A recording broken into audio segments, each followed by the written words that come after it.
That's a grip roll for Ogden. The thing is, when you do a live thing, you hurt yourself and keep going. It's great here. I'm enjoying myself a lot. Took one for the team. All right. We do appreciate you guys tuning in. Don't go anywhere. Heat 8. You'll be up in those upper echelons. Kevin is friends with 311 Me. They're French teamies.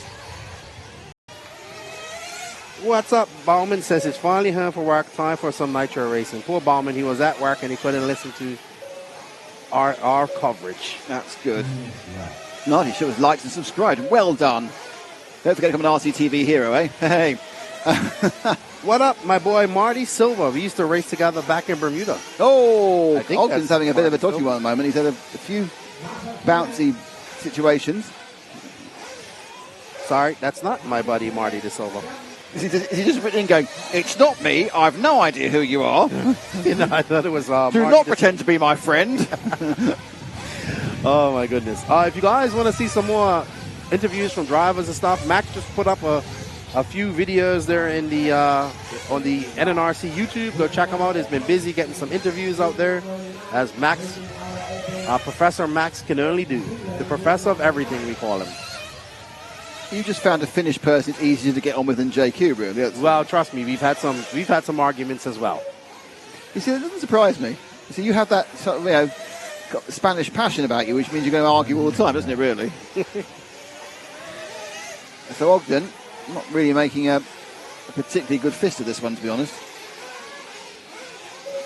And I say that, he's still scored top, but the errors, the things that have gone wrong in this run.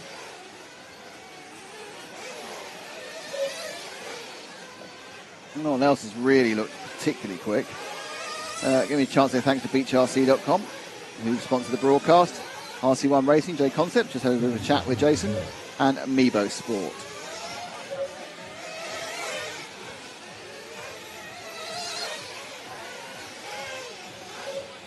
Now, something I just realised, where are we on time?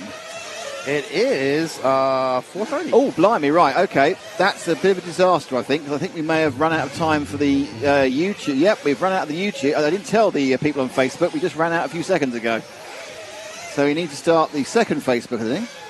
And you have a new hero. Hey! The basement has joined the hero.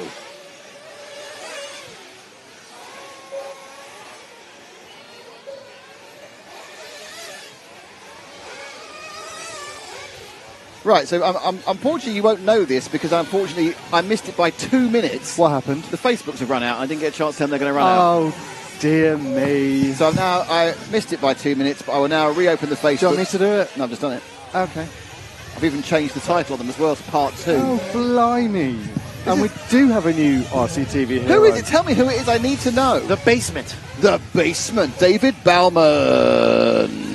The basement, David Bauman, has become an RCTV hero. Thank you, sir. Thank you so much. And also get to see that you do have a discount on merch, like the merch that Matt is currently wearing. I'm so what is that one called? This one. Yep. If you. Oh, that's my one. Keep it on the island. Keep it on the island. Thank you very much. Like an island design. Like and try and keep the RC buggy on the island. On said island. Which is said island. I say too much. Everything links back to you, doesn't it? No, it doesn't. A couple of things. It's all about you. Well, hang on a second. Whoa. Yes, that is true. However, not all the T-shirts are about me. It's not about him at all. It's about the racing, people. Honestly, I can't see how you can say that with a straight face. Right.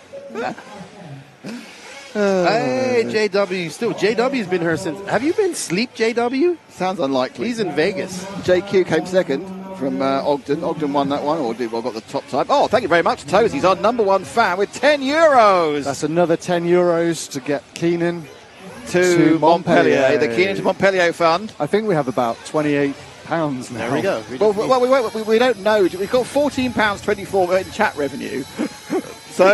So far, you've almost got a day of parking at the airport.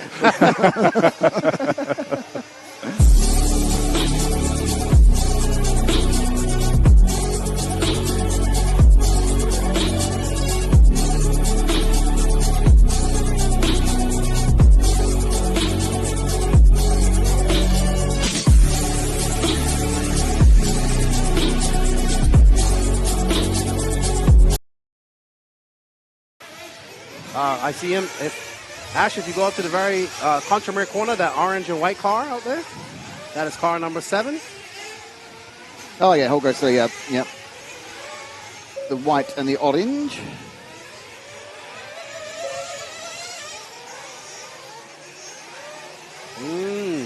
Interesting.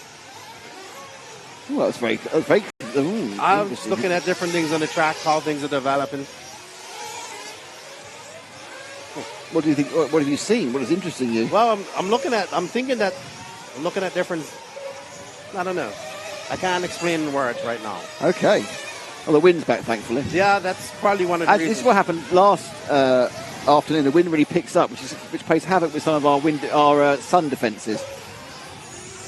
Eric Like has the fastest pit stop for this one of 4.725.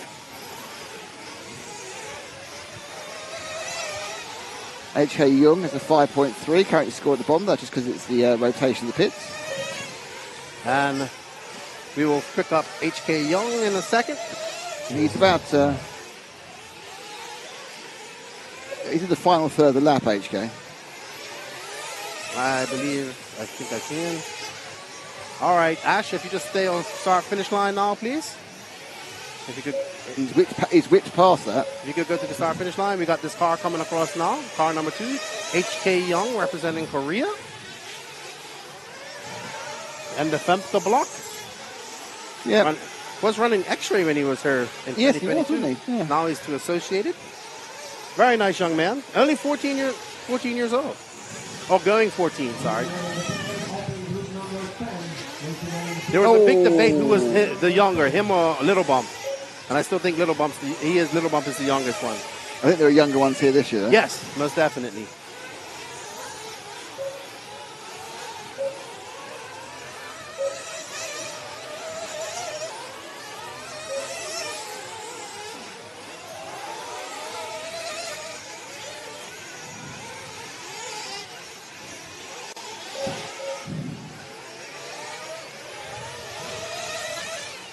We are currently following car number 2, H.K. Young from Korea. Still anchored to the bottom of the predicted times at the moment of this heat. Eric Light currently on for the top. Fastest lap we've seen is a 50.5 from Andre Bento. Yep, there are 3 qualifiers per day, RC Kevin. And remember that the next round, the qualifiers start at heat 7. Next round, heat 7. Alrighty, so we have... Meredith Roach is another Roach. There? We have a second Roach. But Roach actually gets his name because he's a fan of Madagascar roaches. He used to work in a zoo and... Okay, cool. Madagascar cockroaches. Right. To the Madagascar Roaches sounds like it might be a baseball team. But now the Roaches, it's bottom of the 7th. They need 2 to catch up.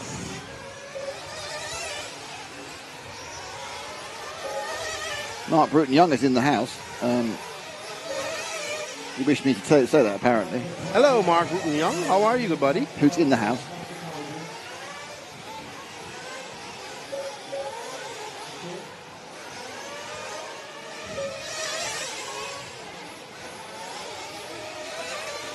No, not the other type of roach at all. No, RC Kevin. We all know what you mean. Ha! I've been shocked by a Coke can to the neck. Not shot, shocked. That was very chilly.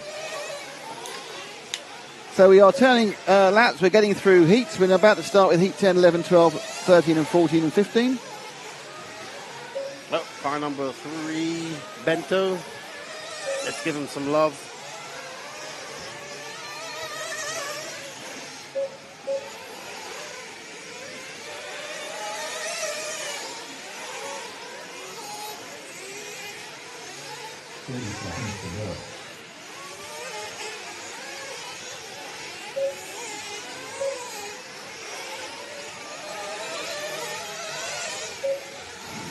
All right, I'm looking for Bento. We can finish off with him. Oh, we're virtually out of time, aren't we? We've got 12 seconds. Let's go for it. Go for some bento. All right, Bento is coming up now. Ash coming up with the big double here. There he is. Brilliantly colored car. Sorry, saw that late. You'll get a lap or two with him.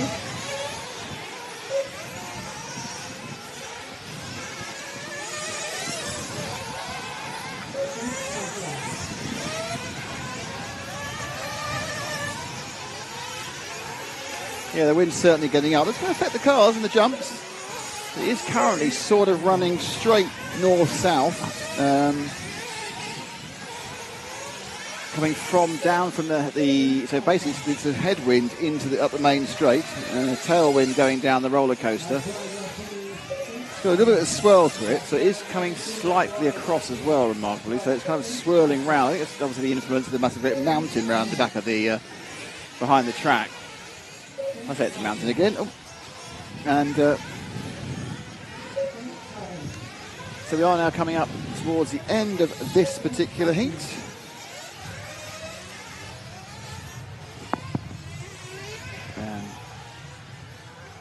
Yeah, we're going to have, from knowledge, this wind will probably stay now to about 5 or 6 o'clock local time. It's currently 2:30.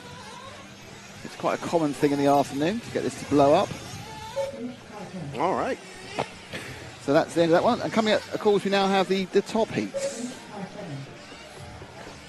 All right, so we're going to have a little quick recap of Q1. Yes, as we're about to emerge into the exciting part of Q2. So, obviously, Toast of the Town was Davide Ongaro, no surprise there. Canas coming in second with a few errors, but I think the biggest story coming over here was Coelho missing his last lap. Yeah, I mean, it's unforgivable and also very understandable. What happens is at the end of the time, you get a big warble. That's the end of it, but that actually isn't the end. That's just the end of 10 minutes, and you then have to complete your last lap. But because he was on an extra lap, he actually has to complete a lap and a bit. Yep.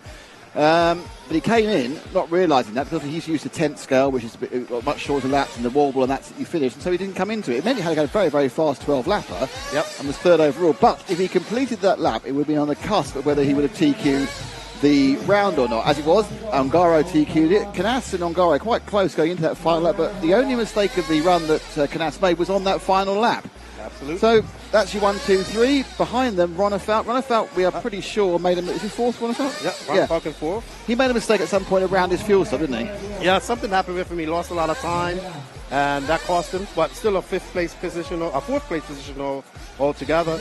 And then we have the top techno driver from Portugal, João Figueiredo, who's in fifth, kind of where he was in Sweden. Not surprised. He looked very good out there. Then we have Madman Marco Barufalo, looking very impressive out there. WRC, I mean, that's Marco, isn't it? Yeah. Marco could be fantastic or not. Yep. Depending on the time of day, or the day, or the hour. Yes, it's impressive to watch Marco drive. Johnny Skidmore in seventh. Very good. He's going to be very pleased with that. I mean, don't forget Johnny Skidmore made the main here 2 years ago. Yes, it's also a British national champion. With the X-Ray, so he's obviously got an extra person to follow now. He's got Ronefalk on the team. Yeah, the X-Ray seems to have found something. Good.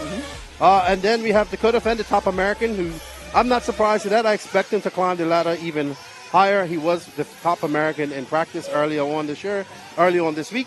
And Marcus Carup, I was not expecting this. Well, Carup obviously is a European champion within electric, but he hasn't really shown super pace. Yeah, he's good, but not super pace. Like, he was never worrying the main final at the Euros. I don't think he even made the semi. Yeah. But he's come here, he's found a track to his liking, he's put down a good run, and that's all you can do. Yeah, I'm happy to see him doing more nitro racing. And then we have the Italian Mattia Polito, very fast racer, good qualifier. I expect him to be up there around that area. And then the Iceman, Mason Fuller at S-Works, the second top American. I'm sure Mason's going to look to climb that ladder a little bit. He's found some pace. I was talking to him this morning. And Burkan Killick, the top Killick brother. Yeah, both Killicks out of the top 10. Elliot Boots not in the top 10. Nope. Ryan Mayfield not in the top 30. Nope. So a number of people have really got a lot of work to do and a lot of improvements to make. Especially, some of the Americans. Yeah, absolutely. But they have 5 more rounds, 3 count. So they're going to hopefully learn something. I was talking to Max earlier. Everybody's wondering if they're going on clays. No, the track is not ready to go on clays. It seems like mediums and hards are the tire of the day. I think J Concept guys on A1, Matrix on mediums, and the Hot Race guys are still going out on the medium tire. The track's just not ready for that clay compound. And what will make it ready? Well, I know this sounds crazy, but how it was explained, when this line is really dark and black, that's when they'll be there. But the best way I could describe it, how it was described to me by a friend of mine, he goes, you know, when you play basketball and your shoes squeak, when you could go on the track and do that and your shoes squeak, it's time to go in clay compound. Cool. So, time to go and clay compound. It's time to start the top 5 heats. So let's find out who is top of round 2 in the next hour and a quarter or so. Absolutely. BeachRC.com, the racer's one-stop online hobby shop. Choose from all the popular brands and variety in stock with super fast shipping and great customer service. BeachRC.com still has the local hobby shop feel with all the benefits of the internet. BeachRC.com is the exclusive distributor for Ultimate Racing, S-Works, Pro Circuit Racing tires, Nitro Lux fuels, and Assault RC performance products. So fill up your cart and check out at BeachRC.com today.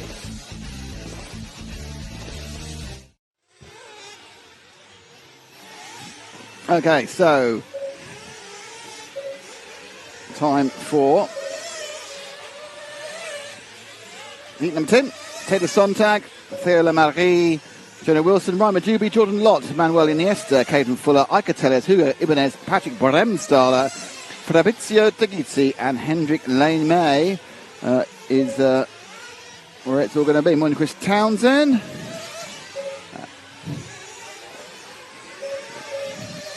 TQ Chef says this is an awesome distraction at work. That's what we're here for, to distract you from your work. I remember when I used to watch you guys' coverage of Neo Buggy every Easter. That's what I did.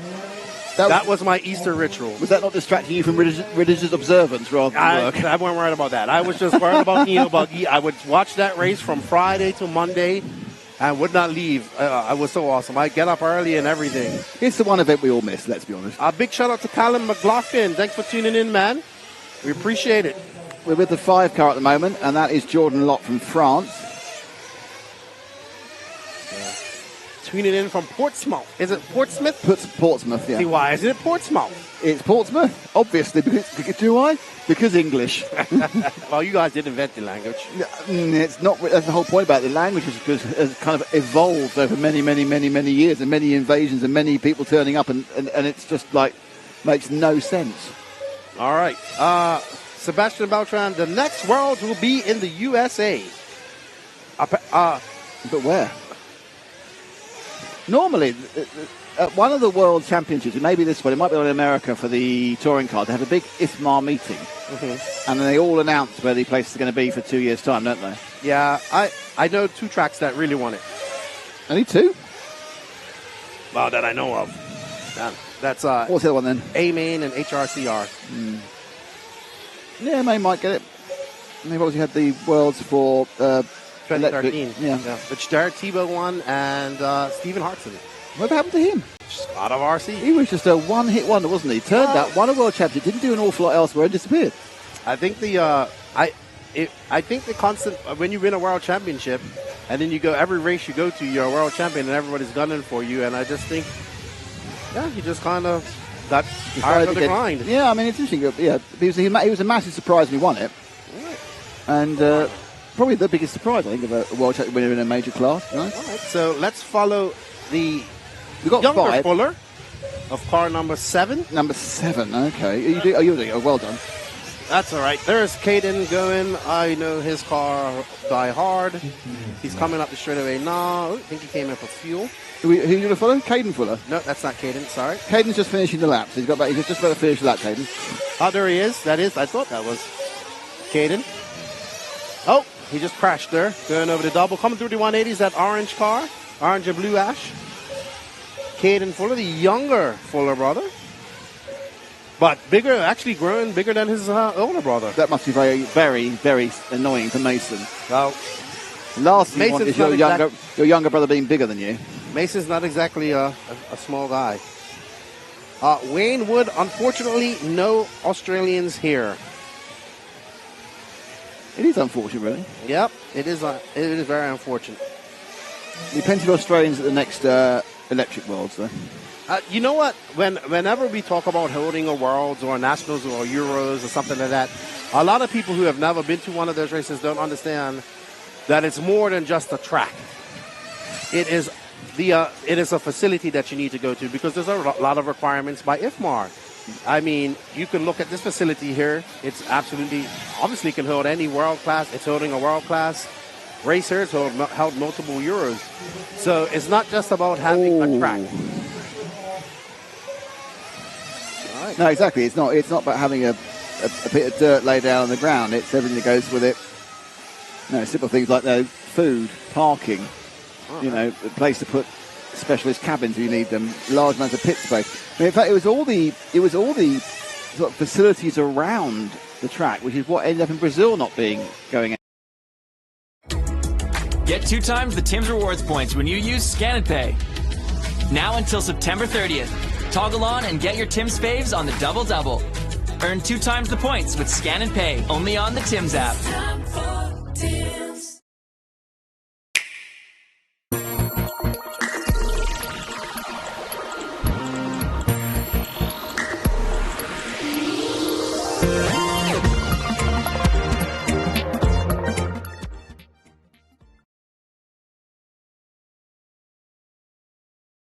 Ooh. Well, go on, tell us. Well, I don't know if I can do that. I might get them in trouble.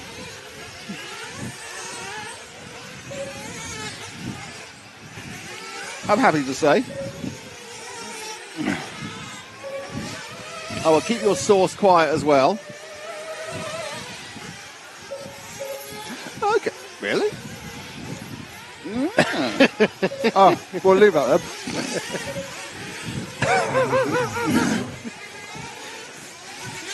No, I'm happy to come out with that. I just don't know. Is that what they should be running? I don't know. No. Who is it? What should these people normally be running? Not what they're running. That's surprising.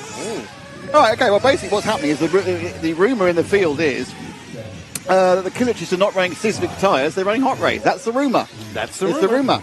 But it's not the first or the last time it's ever happened. Do you remember, where was it was it Tessman who put on brand new tyres at the end of a race? Because he was the Neo, yeah. It was, he ran J It was Concepts. that was like a proper witch hunt, that was. And It was, it was so over the top. Poor Tessman. He didn't really need that. Because it's like he committed the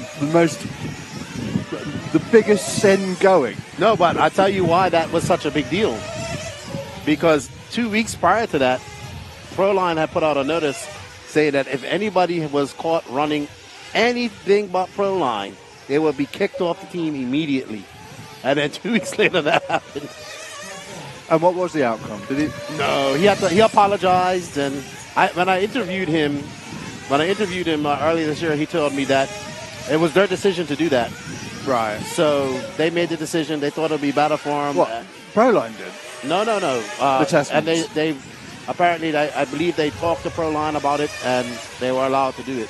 Okay. But that was a long time ago, and I remember how that blew up. Yeah. What were you doing then? That was like. I wasn't. That was way pre-lefty. What was that? 2017? No. I think 16, I think. Yeah, I might have been 16. Yeah, I was in Doha for 3 months, and then I met JQ in 2017. I was racing. And it's all been downhill since then. It's been a ride. That's all I can say. All I know is I have a lot more gray hair on my beard, and that's all because of JQ. But who are we following now? No, but you know what? That is Seth Van. Nope. No, that is, let's have a look. I think that is 11. I think that's Fabrizio Tagisi, the Italian YouTube RC star, who came second at the 40 plus Euros, which I really loved. That I really liked that track at the 40 plus Euros. It was a strange track. Yes, with that bank turn. They had so much space in between the lanes. Normally, they pack as much track in. There's like massive bits of space in between. Gravel in there. Yeah. It was like almost a real full-scale, like a full-scale version of a RC version of a full-scale I'm track. assuming that was normally it's a precursor to try and hold a main Euro, so we may see them in the Euros in 2 or 3 years' time. I think that the track length is a bit short for a Euros. Only about 28-second laps, weren't they? Well, they normally want to be over half a minute for a European Championship track. Makes it a lot easier. Who we have at the moment? We've shifted to car number... Can't see. Car number can't see. Car number 5 with the moment. So we're now with Jordan Lott from France. He's up to third of the running. So as you notice, it's quite hard to work out who's where unless you're looking at the kind of cross combination of the prediction and everything else. Sontag now moves to the top. So we are running into Heat 3 at the moment. I'm laughing at some of the comments. People egging me on. But I just said it. It's easier. Oh my gosh. I love the audience. Love you guys. Alrighty. Jonah Wilson, the fish. Please follow car 10. Who is car 10? That is Patrick Bremstaller. Have we followed Patrick Bremstaller? See if we can find number 10.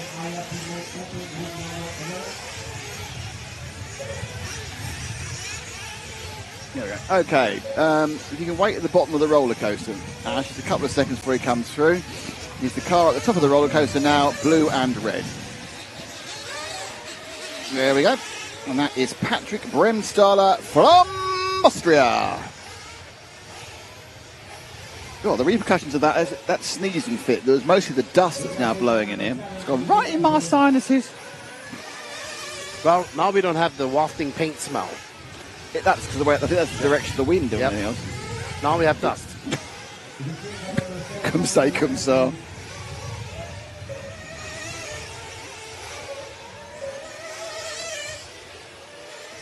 I would have to agree with you, Model Star.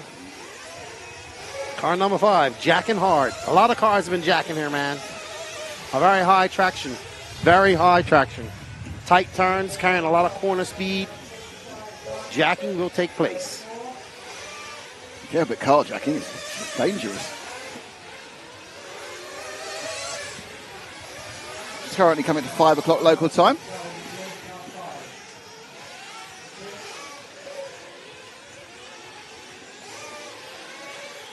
And are we following now? Is it Tegesio? It's Baumgartner. Oh, okay. Let's follow our leader. Bremstaller. Baumgartner was a completely different Austrian.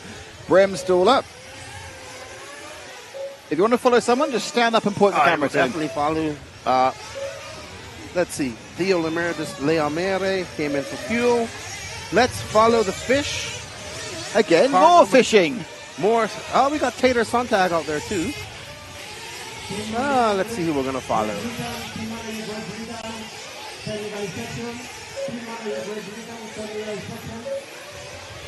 Oh, somebody's getting called for team management. Somebody has failed tech.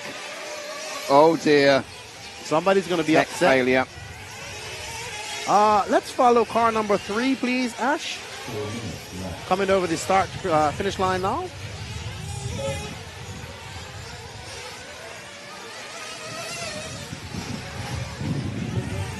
As the wind picks up, as you can hear on my microphone, and it is really picking up actually. We're following Jonah the Fish Wilson from out of Knoxville, Tennessee. Knoxville, Tennessee. Got a nice indoor track up there that he races on called The Rock. We'll get Caden as well. Bob Thomas, is there Uber Eats in Redavon? I don't know. Uber Eats everywhere. Oh, yeah, probably. Redavon's not the most populous place, is it? Everybody has asked me what's my favorite Spanish dish so far, and I have not ate any Spanish food. Really? No tapas? So I'm going to try. Oh, paella. I did have some paella the last time I was here. But hopefully tonight I get to have some Spanish food. So. Seems about right. It's a good point, Ray. I mean, I think, it's often quite hard to get. We're not really in a town. Where are you staying? Where's your hotel? I'm in Murcia. How far's that? Like 25, 30 minutes. No, you're the other way, because we're in. It's actually really nice. Puerta, so we had a nice pizza. Obviously pizza isn't actually Spanish. Elche is the nearest sort of big town. Where's Nick's Knoxville accent? Oh, don't start having a go at the accents, love. But my best one is my, and the only one I've ever had a request for is my Flavio Briatore impression, which is just basically comedy Italian, and then saying things outrageously. So as I'm getting a shaky head here from Matt, that won't be happening on this stream.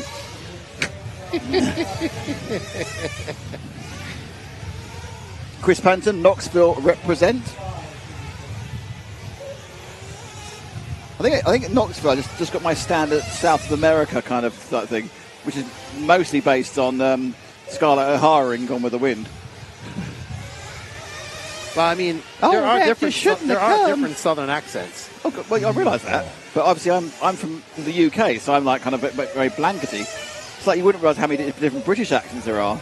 It's like I remember always being really amazed when a friend of mine who is actually, even though he's English, he's a professor of ancient French literature. Really? And he was chatting away, and he was obviously completely bilingual. And he was saying, "Yeah, the only problem is I don't have a very my French accent's quite lowbrow. I kind of like a Marseille accent, and really I should have a Parisian accent because it's more respected, like this kind of thing." So he felt he had the wrong accent in his French in second language. Lefty, we hear your Bermudian accent. Yep, I actually don't talk. Wow. Yeah. Wow. Thanks, Glenn. Nick can barely manage to pronounce the driver's name properly, let alone do an accent. Gosh, that was uncalled for. Matt's the worst snickering. God, jeez. Oh, shocking. Lefty, we hear you must be from Bermuda. Yeah, I not try to hide my accent, but I try to pronounce a little bit differently. But when Salty Joe and I start talking together, you can definitely hear it come out. Blimey. Can you talk like Bruno? What, Bruno Corello or Bruno from the film? Sacha Baron Cohen's Bruno. Murillo family says... Can you do Austin Powers? Austin Powers is a Canadian. No. Austin Powers is a Canadian. The Mike actor. Myers is Canadian. Yeah, but the character Austin Powers is British. Alexander Richards wants $5 to hear my Knoxville accent again. We're almost on the second day of Lefty's parking now. Well, I do declare, I'm down here from Knoxville racing. Yeah, okay. That sounds like a Texas accent. No, Texas, hey boy. Yeah, that's probably Texas. Hey boy. And if you're going to walk on my land, I have the right to shoot you. You see? No, Jessica J says your accent's pretty. Yeah, but a pretty accent. Sometimes we pronounce words a little differently. Yes, but not wrong. Estonia. I have to say that a lot of these drivers went to Estonia to practice. They have a beautiful track out there in facility. Ronafok went out there last week before this race. That was worth it. Sorry, man. JQ and Pecco were out there. Robert's been out there. It's been good. What happened, Furley? How you doing? Long time no see. I ain't seen him for a minute. You just butchered the Texas one.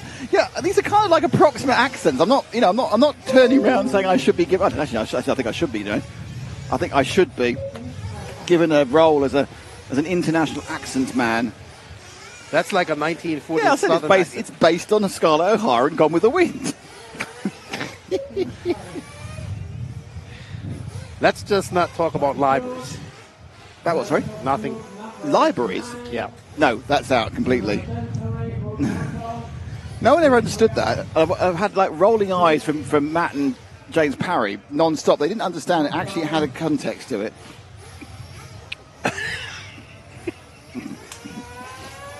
Okay, so we have the results of this one. Thank you to our supporters, Speedworks EuroRC. Oh, it's gone again.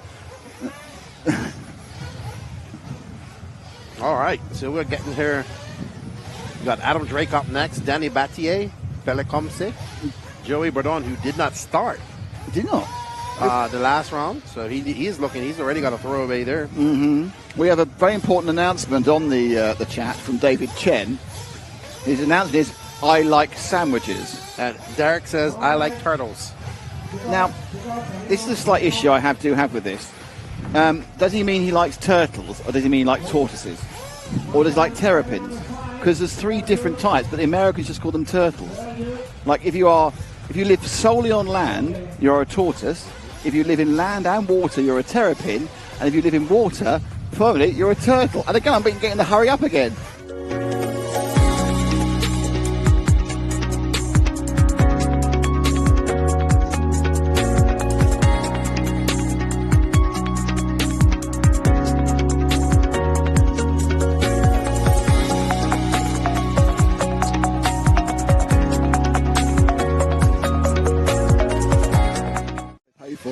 Hello, back again there from that advert which was thrown in so they could all slap me. I had 3 of them laughing at me there. Anyway.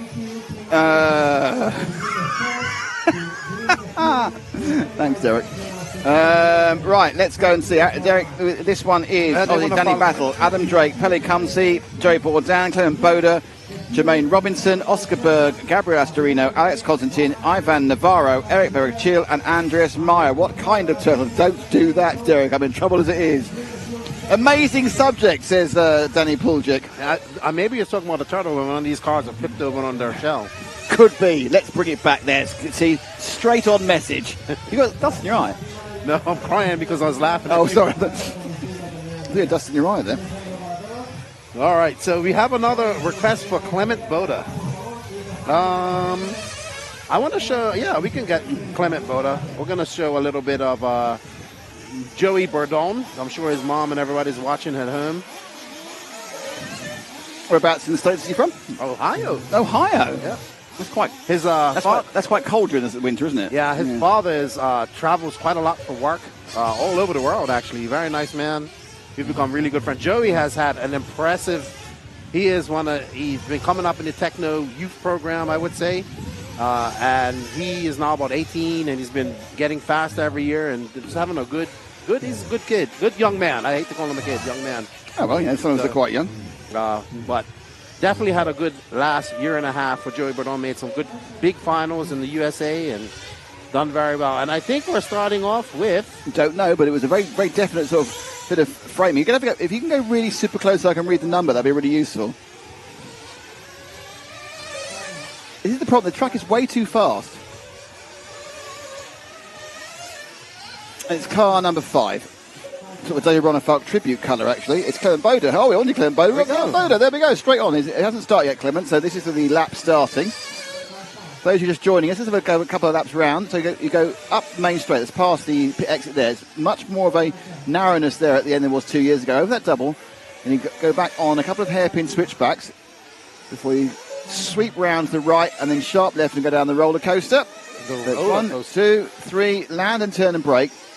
So left hand and then up onto the rumbles. It's really important to get the rhythm there. And then you cut back, drop down the hill quite sharp and into the Conchemar corner. And you've got a medium-sized single, turn and brake again before you turn back. And then you sweep across this very interestingly cambered corner, which kind of helps you round. And then you begin 2 right-left hairpins. This is much... No, you don't do timbo, you get that wrong. But you go right-left as fast as you can, which is quite easy. You can straight line up. This one is not straight lineable, right-left. Onto the second piece of patio. And he turned round over and timing and scoring again, and that's the lap. But that one wasn't a very good lap because he had a crash in it. 52.9 for Clement. He's got away with that one. I think Clement's been a little bit fast and loose at the moment on this run.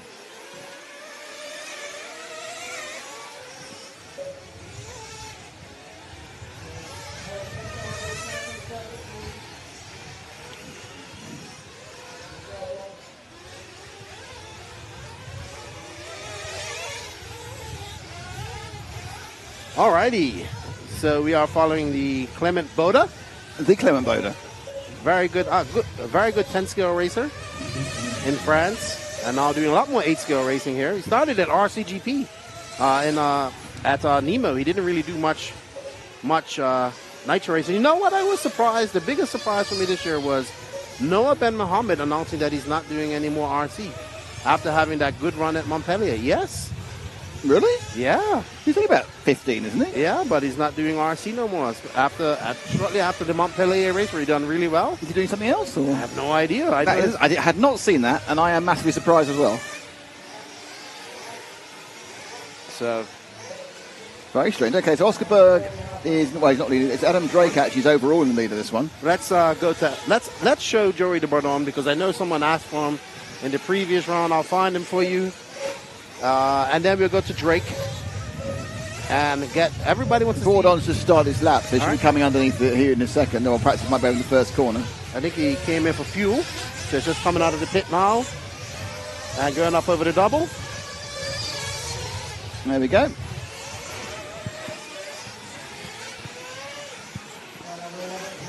It's Bourdon you want, is it? 'Cause that's car 4, you got it, yeah. Yellow into blue. Oh dear, oh dear, oh dear. But he gets himself his very own replay. Thanks to invisible speed. Absolute compression. It's just almost too little rebound on the shocks, and he's just like pinged off.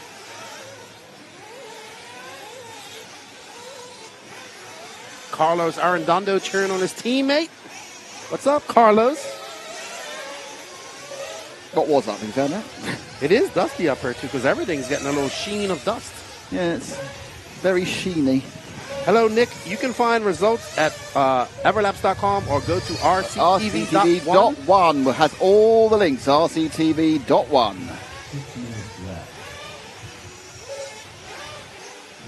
Everything's absolutely filthy all of a sudden. I know it's happening. Okay, Dominique Olive says Noah is still racing for X-Ray. It was fake news.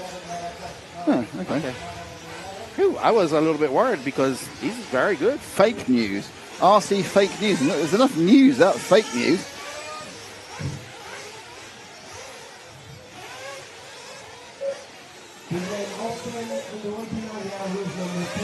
Alrighty, so we're following Bourdon as he makes his way through the... We need to come up with a name for that part of the track. What part of the track? The new part. No, the new part. Look at the new part.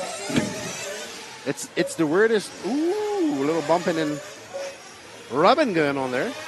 As Harry told Cole Trickle, rubbing is racing. All right. Oh, ooh, that was nice. That was close. Great comeback. I think that's Danny Battier, actually. So it comes through. It's up on two wheels here. Almost. That was nice. If he got underneath him there, it'd be even better. Yep, that was Danny Battier right there. All right, let's find Adam Drake. I'll get him. Adam numero dos. There he is, just coming to the start-finish line. Third car in line, Ash. Clearing, number 2.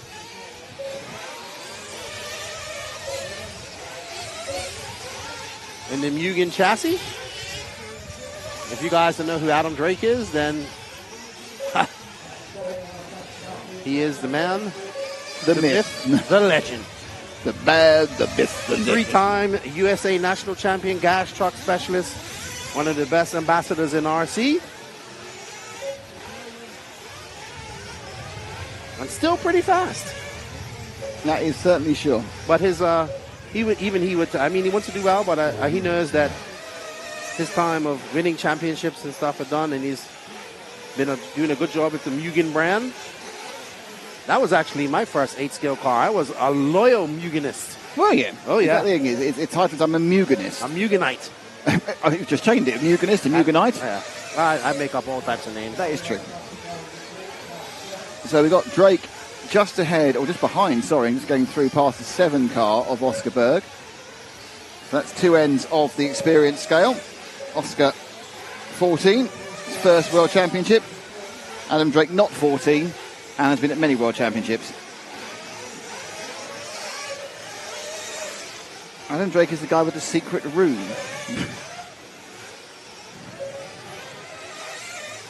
Oh, don't think I want to answer that one. I think it's a secret room of engine braking machines. Ah.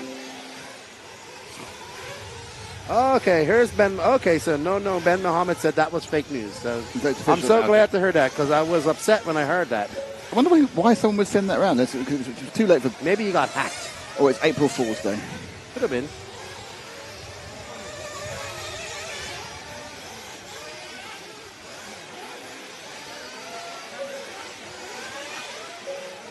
Bobby Thomas, Mugen Mafia is the real thing in the DFW. Dallas Fort Worth. That you got it. Whew, get me. Where's Skiller Joe, Bobby? Is he watching? No, he's in school.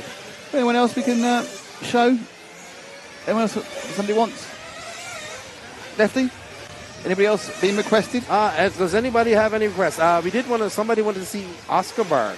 Oscar Berg, car number 7. I think he might be. Where at the moment? You know what? Okay, if you wait at start finish, Ash, and it's the car going over now. There's Oscar, the younger brother, and the mysterious, until recently completely non-existent brother of Hampersburg. Brother they don't talk about. At least I've seen him and he exists, unlike Max's brother. How much younger is Max's brother, do we know?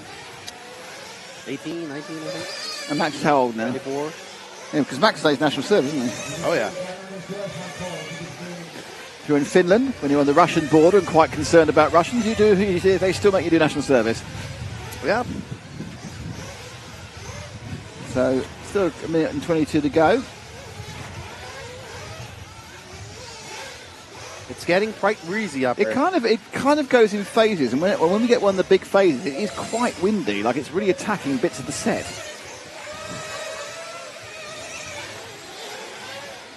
We have Mrs. Ivanen in the house.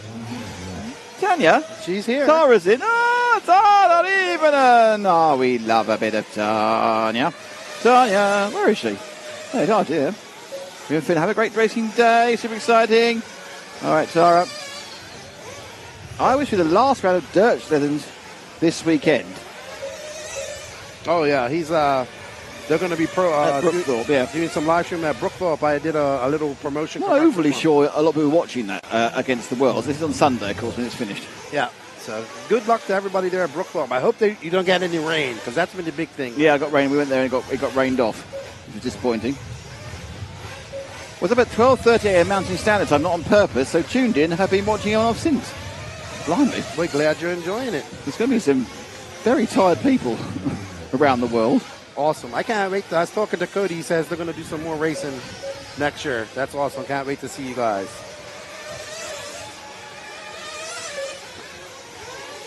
There we hear the beep, beep, beep, That beep was horn. time expired, but not end of your race. Drake still leading this one. Oh. Like Drake said, I can go 10 minutes anywhere.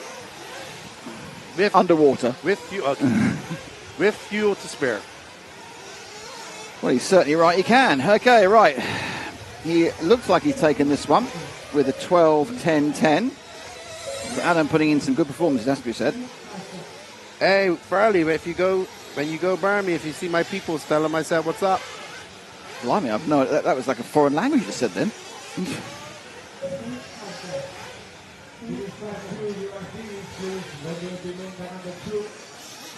All right, well done, Adam Drake. Gabriel Estriano, is he going to get it? No. No? 17. No, Fastest lap was second. Clement Boda had the fastest lap of 49.5. Constantine moving on. Okay, we're now moving to heat number 12. All right. That is, wait a minute, I haven't got there. We've got the final result. Thank you to Speedworks, URC, S-Works, Scuderia Scampi Rosso, Infinity and T-Works being our event supporters. And of course, RC1 Racing, J Concepts and Maybear Sport for being our prime sponsors. And BeachRC.com, who are our title sponsor. All the information you need is at rctv.one on the internet, rctv.one. That's got all the links you could ever possibly need for timing and heat listings and everything else. All on one page, rctv.one.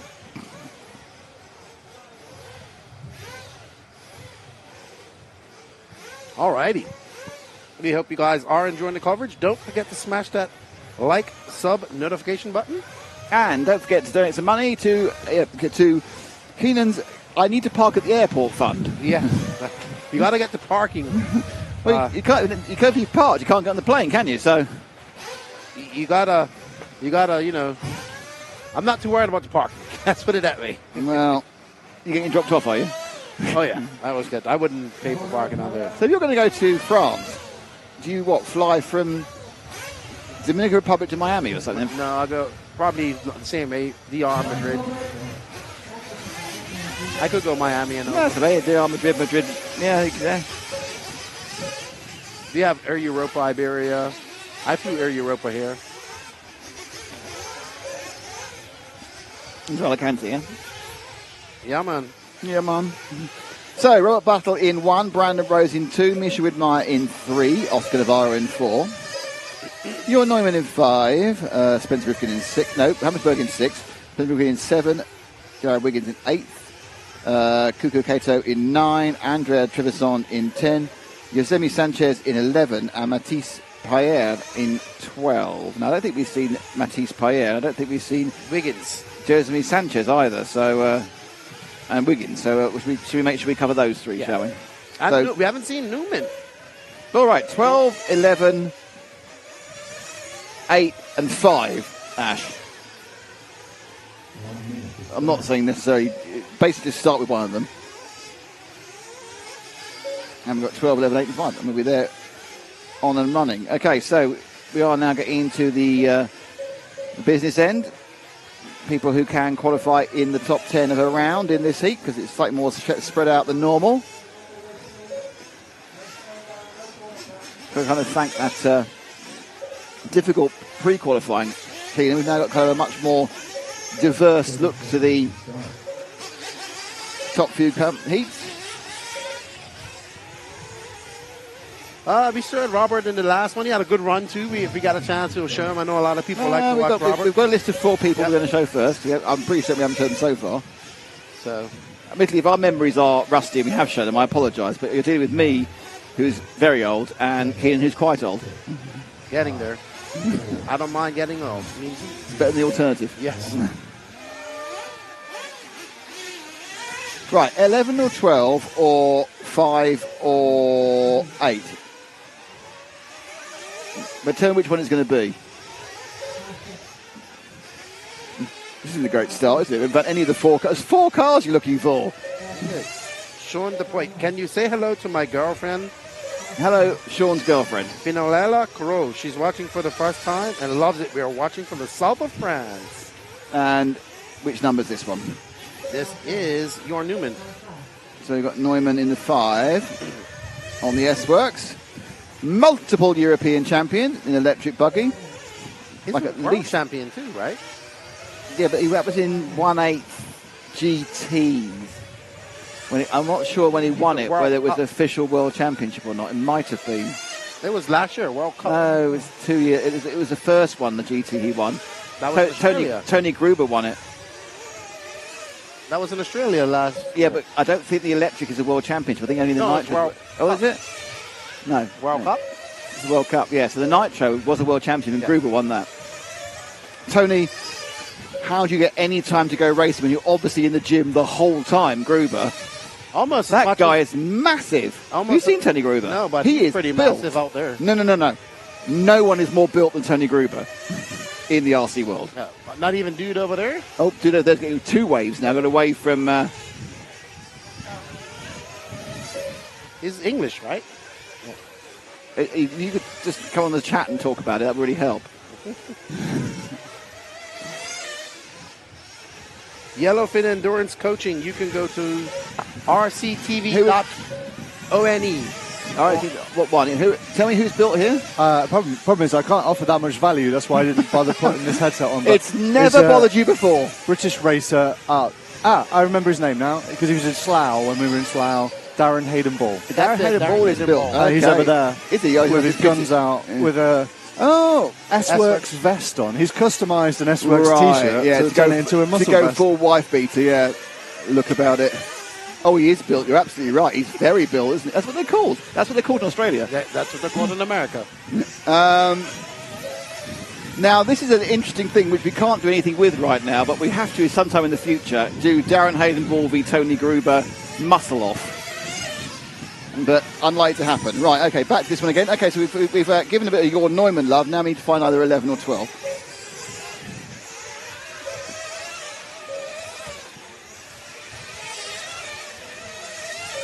See, what I really enjoy about these days is the randomness that can turn up. Yes, we can get all very focused on the fastest people during the fastest people parts, but there's also a part where you're just talking stuff. Just some mates having a conversation on a live stream. This is amazing how neither 11 nor 12 has turned up. fact, I think statistically that was almost impossible. Okay, number 11 is about to go. Is next go over timing and scoring, Ash. Red, white, and blue. That's the 11 of Josemir Sanchez. Do you know anything about Josemir Sanchez, lefty? I mean, you're reading intently something. Oh yeah, I'm just. Max was asking me something. Is he got any more gossip? No, Like no. People not driving on the right He's tyres. trying to fix something. Apparently, everything's gravy. Everything's gravy. Yes. That sounds particularly good for an English person. We love a bit of gravy. So, Josemir Sanchez, Spaniard.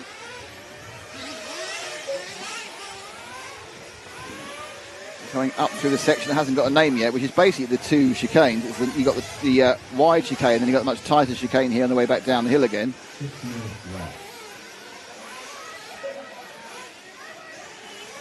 Over the time in scoring loop. I heard some excessive screaming. Yes, there was some screaming going on there. Perhaps someone saw down Hayden Paul's guns and went, "Oh my God!"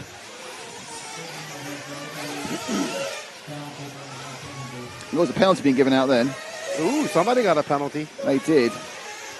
Let's see who it is. Oh. No, gentlemen, they are not on clays yet. I was talking to everyone. They're thinking maybe sometime tomorrow. It's always tomorrow, isn't it? Yes. Ooh. There's going to be some people are going to turn up on Saturday after an entire day of running on Friday. They didn't have anything to do with it. Wonder what the track's like.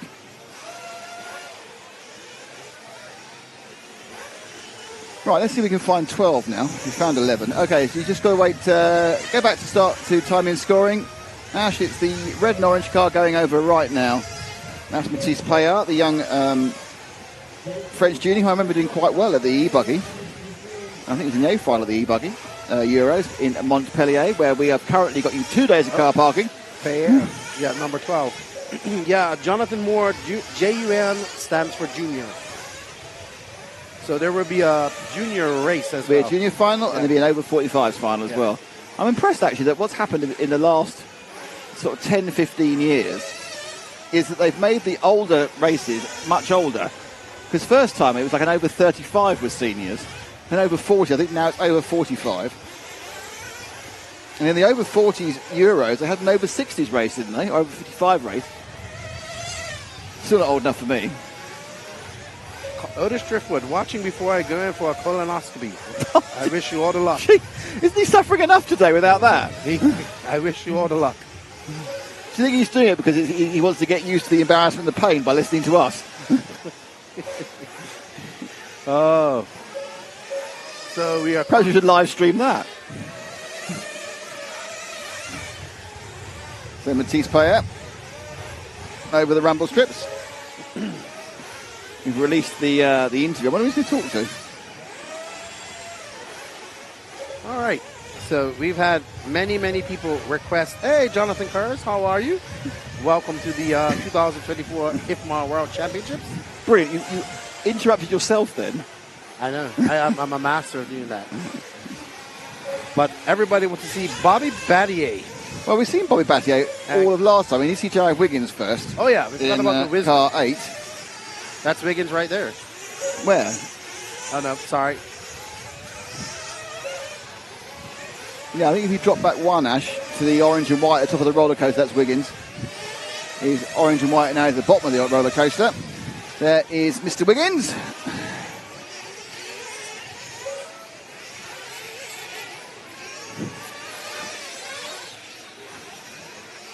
One of the hardest working men in RC.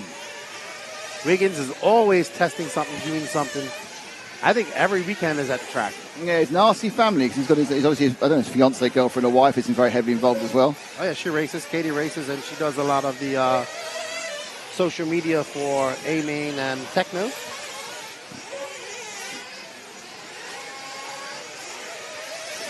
And Wiggins comes by, taking that safe line,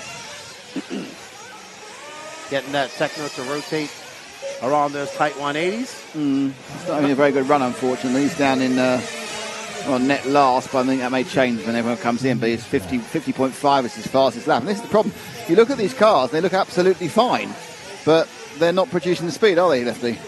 No, they're not. But I'm watching 3 green cars in a row going on a roller coaster to myself. That looks great. Shouldn't really watch the bits that aren't on the screen. I know. Gets very confusing for people. Oh, what? Oh, it's not on screen. Sorry. Just over 90 seconds left to go in this qualifier. This is heat number 12. Don't go anywhere. Get ready for some top echelon qualifying coming up. Who will we see somebody repeat as a TQ and go in? Oh, it could be a third different one. I would love for it to be a third different one. Okay, drop back 2, Ash. So they're both, unfortunately, they're both orange and yellow, but it's the orange in the nose, and that is Robert Battier, because everyone's been requesting him, including Lefty. And there we are. We said we get round. The good thing about 10 minutes heat is you can get round to a lot of people. Yes. You haven't got to rush. You haven't got to go straight away. You can have a bit of foreplay of other cars, and then have the excitement of the actual main event at the end. Absolutely. Look at Bobby out there looking good. Batty Bobby. Robert Battier. Yes. Hello, Luca from John Moore. RCGP needs to come back for sure. I think that one's gone. It's something may turn up, but unfortunately it didn't get the assistance it needed from the industry, to be honest. And there's a long story about it, and there's a number of reasons about why it didn't happen, and some of them, the reasons it didn't happen were the reasons it did happen. I'm not being deliberately obtuse. It's a very long story and quite sad in some ways. Yes, it is. It's a sore spot in my. But it was awesome. It was good while it lasted, but it didn't last long enough, and it wasn't supported well enough. You heard X-Ray is going to want to do a series as well now too, apparently. Oh, they want their own series. Yeah, with all manufacturers involved. Really? We're supposed to have a meeting about it today. Are you going? Press conference. I actually forgot to tell Max to go to that. When is it? It's supposed to be today. It's quite exciting news.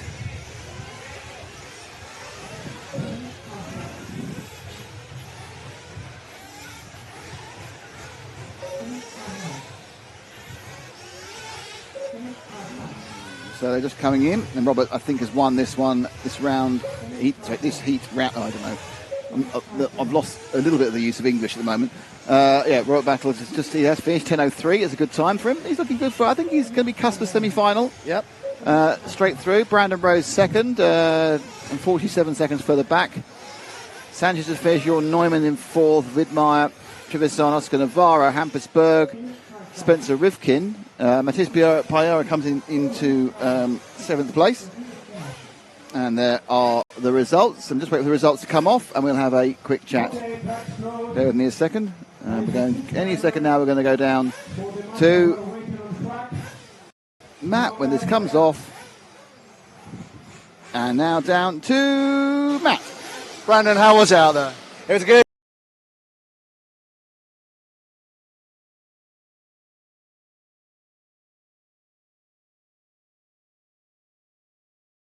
Made a few more changes to the car. I think we're doing it every single run. And yeah, it was a lot better out there. Went up in the dips a little more, a little bit of a fresh set of tires, did something a little different to the foam. And yeah, worked out really good, kept it clean. Finally didn't have any mistakes for 10 minutes. That's what I've been missing out on all day today. So yeah, just try to keep it clean, keep it rubber side down. It was good. It's crazy windy every afternoon. Does it affect the car at all? Yeah, with those back double-doubles, it gets really sketchy with the side wind. The car kind of starts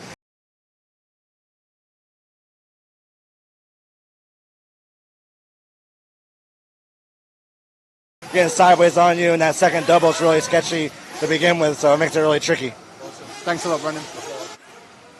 B. Rose, Brandon Rose, S-Works star driver from the USA. Lovely bloke, Brandon. That's all I can say. Oh yeah, I like Brandon and his dad a lot. Good people. Right, we're now really getting to the business end. A Hyundai bus says, Lefty, if Robert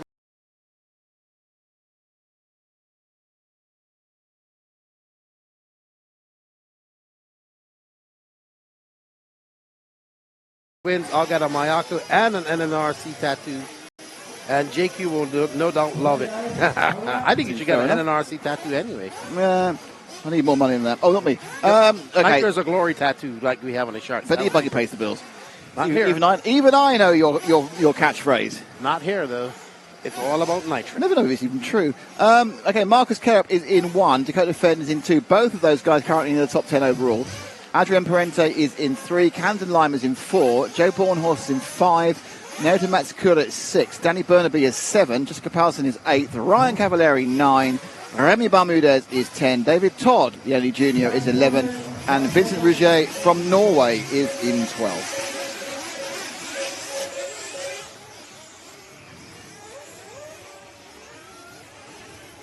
Went a bit late, didn't I, really, the pit shot when they all just release the cars. Oh, it's got noisy. Oh, no, it's gone. Kerup had a good run as well in last round. So he's looking to build on that. Bend, climbing the ladder. I expect it to be faster this round around. It is definitely getting a lot windier. I was talking to Joao yesterday. He said the wind has been affecting him when he was over on the roller coaster jump. So where I guess it's at its. Well, once you're up in the air, yep. I mean, the cars have got quite a big angle, so they're kind of a sail in 7 different directions. They are going to move around.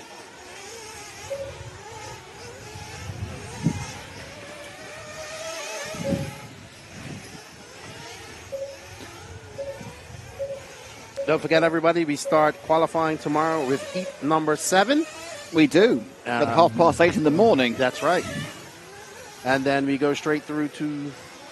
Well, we'll be going straight through. So we go through heat 15 today, and then 1, 2, 3, 4, 5, 6. That's it. 6. And then we're done. Today. And tomorrow we start at 7.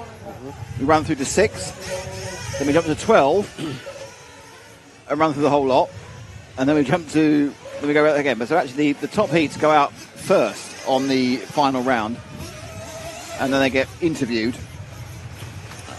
I need to have a word about that. I'm a fellow sufferer. I need to have a word about it. Inhalers. But we can do that. We can actually do that off air.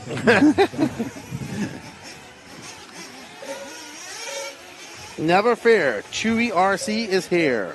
Is that something I should fear? I don't know, but he's here and he's loving it. Bjarne Holland, so the flag from Denmark is raised. Let's go, Marcus. Show them your speed, and a safe, fast run is there. He is. I do like when people write actual kind of like, dissertations on the whole thing. Here we go. We're up and running. Random start. And we've randomly started with, I think it's Matsukura, looking at that car. That is Matsukura. So, Naoto, who we now know has won 6 World Championships. I think 4 of them in 12th. And 2 in 10th. And 2 in 10th, is it? Well, yeah, I would have to go way back in the chat. He's very good, though. He's very good. He may not have won a World Championship. He's been very... I think he was winning the 1/8 track worlds, the big IC track worlds. I think he actually broke down and was in the lead in 16 or 17. Right, Solomon, the type of dirt that they're using here, honestly, looks like it just comes from locally. It's just dirt. It's desert dirt. It has not been imported from the finest shores of the Lake Titicaca. It's what they seal it with. Team Nitrous of Glory will not, unfortunately, making a return to the MORBC endurance race this year due to the format this year. Oh, sorry to hear that. That sounds like politics I don't know nothing about. Yes. And Chewy RC says Nick should be afraid as I'll point out all the things that he's missed. That's like a very long time. I can only see what's in front of me. And even then I'm not always looking. And a big shout out to my good friend Notch. He just gave us $19.99 of top-notch shares over there. Of dollars? Oh, yes. Thanks, Notch Johnson. What a lovely man. That's basically, I think you're parked now. Now he can start paying for the flight. He has his, he's a race director over there in California. He has his top-notch series. My buddy Jason Bacall. What's up, buddy? We could always just drink all of it, of course. I mean, it wouldn't take much. Not here. A few beers and we'd be going to go, oh, well, you're going to have to park your own car. Let's shift somewhere else. Make a request at the moment, Ash. You can choose where you want to go. I think I know who people's going to want to watch. Well, Who will get there? But I keep saying it's a slow burn. That's car 7 with now, which is Danny Burnaby, which is good. We haven't seen Danny. Danny, absolutely flew at I think the Euros here. He flew at the Euros here, running a chassis which I can't remember the name of. It was really heavily promoted for about 2 years and has completely disappeared since then. They actually sponsored the Neo for a while. Do you remember?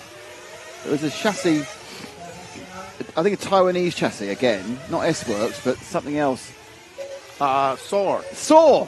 That's it. What a brain we have here. And he was running the Saw chassis and he TQ'd effectively yesterday, but it didn't count for anything. And he was the fastest qualifier at the Euros and then just kind of I remember that. Disappeared from there. I think he still made the A main, but it wasn't like he was like a huge favourite before it actually started properly. All right.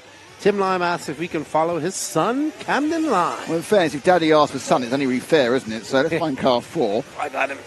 I think he's just finishing the lap, isn't he? He is coming up right now. At the main straight.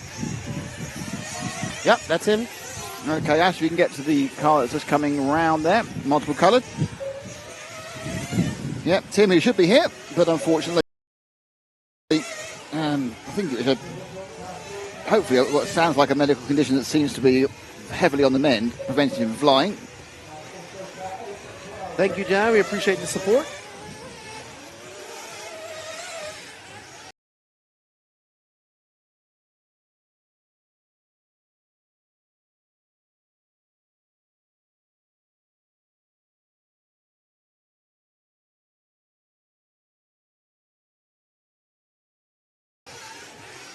Camden with S-Works. Gene Hickerson was the importer in the USA for that car.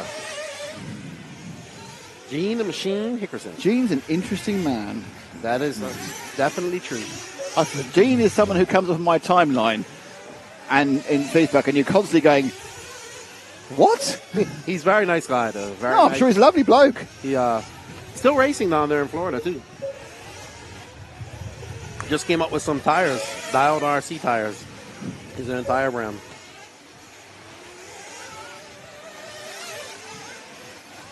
Oh dear. That was a kind of after you, Claude, followed by an accident. All right, yeah. Big shout out to the West Coast Nationals happening in Bakersfield this weekend. JW says he can't make it. Ooh, that was like, I'm going to go. No, you go. I go. You go. Why would you put a Nationals on the same weekend as the World Championship? It's not an official national. No. But why would you be? It's a race in California. It's not an official Raw National. So Fenn leading this one and currently on for a 13 lapper, but that doesn't really matter because of course he hasn't stopped for fuel yet. And you don't really get an idea of actual pace. They stop for fuel. Burnaby up the hill. Sun now beginning to get a little bit in the camera's eyes when it goes to the left. At this point, just so you know, at this point of Saturday, the final should have finished by half an hour. So the main final is going to be on in the windiest part of the day, but the sun won't be as affecting people looking to their left. There's Camden making his way around that 180 on the brick section. Camden's had some hard luck. He's had some good qualifying, good runs over the last year and a half, but just not been able to put it all together in the final. It's a difficult thing. Ooh, that was great correction by Camden. 5.9 stop for Marcus Kerrup, currently in second. And you can go somewhere else again, Ash, now. See we're obviously avoiding a certain thing. We'll get there in the end, don't worry. And now we are with the bright yellow. Yeah, because Hunter King's about to have a conniption in the chat. Yeah, it's a great word, conniption. This is 12 car, and that's Vincent Rugier, the Norwegian. I'm saying Rugier, but it could be Rugger. Ruger. He is from Norway. Ruger. I said Ruger. I think Norway. Vincent Ruger. Yeah, Ruger. Yeah.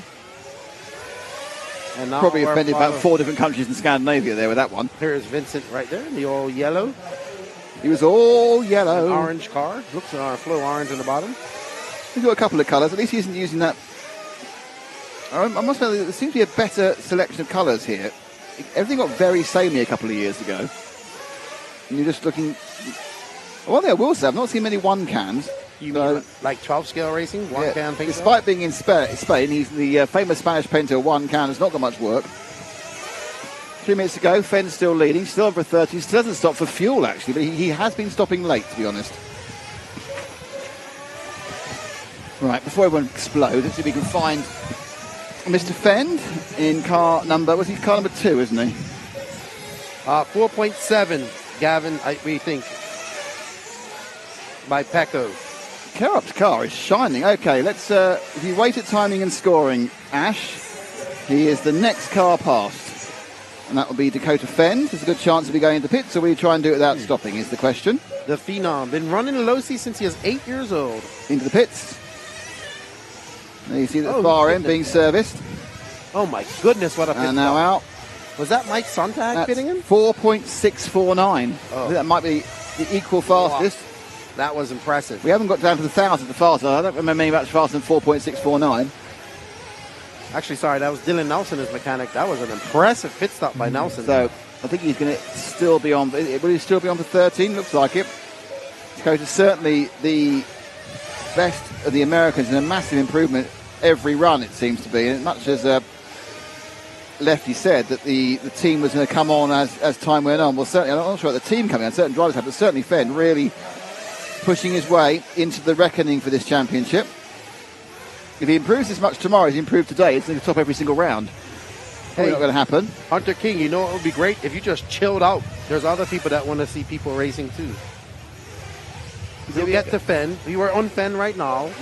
You can calm down. He's my buddy, so I can talk to him like that.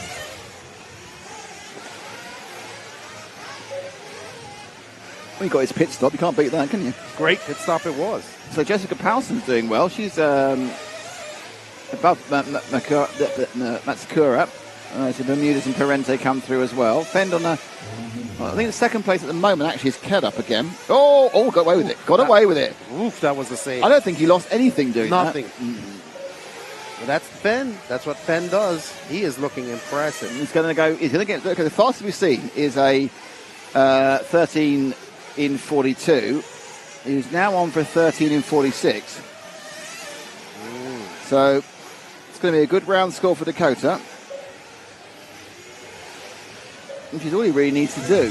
Is just get himself sort of solidly into the semi-finals, and then start looking at things you can do to improve that starting position or do something clever for the main event. Well, in 2022, he had to come from the LCQ, win that, and did very well. He got up to 4th at one point in the final.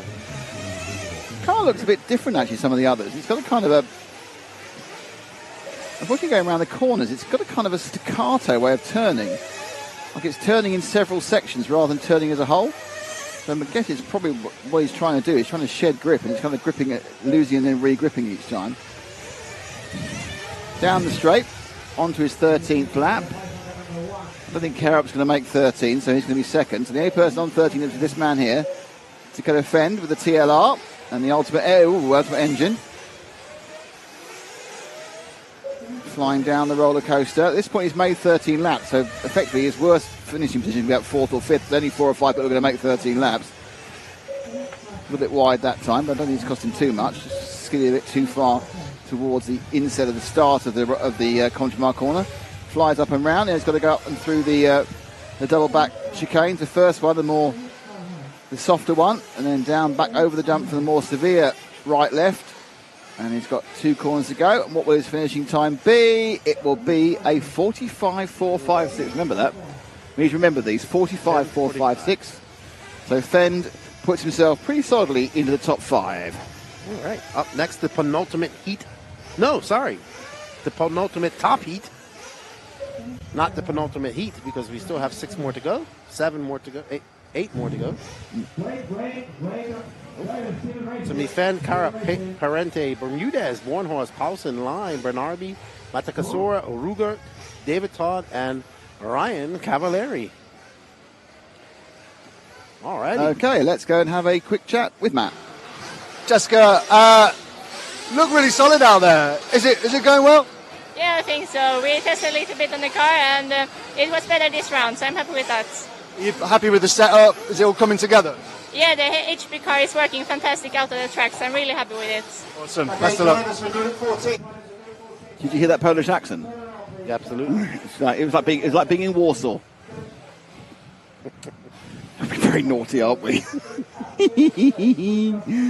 Oh, we're very, very naughty. You're right. Yep. Okay, so we're getting around to the final, the top two heats. This next one has the man who is currently the leader. Nick, you sound like the Swedish chef in the Muppets. That's my Norwegian accent, obviously. That was a solid run for Fenn. Let's see how it holds up against... 45-4, let's remember that. 45-4. Right, okay, Juan Carlos Canas is in one in this one. And, of course, Juan Carlos Canas is the person who took the last run. So he has one TQ. Elliott Boots improved in two. Bruno Coelho in three. It's got pace. It's just a little bit off the other two. Currently he's in third overall. Marco Barufalo, 4. Daniel Parenti, 5. Burak and Birkin-Kilic are 6 and 7. Got Ryan Lutz, Pekko Ivanen, Philly Nong. Give me, how do I say his name? Sorry, I'm trying to get this wrong. Phi Long Win. Is that right? Phi Long Win. Phi Long Win. He's in 10. Ryan Mayfield, 11. And Mason Fuller is 12. Well, Tara's here, so we have to show Pekko. We do have to show Pekko. Pekko is an absolute prerequisite of showing in the number 9 car. So Canas has the fastest, which is a 42 flat. We've just seen a 45.4. I'm going to piss up. Who's got a pen? Haven't got a writing instrument of any type here. We have these things called cell phones where you can leave notes. Sounds terribly modern. I like pens. You can write things with them. If you have one. Now, I found my rucksack. Nick, no, Orlowski is not here. Heckler, can we see what the qualifying stack is now or not until... Not until after. Yeah, not until Q3 heats are done. So 45.4 was Fend. 32 seconds to go. All right, so what can Canas do? Canas took the Q2 TQ. We got Elliott Boots, Bruno Coelho, Marco Barufalo, Parente, Burak, and Birkin-Kilic, Ryan Lutz, Pekko Ivanen, Philo Win, Ryan Mayfield, and Mason Fuller.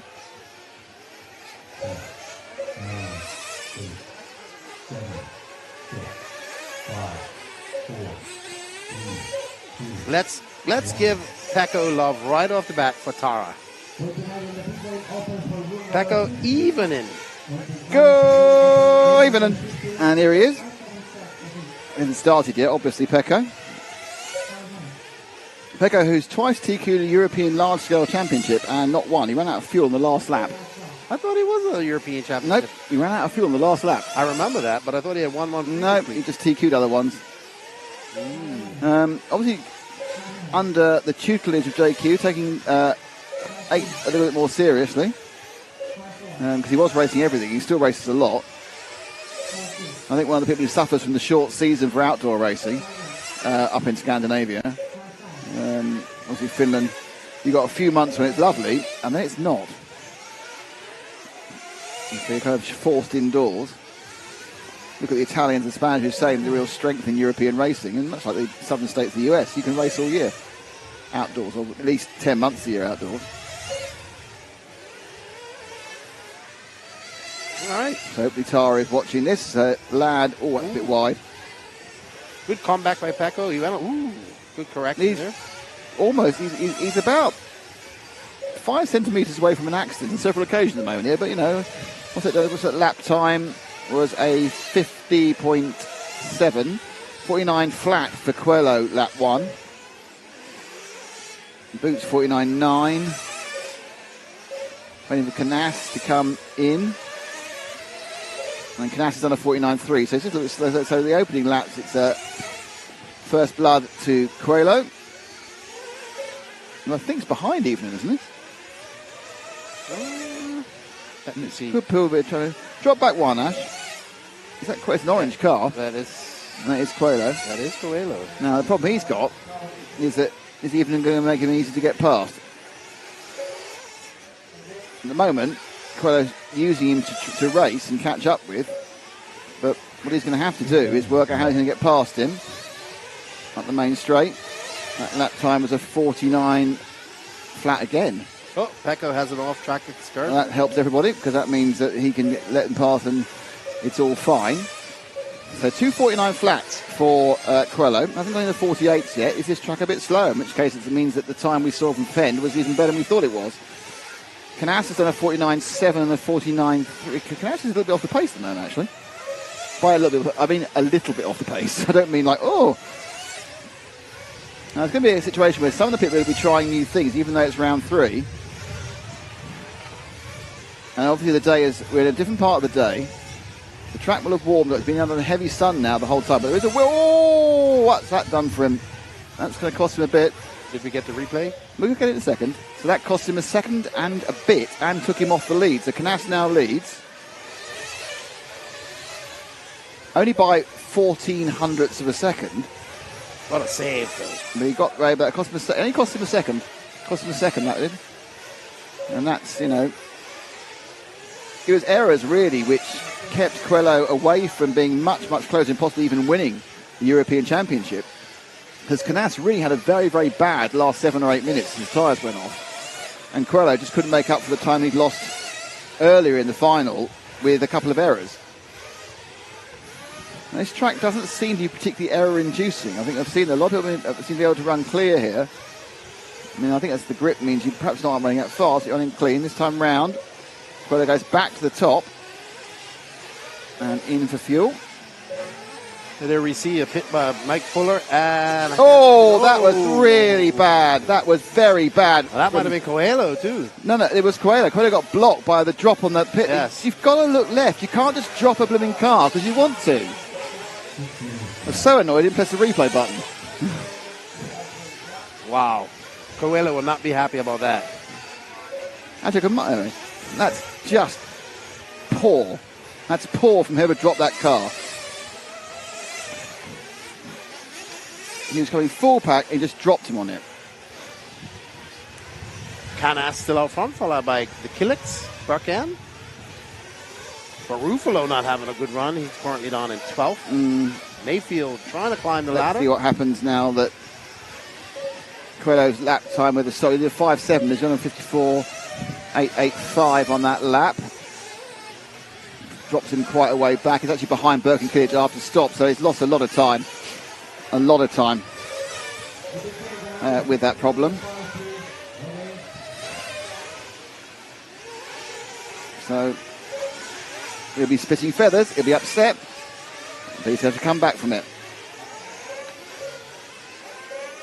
Okay, let's just find somebody else, Ash, again. I'm not sure we got any equipment. We'll obviously have a look at JCC a bit later in this one.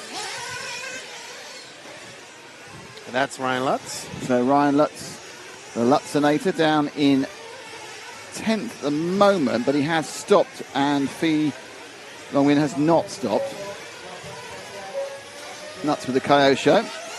Hello, Mick Craddock. How you doing? Ah, Mick, he'll be pleased now we've got a Coyote Show on camera, isn't he? Oh, yeah. He's turned up just in time for a Coyote Show to be on camera. There's Ryan Lutz. So Lutz is turning sort of 51s or 50.5s. Coelho's gone straight back into a 48.9. Yeah, 52 flat for... Yeah, so basically Coelho lost about 2.5 seconds by having a car dropped on him. And that's really frustrating for him. No one currently predicted for a 13. It will happen because they start to pick up speed when they take the average out of the pit stop out of the average. Lutz is on a 10.27, so you kind of see the issues. Coelho does a 50, or Coelho has another problem, 51.6. So I think Coelho is going to be nowhere near the time that we've seen from Fend. I don't think Canas had a problem as well. Canas done a 53. Oh, wow. Ooh. So I'm not quite sure now whether Canas had a problem, and so this might be that Fenn will go into this last round as the fastest driver. Drop back one car, see who we get. I need you to help me here. It's Burak. Burak currently scored 6th. I wonder where this track's a little bit slower. Well, actually, I'll unwonder that because Canas just on a 48.6. fastest lap by a country mile. Mason Fuller's on a 48.8. So there are fast laps in there, 49.4. So just towards the back end of this heat. But I think this must have been a heat that's been characterised by unnecessary mistakes, to be honest, here. And mistakes made by people dropping their car on you. So Burak, that time round, was a 50.2. So Burak and Burke really haven't got the pace, but they're going to have a lot of thinking to do overnight, I think.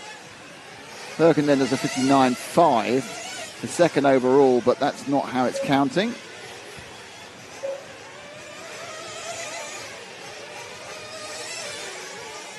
Burak doing a little bit of endo as he comes down. He is on it right now. He's pushing hard, but he is pushing very hard. The lap times are sort of there, but not exactly there. So the Mugen team needs to have a really good think about what they're doing. They need to find 2 or 3 tenths. It's not the end of the world, but it's not the easy thing. Elliott Boots coming up again. It's not having a great day. The second round was okay. Well, that's a beautiful thing. They have 3 more tomorrow. Yeah, I think a lot of people are going to need to have a really good think about what's going on. Track's evolving the whole time, which is a slight problem. You're not fighting a static target. You're fighting a moving target. Let's see if we can find car number 1. Can we find Canas somewhere? I think he is towards the start. He's probably quite close to where... Oh, that's brilliant. This is why we pay him the big bucks, you know. Unfortunately, we missed the... Unfortunately, we don't pay him the big bucks. Nuclear Crypto, we didn't get the pit lane incident. Yes, we did. You got it? It was on live. It wasn't on replay. Okay. So if you want to scroll back, you can see it. It was on live. And Quello got his car dropped on, so you can scroll back the live on this, just to that point, and you'll see it. I was so annoyed I forgot to press the replay button. Burak pushing really hard. Oh, no, I'm JC3 now. Canas now has just put in some blistering laps, and he's now on for a 45.5, which is actually just 1/10 off where Fend was. So with 2 laps to go, Canas could well take the provisional TQ. No one else is going to hit 13. It's just Canas. Coelho's had another bad lap at 50.8. So Coelho's having one of those races he has occasionally where it's not quite working for him. He's done the work earlier in the day, of course. But this is pace enough for Canas to take the provisional TQ with 1 round to go. With the S-Works and the Reds and the J-Concepts tyres. Canas. So he's about to start his last lap. Okay. And that 1 round, he's absolutely flying. That was a 48.3. He's done 3 purple laps in a row, though Queller's gone quite fast as well. Going to finish, Kilic has finished on a 12.10.03. It's Birkin Kilic, sorry, you obviously need the first name with that. Right, down the roller coaster for the final time today for Canas. Canas over the rumble strips. He's now going to drop down, sweep around the Montemar corner. Oops, Montemar corner, thank you. I'm really going to have to get my brain used to that's not in position 3 anymore. Canas putting in some burner laps here. Looking very good. Canas confident. Yep. So 48.3 last time round. There's a little bit of time there because he's going to get slightly held up with the person ahead of him. And finish the final one with a 48.6 and does a 43.282. So about a second slower than last time, but he did have a couple of minor errors in that one. But he is top. Quello does a 12.10.02. Boots a 10.03, which is good for his run. For him, getting these chunky sort of 6th and 7th overall. Birkenkirch a 10.03 as well. Parente 10.03. Burak 09. And that's where the issue comes from. And looks like we're going to have a quick word with Elliott just as soon as his graphic flies out. So bear with me 1 second, and we're going to have a grab with it. And we're going down to Matt now. Elliott, how's it going? Yeah, not too bad. Getting there slowly. Are you just looking to find a couple of tenths, or are you struggling with the track, or where are you at? Where's your head at? Yeah, I mean, it's reshuffled every round, so different times of the day, the tracks are different temperatures and things like that. So, yeah, we keep trying like small little changes, see if it's better or worse. We made a few changes there. I think we should go back to what we had before. But no, other than that, it was a pretty clean run, not super fast, but safe. So we'll see where that puts us. Best of luck. Yeah, I think there's a few people who are doing that, aren't there? Just going for the safe runs, laying down these safe runs, getting the points in the bag, and not giving themselves a nervous run towards the end on a difficult surface. Or a difficult surface. It's not a difficult surface to drive. It's not a difficult surface to do a 50-second lap. It's a difficult surface to do a 49 or a 48.5. Absolutely. It reaches up and bites you. It certainly does. Okay, top heat coming up in a second. And that is the final hit today. So it's David Ronnefalk in 1, Davide Ongaro in 2, Hal Figueiredo in 3, Ricardo Burton in 4, Matteo Polito de Bello in 5, Savoy is 6, Ancettini 7, Brian Baldo is 8, Johnny Skidmore is 9, Una Hatton is 10, Oscar Baldo is 11, and Seth Van Dalen is 12. Now, I know for a fact we haven't seen Una Hatton so far. I don't think we've seen Zanchettin either. And I'm not sure we've seen either of the Baldos. Neither of the Baldos. So when we get going in a couple of minutes' time, we'll try and pick up those people. And then we will then obviously see what's going at the front, which will almost certainly be Ronnefalk and Ongaro scrapping it out for the overall against one Carlos Canas. I think Boots there. I don't think Boots is quite on it yet, but he's kind of using his experience to give himself the points, to give him a springboard and guarantee his semi-final position. I'm not sure what you think there, Lefty. I think that Ronnefalk comes out swinging. He's going to want to TQ one of these rounds too. I think so. But, I mean, we have a guy called Davide Ongaro there that can say something about it, as well as João Figueiredo. Polito might have something to do, and maybe Van Dalen has something in the tank to do well here. We shall see, but Ronnefalk will be determined to get his name and become one of those TQists here as well. You know, I think you're right. I think Ronnefalk knows he's stuck the points in the bag for a top 5. Yeah. He knows he's going to be in top 5. Then his top 3 start in the semi-final. You're going to go, that's fair enough. I think so. Now he tries to go fast. Is he going to try and lay down a position? Because at the moment it's been Ongaro and Canas going, look at us, we're, you know. But I'm not sure this time. Maybe I have feeling I would like to see it because I would like to see a third different TQ. Oh, absolutely. I mean, it's nothing to do with people. It's everything to do with that, you know. It's like whenever we cover an electric event, we say we don't care who wins as long as it goes to 3 legs in the A-final. Okay, so a few seconds to go. You have your choice of 10, 11, 8 or 7. 7, 8, 10 or 11 is your choice, Ash, to start the day. The buzzer's going to go in 13 seconds.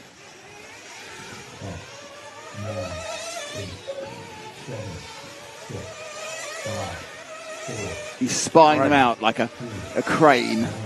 Like one of those bird cranes, not a crane that lifts things. Like an Andean condor. Oh, I say, Andean condor. There you go. Now, over the line, and that is Brian Baldo, one of the Baldo brothers, of course, who are the people who put together this fantastic circuit and fantastic event.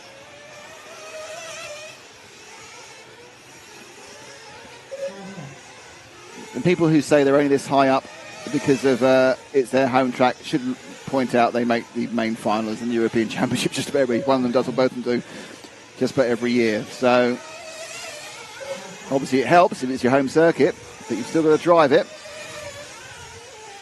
And that is Baldo. Brian Baldo. Brian Baldo. You can tell that because Matt put his picture up.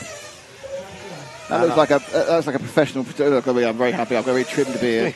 Marvellous. A big thank you to the Baldo family for all their hard work getting this facility ready in a short manner of time. Yep. For the World Championships. It certainly was only a choice of 2, here or Barcelos, because they're permanent tracks with great family ownership. Donnie's dad 3 out of 6 count, so they have 3 drops. Yeah. So I'd be interested to know how they work out who the top 3 are at the end of the day. Whether they'll just count 2 or whether they'll count 3. I don't know. Just because we have a press conference.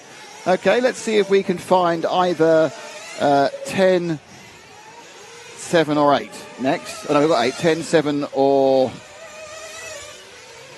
11. 10, 7 or 11. Ah, now we found somebody out. Who is this? This is exciting. This is the 8. So we're still with Brian. We need to go to, we need to switch now. Ash, please. Una Hatton. We need to find either 11, 7 or something. It's 10. Una Hatton. No, yes, all right. Where are they all?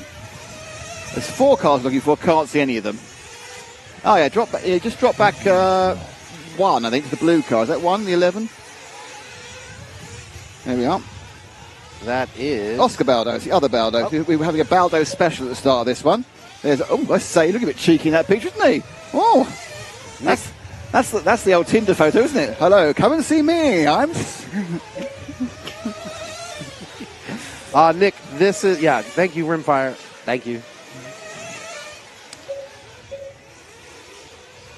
So Oscar and Brian, both X-Ray drivers, of course.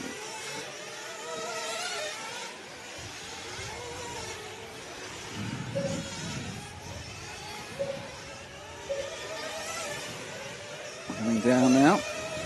I believe he's the younger Baldo brother. He is the younger brother. You're right. Oscar is a couple of years younger. At the top, by the way, Ronafalk is leading Ongaro by about 0.7 of a second. Both of them currently obviously on the 13th. They've not made their pit stop yet, but they've both done 3 decent laps. Ronafalk just went by Baldo. He's flying. He is on it. But we'll come back to him later. Okay, so we need to find who is this? Who I was looking for? It's you said 7 or 10. 7 or 10. Okay.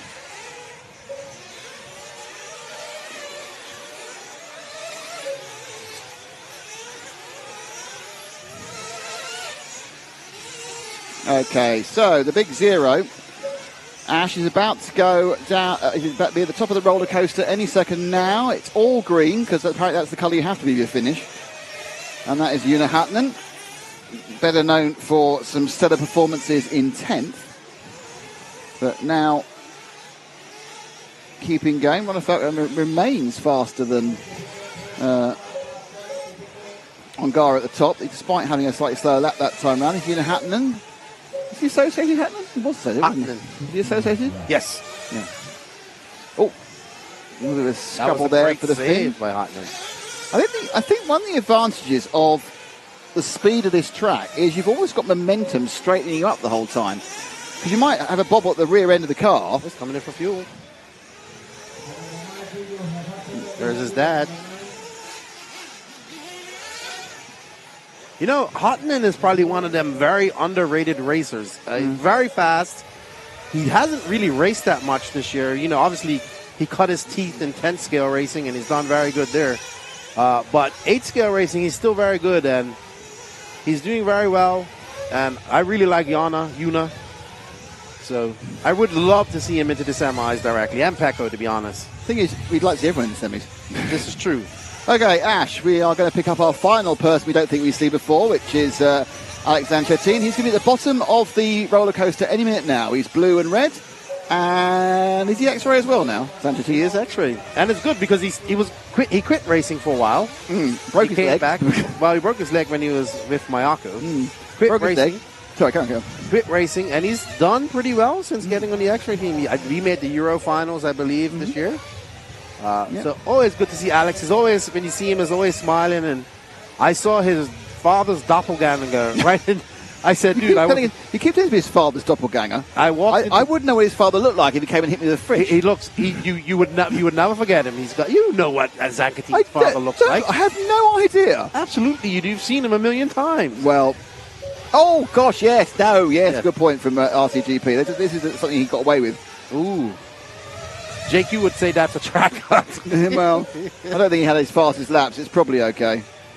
Ongaro leads, or does he? I'm waiting for Ronafalk to finish the lap, actually. Ronafalk had a 4.46. That's the fastest we've seen, isn't it? Ooh, that's pit flying. stop.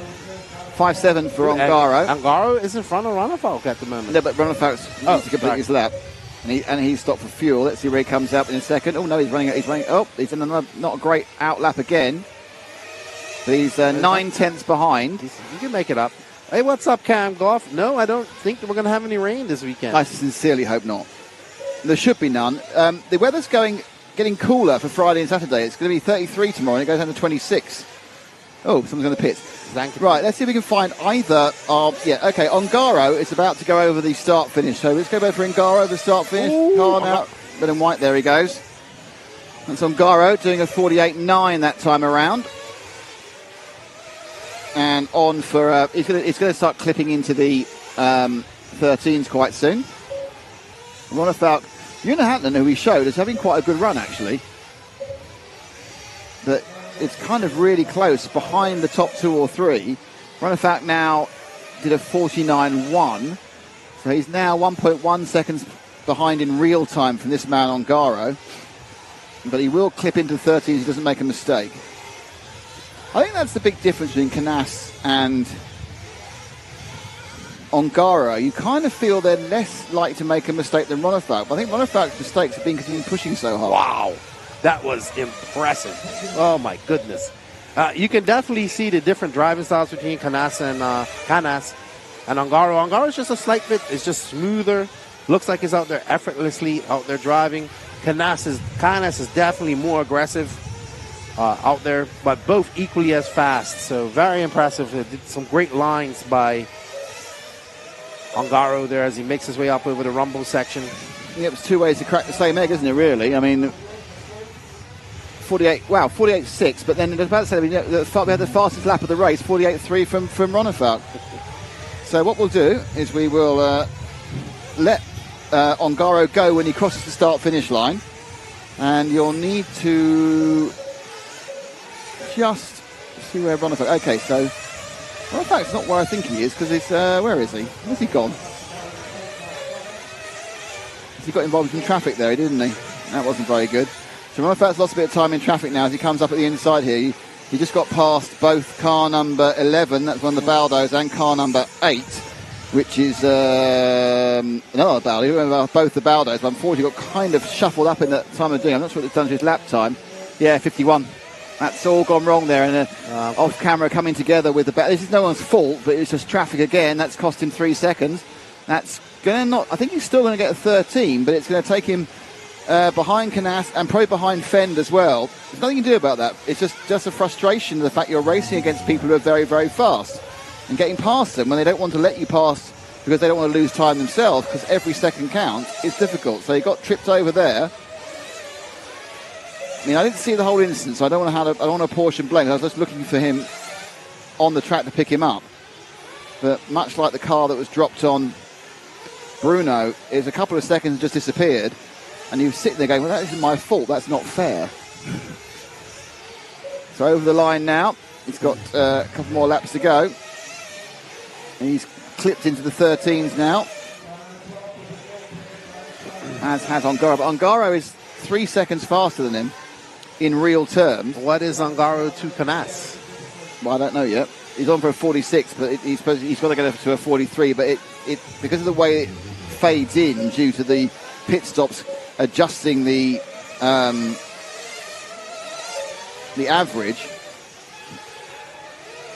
So Ronefalk now has got a lap and a half still to go, despite the fact the buzzer's gone. Ongaro's just done a 48.6. I don't think Ongaro's going to be able to get to Canas. I think Canas looks quicker. Ongaro currently is about to go past and has gone past Fend. I don't think Ronefalk's going to get past Fend. Ronefalk just made that 13 laps by 0.7 of a second. So it's good points for Ronefalk again. Ronefalk looking impressive, just making those mistakes, getting caught up. Well, I don't think he made a mistake. I don't think he made a mistake. I mean, I don't think it's going to cost him the round win. I think he just got caught up. It's one of those things. Traffic, yeah. So one of those. See, the point about it is not everything. There's not always a time where someone's to blame. Sometimes it is just one of those things. It doesn't matter in the end. It's a confidence thing, really. And not even that. It's a bragging rights thing. But Canas looking to go in. So Ongaro, it's going to be close. Finishes on a 44.5. Yep. And Ronefalk finishes on a 47. Okay, so Canas wins the round. Ongaro's second. Dakota Fend is third. And Ronefalk is fourth from my calculations. There's the individual results of this race. We'll wait a little while before we get the results of the whole thing. Savoy, well done him fifth in Savoy. Skidmore again keeps putting in these results every single time. He's looking like another shoe into the semi, Skidmore. I'm just waiting for them to do the resort. Renan Savoy and then Ricardo Burton. Newton Hatton was seventh. Oscar Baldo was eighth. Ninth was Zantetin. 10th was Brian Baldo. 11th was Seth Van Dalen. And then 12th was Mattia Polita Della Bello. BeachRC.com, the Racers' one-stop online hobby shop. Choose from all the popular brands and variety in stock with super fast shipping and great customer service. BeachRC.com still has the local hobby shop feel with all the benefits of the internet. BeachRC.com is the exclusive distributor for Ultimate Racing, S-Works, Pro Circuit Racing tires, Nitro Lux fuels, and Assault RC performance products. So fill up your cart and check out at BeachRC.com today. The round result, because we've switched to Group 1 again. Now, I really the round isn't over, but this is where it is. Juan Carlos Canas has won it by 1.2 seconds. Ongaro second, Fenn third, Ronafalk fourth. How Figueiredo, wow, I didn't see him sneak in there with a great one. Figueiredo sixth, Coelho had that problem early in the middle of the race. Robert, again, great result. Elliot Boots, good solid result. Birkin-Kilic, best so far. Danny Parenti in 10th. Johnny Skipper back down in 11th. I'm surprised about that. Kerup is in 12th, Savoya is 13th, and Ricky Birdon is 14th. So, because the same people are coming in the same positions, the mixture is quite interesting. So it kind of means if you get 3 tenths, normally that would put you a long way down. You may actually finish 10th, you know, because everyone's kind of tripping over each other. So I'm looking through here. As of now, we have the next top American is Brandon Rose in 18th, Adam Drake in 19th, Hatton finishing 20th, Bornhorst on the 21st as it stands, Camden Line 24th. Okay, so counting all 3 rounds, this is the order. This is counting all 3 rounds, which is not, obviously there are drop rounds to go, but if we were calling the finals now, this is the order it would be. Juan Carlos Canas would start on pole, David Ongaro would start second, Bruno Coelho would start third. He's currently equal on points with Ronafalk, but has a fastest time. Dakota Fenn is 5th. Johnny Skidmore is 6th. That's a consistent scoring. It's got Skidmore into 6th. Birkin-Kilic is 7th. Elliot Boots is 8th. How Figueiredo is 9th. Now that's because How has got one really poor score to drop. The others are kind of, so Figueiredo absolutely is going to finish. Okay, with me. La la la la la. La la la la la.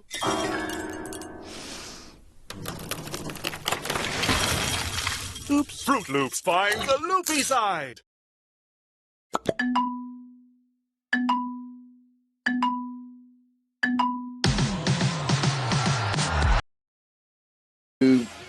29th.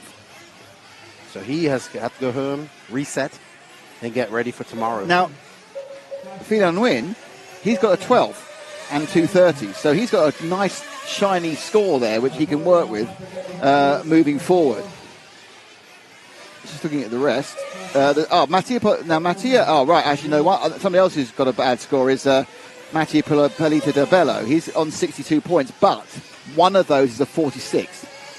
So Pelita de Bello is currently 16th. He's going to really ping up the charts. He might go as far as 7th or 8th if he gets a solid score tomorrow. So, you know, it's all to play for. But if you look at the top, okay, so a second, a first, and a first for JCC. A first, a second for Ongaro. A third, and a sixth for Coelho. A fourth, and a fourth for Ronafalk. An eighth, a fifth, and a third for Fenn. 7, 11, 11 for Johnny. 12, 8, 9. The same people are scoring the big points every single time. So even though we're scoring 3 from 3,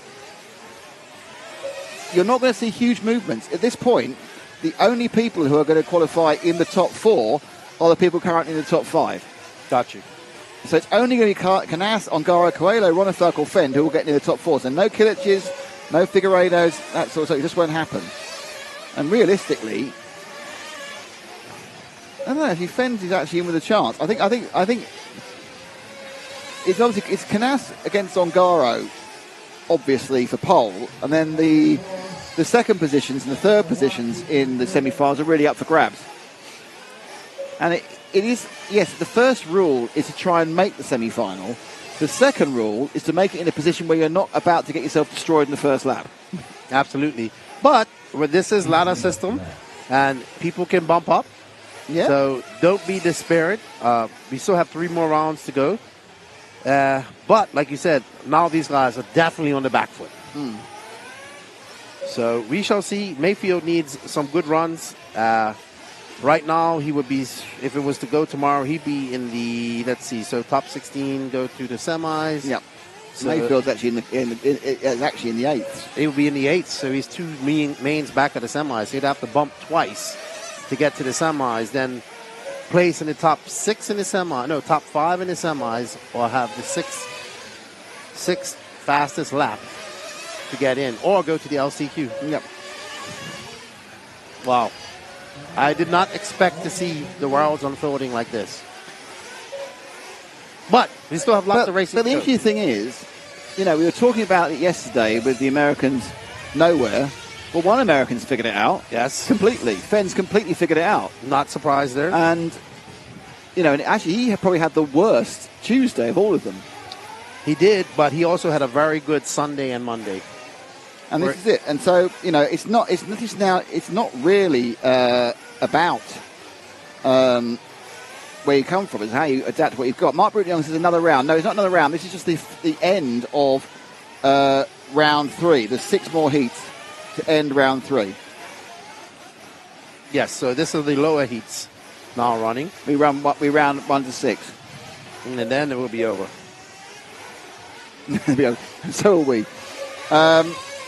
There's going to be a press conference recorded in the next half hour or so with the top 3, which I assume will be Coelho, Canas and Ongara. It depends on the drops.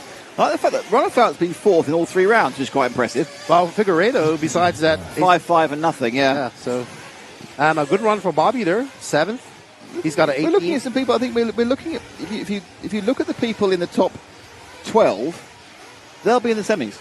Yeah. They'll all be... They won't get knocked out. It's just because the big points. You know how you see sometimes that Barry's had a rotten day and then suddenly pings in with 2 great scores. I don't think that's going to happen. I think the top end is the top 5 positions are nailed on, and so there isn't a chance somebody to come in and get this amazing score. It's a very interesting circuit, a very interesting event. More interesting qualifying is more interesting than I thought it was going to be. I'll be honest with you. Well, and we still have 3 more rounds to go, so it's going to. Oh, what's that? That's not good.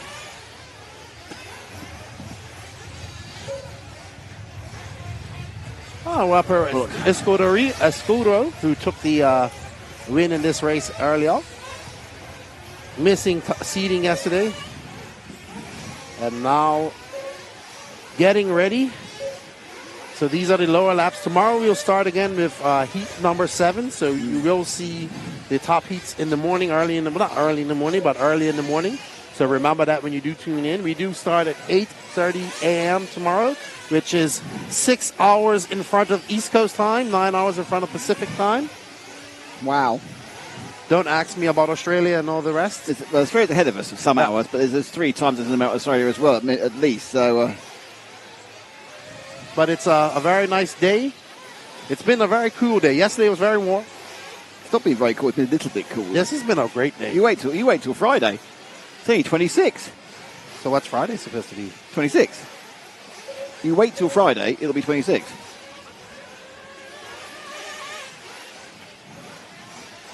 So we're expecting the same temperatures on Friday? No, tomorrow is Thursday. Uh-huh. It's going to be hotter tomorrow. I was hoping it would be cooler. No, and then it's cooler on Friday and Saturday. They're even saying cloud cover. But dry. Well, I've lost track of time here. Literally.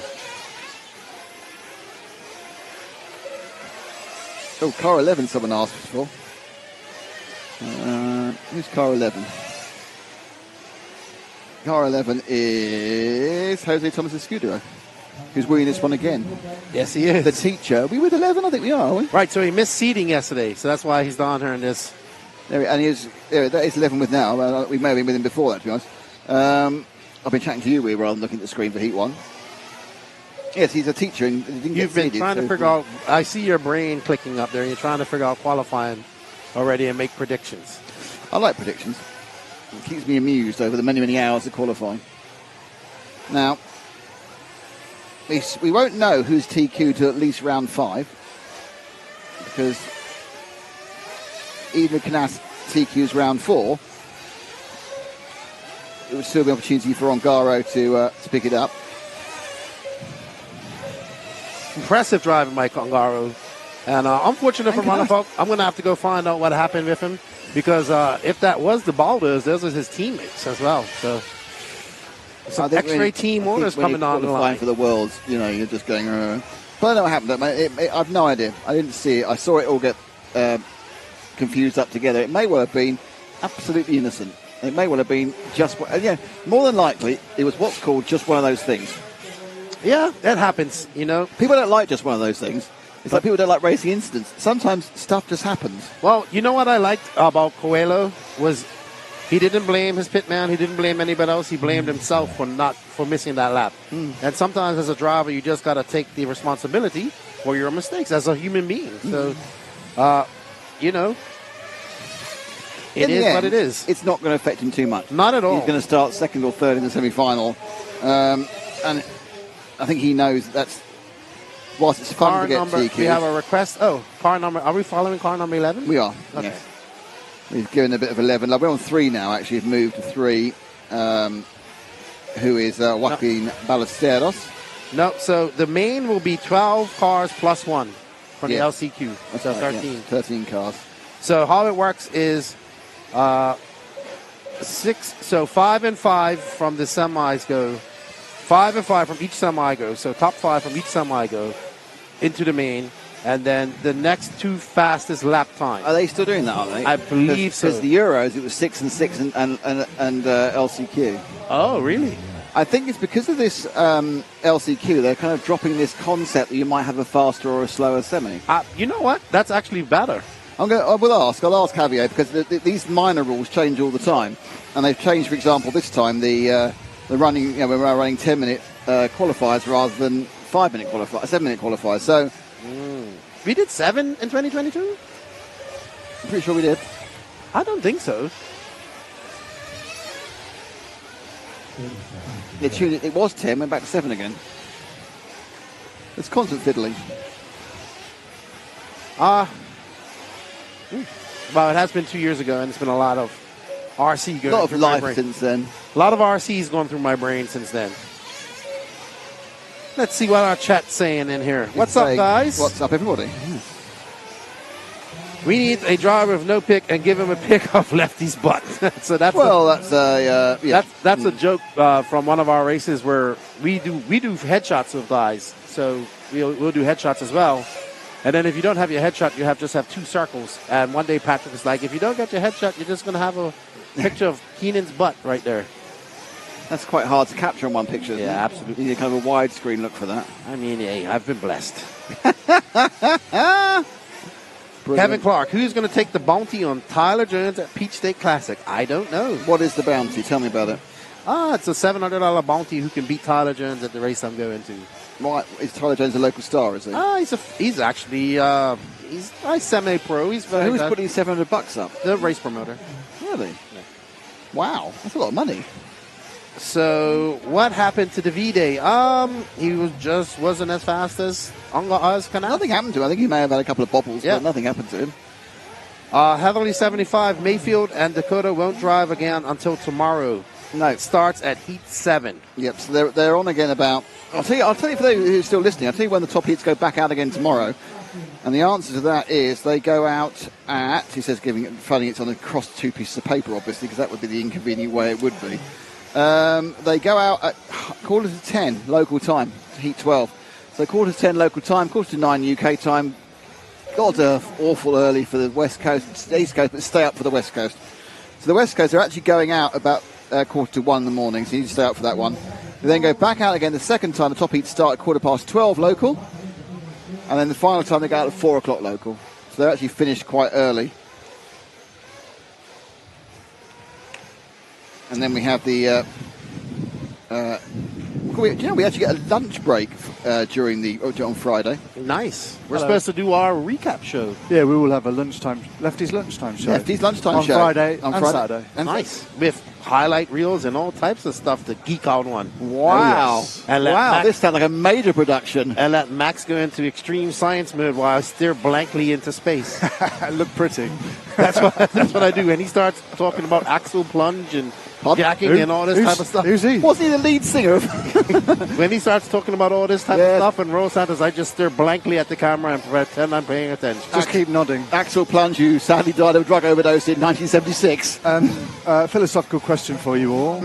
I already had to give an answer off my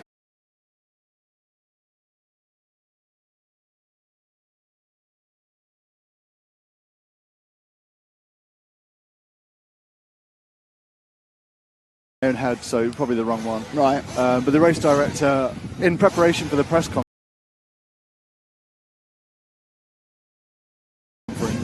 the race director wanted to know what we would prefer, because according to the IFMAR rules, right now the TQ is 2 or 3. Yeah.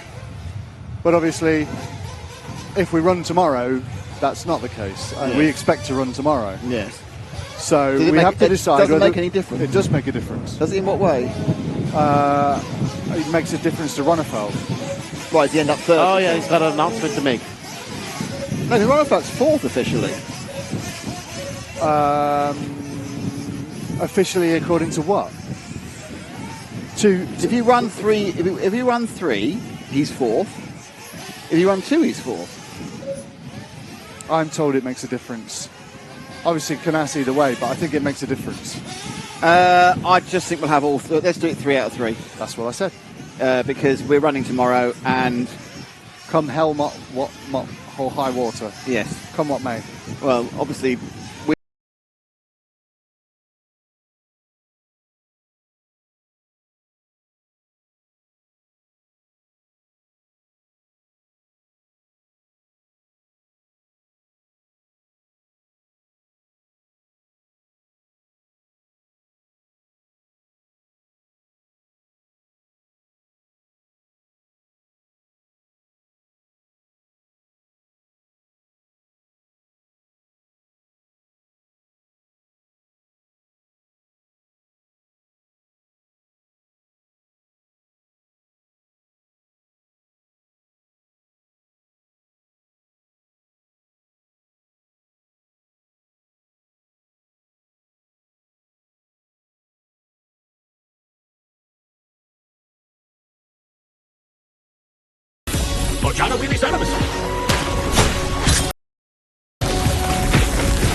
What's up, Bobby Moore? How you doing, man? RC Trackmasters. Say what's up to Dave and everybody there at Race Time. I look forward to seeing all of you guys in November at AMS. It's going to be a hoot. Last big race of the year. Where's that? Alabama Manufactured. Oh, the AMS, absolutely, yeah. So, is there a shootout of manufacturers? They turn around and go, da, da, da, da. I don't know about you, Techno, but the town ain't big enough for the both of us. Oh, okay, yes, works. I'll take you on. Like that. Is that what happens? No. Oh, okay. The shootout happens on the track. So what, with guns? I think that's did Fenwin? No, Mayfield won last year. Canas was there as well. Barufalo, Robert was there. Okay. So good to see. Have we followed our... Ferguson? Have we followed our... we followed him before. Okay. Have we followed our Q80 drivers? See if we can find car 7 of Mohammed Shtail. Because I don't think the Q80s used to come en masse to Harper Adams. And obviously I haven't got a chance to do that anymore. This is car number 7, sort of completing the lap soon, theoretically. The only problem is you can't really tell, he'll be getting fuel and everything where they actually are on the track. So if you see car number 7, you get a prize, Lefty. Car number 7. Right there. He is. Right in front of us. There he is. He's got a little red nose. His little red nose. All white, car yellow number wing. 7. All white, yellow wing. That's Mohammed Shtail, one of 3 or 4 Q80 drivers here. Always good to the Q80 team. Chris Reeler wants to know, would it be possible to change the on-screen graphic for a race time and to use predicted time instead of the elapsed time? No.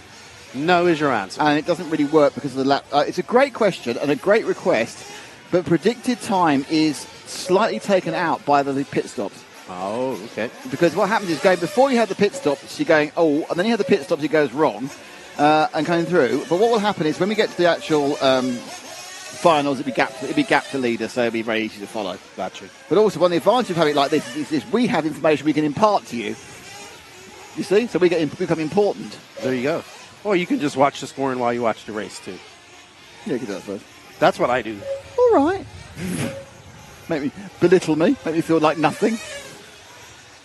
Sandra DeGraff, who's here, says the heat order changes every 2 rounds, so remember. Yeah, it has, and it has changed. It will change again after Heat 4. I don't really think it makes a difference on this track, though. It doesn't anymore. Realistically, pit stop is not required, Yami. It's another arcane rule, if you ask me. But I suppose it's people could say if they have to 8:30 every morning, it's not fair. Hey, Mark, I will be at the Peach State Classic. Do you know what I would do? Hello, Scott Swerve. Scotty Ernst is here. Hello, Scotty. I would run them. I just run it 1 to 15 today, 15 to 1 tomorrow. Yeah, just reverse it. And that's it. And then everyone has an early start and a late start and everything else. Yep.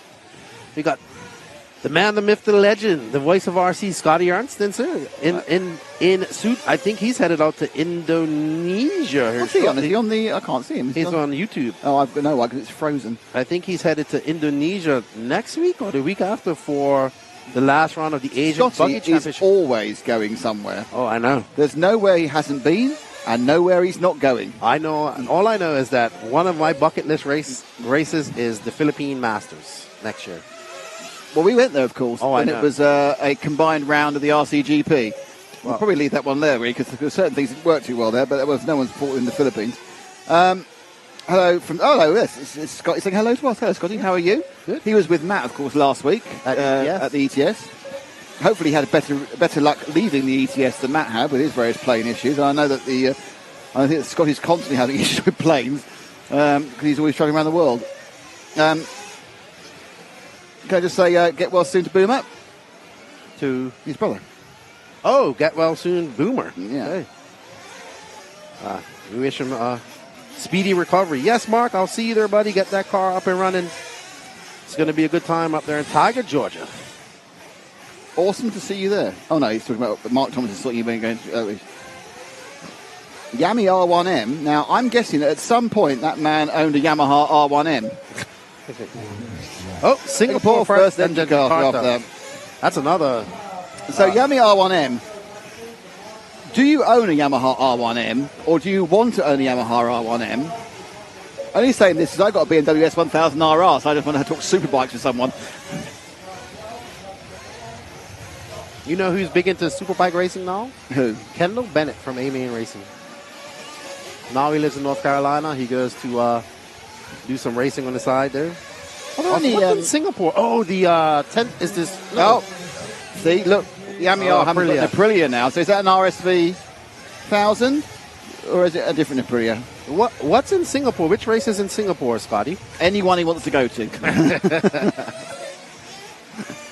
Thank you, Basil Naughty. He had an R1M. He's got an Aprilia. Basil, if you're into sports bikes, you know he's at the top end of the bikes here. Basil says, thank you for another top-notch coverage, guys. Much respect from Emilio Gomez says, what time are the semis on finals day? The first one starts at 1 o'clock. 1 o'clock Spanish time. is the first of the semi-finals. I think he's in the currently Midwest. So 1 o'clock Spanish time. Midwest would be 7 hours back. Yes. So it'd be 6 in the morning. Pictures are on it. Oh, he's got an RS 660 now. Okay, he's gone down a 340cc on the Aprilia World. Dansford's out here, our sponsor from Beach RC. He's leading this right find now. him for a second. Find car 8. I'm sorry, I forgot. Things come Car past 8 3. is, I'll let you know right away. Not that one. I'd like to say thanks to BeachRC.com for being a title sponsor of the event. And of course, our key sponsors, RC1 Racing, J Concerts and Meebo Sport. Looking at the M1000RR now. I stop looking and just buy. I mean, in fairness, if you're not going to track it, if you're actually going to ride it on the road, you might Right, they're coming over these. you may also get the S1000RR, yeah, I mean, but if you are a track runner... Zach, sorry, Nick, I was just getting Brent on, got to give Brent some airtime. Nope, where is he? Next one, there you go. So if you're going to go in small tracks, less work. I'm old. Good point. I did a 3-day track day at Cartagena, which is about 30 miles from here. It's kind of a testing track, and it's very tight.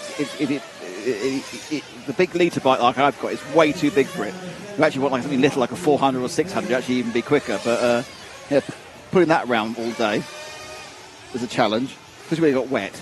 Oh yeah, I had a R1 Suzuki 650 and a 700 and the DR. They're my buddy's bikes, so we all had them. whether he wanted to or not. The 750 was awesome. Suzuki 750. I've got. I'm going to go to Estoril. I've got a 3-day track day at Estoril, and I'm driving a day down to Portimao. I've got 3 days at Portimao at the end of October. So I'm spending. Do you drag a knee? Pardon? Do you drag a knee? No. My body positioning is. I'm not. Yeah, I have done, but at this point in my age, no. But yes, I'm doing 6 days out of 7 and at a track. And someone said, "Yeah, are you worried about safety? And are you worried about?" And the only thing I'm worried about is I'll be absolutely shattered. I'm not actually. I'm quite concerned if my body will get anything like lasting 6 days at a track out of 7. But there we go. So there's Brent. You can tell it's getting late in the day. You can see the exhaust a lot clearer. The shadows lengthen over this Redovan circuit. Brilliantly put together by the Baldo family. Served us well. I'm not sure. Matt was supposed to come back for the end of this heat. He's not come back to it, which is kind of ruined thing. Mark tells us I'm going to have my smoker at the campsite. Oh, right, you get yourself free barbecue again. You're really good at getting yourself free barbecue, aren't you? Oh, man.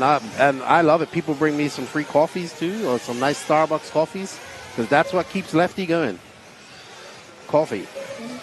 All right. How are the tracks chosen for a Worlds event? Well, normally there is one of the blocks is given a award the championship, and they invite proposals from any track within their block. So, for example, anywhere, if this had been 2 years ago, that's not fair play, to say. Any track can put a proposal in, a written proposal, and then it gets selected by the block. Yeah, if it meets the requirements that they wish. So, and everyone kind of goes, money.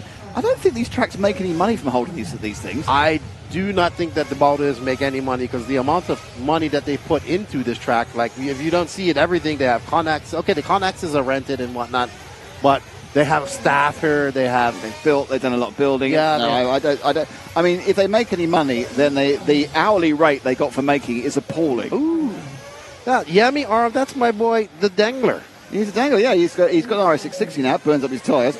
Anthony Scott used to race Superstore X6RR, raced back when Superbike America was good with Matt Willadin and Ben Spees. Yeah, that was good that time.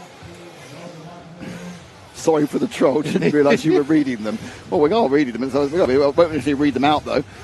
There's the result of this one. Brent finished second. But yeah, so I genuinely don't think it's involved. I know it sounds naive, but I don't think it's much. Yeah, but also the tracks have to meet certain requirements. Yeah, you've got to be good. Yeah, if they've got 2 tracks that met the same requirement, I'm not quite sure how you would make a decision. There's various reasons. There we go. Well, I know that the Figueiredos really wanted to have this, but like I said, with them having the first ever e-buggy Worlds next year, and the Euros, and their big IBC race, I think it's moot. Either those two companies, either here or Figueiredo's, would have done a fantastic job. Absolutely, they have a beautiful facility there I as just well. feel that with such short notice, EFMA went for zero risk. Yeah, obviously, and for the Americans as well, they're a little bit more comfortable. I'll say now, I think if it had been handed back, like with 9 months to go, I think it might have been a different decision because they could have gone through and that's nothing against here and nothing pro anything else. But you've got 4 months. The sensible thing is to put it somewhere with zero risk. And I know there's not very much risk associated with Barcelos, but I know what you mean. It's not zero risk. This is for the quick turnaround. People have to change flight, whatever. People have more flights. The people that have been here already are familiar with everything that matters. It's much easier for people coming from abroad. They've done it before. They know the links and everything else. Oh yeah. Apparently, you're being offered food everywhere. You've got banana pudding at left. So surely at Peach State, you should be offered peach pudding. No, I'm not a peach guy. I don't like peaches. What? At all. Wow. I mean, I like the fruit peaches. Comes out at the end of the day, lefty anti-peach. I like the fruit peaches, but anything else fruit peach flavored, I do not like. Well, there we go. Peach snaps. Have you ever had banana? Oh, okay. Have you ever had banana pudding? Now, Matt's turned up a bit late, really, for my idea. So I had an idea, but Matt's turned up too late for it, really. It's probably best I wasn't here then. What were you doing? Saying at a press conference. Right. Ash is ready for you when you get there. And when is it happening? 7 o'clock. Oh, 11 minutes. Okay, fine. That's cool. Anyway, I'm going to do this anyway. It's late. Now, when the energy starts dropping at a baseball match, what happens? You have the 7th inning stretch. Yes. We are going to have the in-between heat 3 and heat 2 and heat 3 dance with the fantastic sounds put together by Zach and our promotional material. And I want to see you dance, Lefty, because here we go. 3, 2, 1.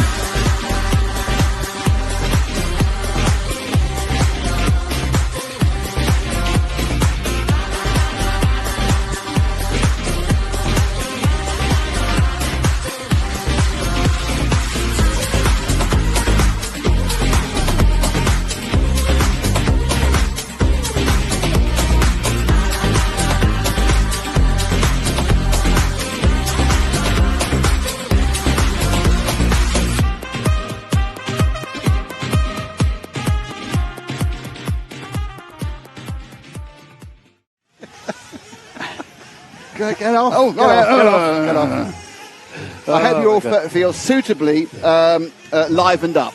Enlivened, in fact. Yeah. I'd like to point out that a certain member of the team was relatively inanimate in that one. Mr. LTG. What's up? Exactly. You're going, what's up? You sat there wiggling one finger. That's dancing for me. Really? Yeah. Zach was moving more. He's busted his knee. His shirt's all swollen. He doesn't like to talk about it, though. Curiosity, how many rounds of qualifying counts was the finals? 3 rounds of 6. All right. Does the opposite happen to most racing where the track becomes less grippy due to the oil? Not sure what you're talking about. On the whole, tracks grip up as they get more used. It depends on the circuit. Normally, what happens on any off-road circuit is it begins to get slightly slower because it gets more rough. But for example, when they ran the circuit in the last Euros at Hungarian, because it's a brand new circuit, it was way slow at the beginning because it actually got run in effectively, and it got faster and faster and faster. So it's hard to say. Most tracks, an asphalt track will normally get quicker. Car 5, please. Right at the point where it doesn't get quicker and it gets sticky. All right, yeah. This track, though, is the opposite because they want it to get greasy. I know, they want it. But the thing is, that'll actually make it faster. Yes. Because you'll be able to rotate the cars better. What's the local time? The local time is 9 minutes to 7. Shout out to the truckener. Sorry, to check. Car 5 didn't go out. Oh, car 5 has gone out. Wake up your mind, car 5. Lazy car 5. Naughty car 5. It's not got a transponder in, though. It's not working. Oh, gosh. No. So car 5, which is Lucia Gonzalez. Oh, no. Alejandro. There he is. He's running. He is running, but she's running. Oh, sorry. She's running. She's running, but there is no transponder. There's a timing issue for her. That's a shame. But often there's a backup. There's a backup timing sometimes, which we obviously weren't living in. This is Lucia Gonzalez. There's 2 or 3 Spanish lady racers. Obviously, Jessica Powelson, top woman here at the moment. What's up, Michael Kuntz? Someone asked, yes, Chewy RC, 3 rounds of qualifying count. And, what? I'm sorry. You're not listening to me, are you? Sorry. I said they answered that one about... He was talking about no transponder for Lucia. Zach, that one. Car 10, who have literally cursed. We've cursed car 10. Upside down. Upside down. Upside down. He's upside down. Truck is insane. That groove is tiny, says my husband. Check out this pose in the timing. Oh! Go on, Ben. Look at that one. Fantastic stuff. That's Guy Ben Arush. And he is looking, he's staring down that camera. Looks quite dapper. In fairness, I might have colour graded him to look slightly less like he's died 3 weeks ago. I've been watching a lot of The Walking Dead recently, and I think he's a fresh one.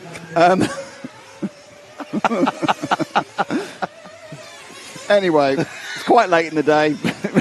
Matt's wondering about the lawsuits. What can you do?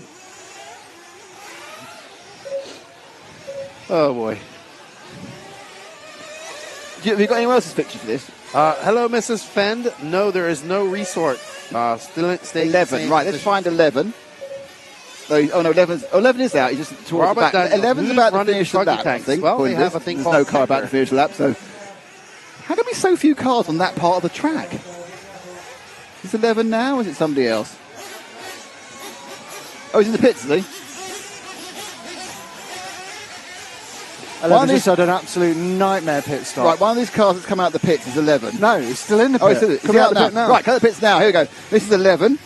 This is Ziv Magnesi, which is a fantastic name. Yeah, from Israel. Loving that. He sounds actually like... Do you know what he sounds like? That sounds like a Russian car from the 70s. Yes, I have a Ziv Magnesi.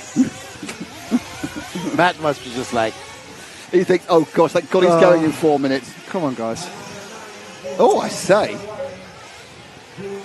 I think Ziv could be having a few contacts from the ladies watching this show. We got Dakota Fenn's mother tuning in, Miss Nancy Fenn. Mrs. Fenn. Very nice lady. No resort, ma'am. So, well done. Dakota went third. Doesn't really need a resort. No. I mean, I know he's not on the top 2 heats, but I don't think it's really slowing him down, to be honest. No, everybody, the people he's with are pretty fast as well, so... Yeah, other people have been suffering with traffic. He isn't one of them. No, not at all. Sounded very sad then. No, I'm suffering with traffic. No, not at all. I mean, gotta. Michael, could some of these cars looking like The Walking Dead? Possibly. Can I ask you a question? This is a genuine question. Okay, one of the most common things we're getting asked here is whether anyone's on a clay compound. Why is that so important to the racing community to know if they're going to be on clay compound or not? Because that's what all these top drivers are waiting for. But they're not on it. So but why what is going to happen when they are on clay compound? Well, I think that's where they think they're going to get the optimum performance. So they're suddenly going to go faster. I believe that's what they're waiting for. Too sweaty to click my fingers. Is it a genuine question? I don't know. I don't understand why this is coming up so much. And it's obviously lots of different people are asking about this. So it's kind of like, why is that? So, sorry, this isn't related to that. Okay. So, I genuinely thought, my God, Matt knows about why people are on clay compound. Fantastic. I just suddenly realised maybe I should let your conversation run its course because for once it's actually on topic. So I'll come back to you when you divert to talking about parrots or something. Yeah, I guess the clay compound. I guess they're thinking from 2022 gives them the feel that they want from the car to go to the optimum speed because you can see that like Mayfield's trying to struggle to get that car to rotate and whatnot. So I was talking to Jason about it earlier and he was saying maybe tomorrow. And is it a situation where when the clay compound does start working, the Americans feel they may begin to move forward again? Yes. Right, okay. So they're actually looking for enough drop-in grip for the clay to work, and then it'll fall more into their usual remit of experience. Absolutely. So instead of, I think they should be adapting to what they have now and trying to make. I mean, I'm sure they are, but it seems like that's the magic trick they're all waiting for. Any big name drivers been disqualified yet? I haven't seen anyone been disqualified so far. Yeah, there's been some DQs. I think Greg got DQ'd for being too wide. What, in yesterday. The actual? Oh, yes, doesn't count. It's a real thing. So, today I don't know. No. So it would be, well. So just a little bit of an on-air planning session now. Oh, exciting. It's 2 minutes to 7 p.m. local time. So Nick is going to go and run the press conference. Any minute now, I believe we may have a guest coming. Oh. Okay. Not sure if you are familiar with a guy called Joseph Quagrain. I think I'll be leaving the chat now. Goodbye, everybody. Back in a few minutes. He is going to, you recall the last Worlds? Yes. We're going to find somebody for him to help with his science mode. Nice. And so we were going to open that feature towards the end of today. So if he comes, are you okay to talk to him about that? Sure. Great. Thank you. Thanks. No problem. What's up, Derek Poe? How you doing? Car Hunt in the house. Let's see. Charlie Mack says, every Olympics people say there should be a normal person competing in each event to show how difficult the events are. The same goes for this event. I need someone average to drive this layout. Well, you got some average drivers out there. I actually posted a quali pit walk from you. I've kind of been up here in the booth all day. We're going to try and get out there tomorrow at some point with Max. Max has been posting up a lot of content, lots of driver interviews as well all day. So go check that out. But definitely another lefty walkabout without tripping over things and having other things done to me. So, I'll get up there tomorrow and do one. Probably when I get here in the morning after the first round of the top heats. Go out there and have a talk to everybody. Get over by the S-Works pits. Definitely tomorrow. Yeah, Greg, we were trying to figure that out too. I would think that it would be 4 out of 6. And it hasn't been. I don't know. Thank you, Derek. We appreciate it. It seems to change all the time. But yeah, definitely we'll get out and get a pit walk for you guys. I know you guys like that. And I like it too because it kind of gives you the atmosphere of what's going on. And I'll be honest with you, it is a great atmosphere here. And in fact, you just have to come to a World. It's a different thing. And the atmosphere is going to even be more electric come Friday and Saturday. Man, I know people are trying to fly in just to come here and watch. So I can't wait. Yeah, it's apparently 3 out of... I thought it was 4 out of 6 too for all this time, Greg. But apparently it's 3 now. But you know what? Let's get that confirmed. Maybe we should talk to the RD. Good idea. That's a very good idea. Is this Greg Degani? Well, we thank you guys for tuning in. I actually probably need to sit over by Mick's side now so I can actually see scoring.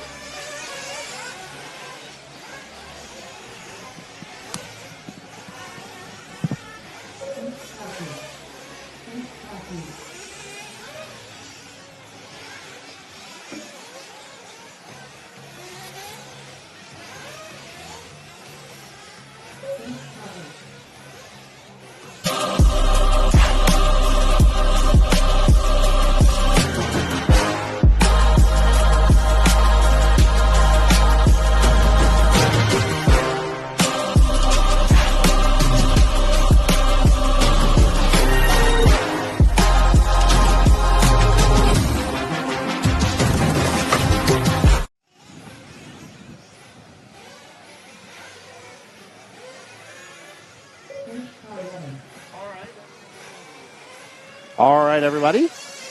We are back. I'm now sitting in Nick's spot.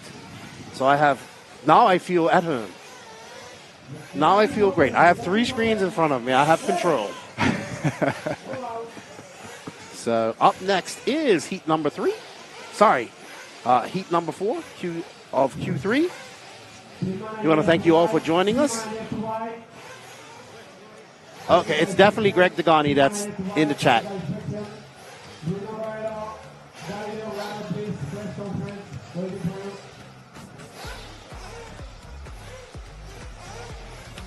Andres, don't worry. I've been asking about them, the clay tires. So we're on it.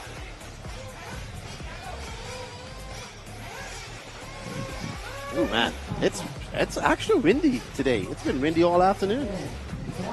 All right, everybody. Up next is, there we go, Costas taking the win, followed by Lucia, Ricardo Fauch, Vallejo Meja, Mohammed, not going to be able to say that, Jose Angel Guterres, Fernando Mariscal, Anira Almeida, Patrick Molet, Ben, I missed that, sorry I didn't read that out fast enough. But up next is Heat 4.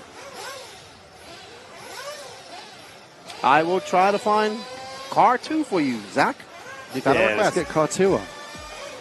Thank you for watching this live stream. We greatly appreciate it. It has been brought to you by BeachRC.com, title sponsor of our World's coverage here, and we're very grateful.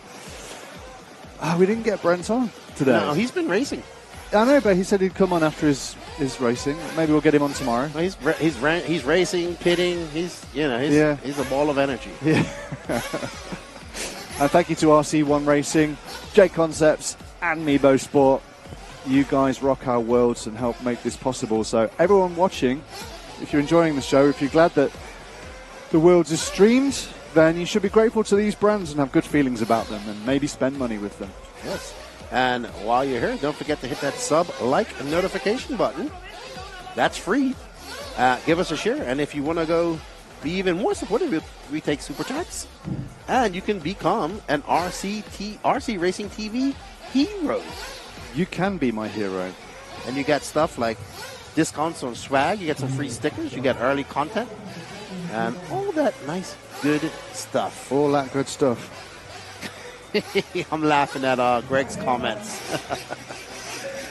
You must have saw the video, Greg. Alrighty then.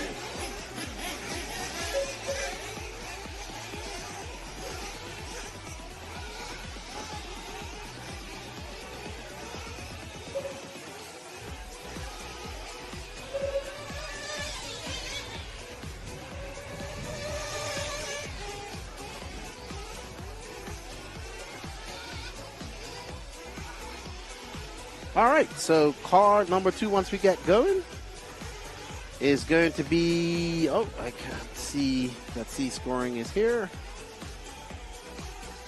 We got Juan Jose Cerner, Colin Brennan, Diego Maraking, Holger Like, Frane Buhin, Yale Zurloff, Thomas Copalete, Yaking Reyes, Scott Yang, Gil Otonga, Alice Gonzalez, and Tony Greco.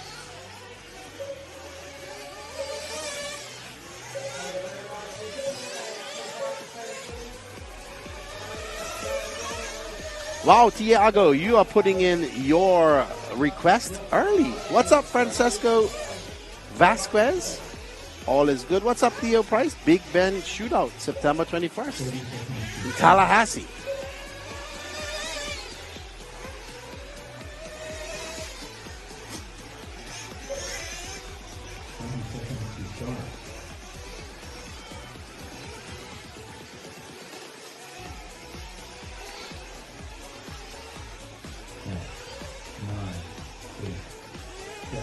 All right, so we do have a request for car number 2. Colin Brennan, who bought me a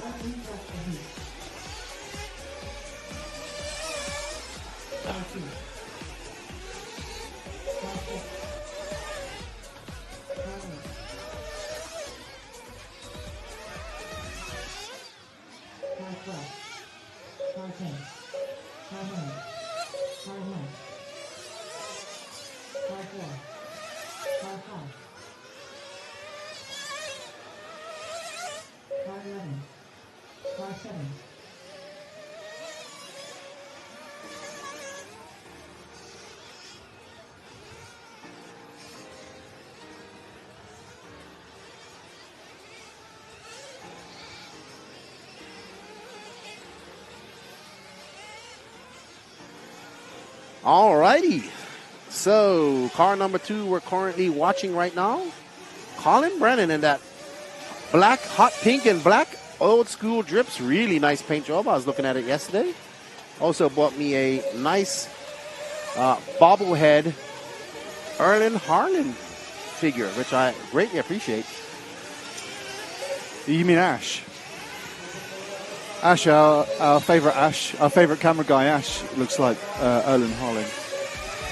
Not Zach, that's Zach. Ooh, a smaller version. Yeah. Yeah, could be. We've got a guest. Oh, great. Should we I thought I'll introduce our guest and have a brief, polite chat, and then you can get down to business with them. How does that work for you? Sure. Cool. Oh, we're completely black. Okay, hang on 1 second. We're silhouetted. 1 second. All right. As Matt gets ready to talk to everybody's favorite engineer, we are currently following car number 2 of Colin Brennan. Let's see what else we can follow here. Let's follow car number 4 when you get a chance there. Zach, I'll look for him. Holger Likey. Let's show the N1 some love. That's him right there. Car number 4 just going over the carve out shock towers. The last car in line right there. Thank you. Zach? Juan Jose Serna. We'll get him for you, actually. That's a good, we'll find Juan Jose Serna after JQ gets her. Car number 1 next after this. Zach, please. Okay, we're back. Mr. Joseph Quagrain, welcome to the show. How are you? Thank you very much. It's great to have you on. It's great to be up here, actually. I wish we could drive from here. Yeah, it's just slightly higher, isn't it? We have a better vantage point than the drivers themselves. Yes, definitely. How's it going for you, this event? It's going really well, actually. So, Robert may already be qualified for the semi-finals. And he's been improving each run. That's good. And he has a very easy to drive car. So for the mains, that's going to be good. We are trying to get some more pace without making it harder to drive, because Robert is old. He says he needs an easy car. And then Pekko, he's very fast but crashes. He gets nervous when these world stars are behind him. He's not supposed to be faster than Mayfield and these other guys, but he is, and he needs to get used to that. Yeah, absolutely. So as soon as someone's behind him, he blows off the track. But when he's alone or behind someone, then he actually does really well. So if we can fix that for tomorrow, then Pekko will be right up there too.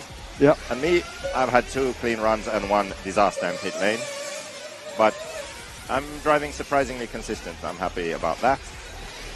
And all our other Mayako guys have got 3 alignments and improved greatly. The best improvement has been in seeding, 17 seconds over 3 laps, 6 seconds on best lap. Very good. Yeah, so very good. Setup station works. Are you feel less stress about the event? So you approach them in a slightly different position now? Yes, because my personal results don't matter anymore, and I haven't prepared. So I can't really expect much. In the moment, I get really angry, for example, with the pit lane incident. But I don't really care about anything else than changing my setup to try something that can help Robert or Pekko. Got you. And we have been very lucky that I'm a few races before them. So conditions are the same. I can try something, and then we still have time to change it for them if it works. We've done that 2 or 3 times already, so it's been good. A little exclusive for the viewers, we filmed a feature with you at the Ongaro ring at the Euros for Pekko's quarterfinal, and we recorded all of your communications between you and Pekko. Yeah. And our friend Max has translated the, because obviously you're going to talk Finnish, translated what you said to each other, and it's absolutely hilarious. Honestly, I cannot wait for this clip to come out. Unfortunately, it wasn't a great main for Pekko. We had problems. So, yes, there may have been some fun moments, but we were both a bit disappointed. Like, damn, if we had a good main, it would have been funny. But of course, I'm glad to hear that it was funny. Yeah, but people like to see when you approach not winning or approach disappointment in a good humoured way. It's like, do you know what I mean? It's when because we all failed. Next couple of weeks. Oh, okay. It's honestly, it's going to be a really good watch. the way it was an eye opener for me just to see how you guys talk, the way you coach as a mechanic your driver is fascinating, because you're literally telling him to calm down, and you're telling him when to push, telling him all these things, and it's so cool to see and read. Yeah, I would say Pekko is a bit of a unique case because he drives better when you talk to him. So that's strange because, for example, Robert, if I say anything, he'll crash. So you have to be very careful where you say something. He has to be going straight. Yeah. Or in the air. So then he can't do something wrong. But if I talk to him in a corner, he'll definitely crash. But Pekko doesn't do that, no. He can literally... I can watch him and know that he's about to crash. And then I just say, stop pushing, drive more precise, not faster. Yeah. And then he'll settle down and, yeah. Cool. Well, you're all about helping racers go faster, thanks to Invisible Speed. And you're going to be helping some chosen drivers go faster. And so I think what we're going to do is you're going to move over to talk to Keenan about watching what we're looking at, maybe pick out some cars, see how they're performing. We'll follow some cars around and talk about it, and then we're going to pick somebody. And if you're happy to help them. Yeah, I think we are starting with race 7 tomorrow. Yep. So there may even be time to look at someone's car before the first qualifier tomorrow, Q4, okay. But definitely for Q5 and 6. So if you can pick someone today and confirm with them that they're happy to take part, then we can do that. Awesome. Okay, cool. Well, we'll cut back to the main camera. And if you enter the commentary booth with Lefty, I don't know if you've met Lefty, and he'll talk you through the racing. All right, we're currently following Juan Jose Serna.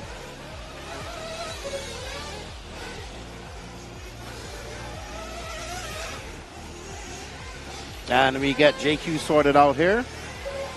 And get him a mic and not damage anything.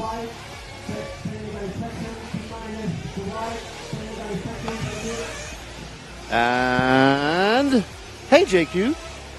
Hello. How you doing? I'm a bit hot, actually. A bit hot? Yeah. How about you replacing that item you took from me yesterday? A beer? Yes. Maybe later? Maybe later. All right, JQ. So what's going on, man? Tell us a little bit about what's going on. Robert looked really confident just now. Had a good run, car number 7. Good stuff. We saw that you helped out Ryan Lutz yesterday as well.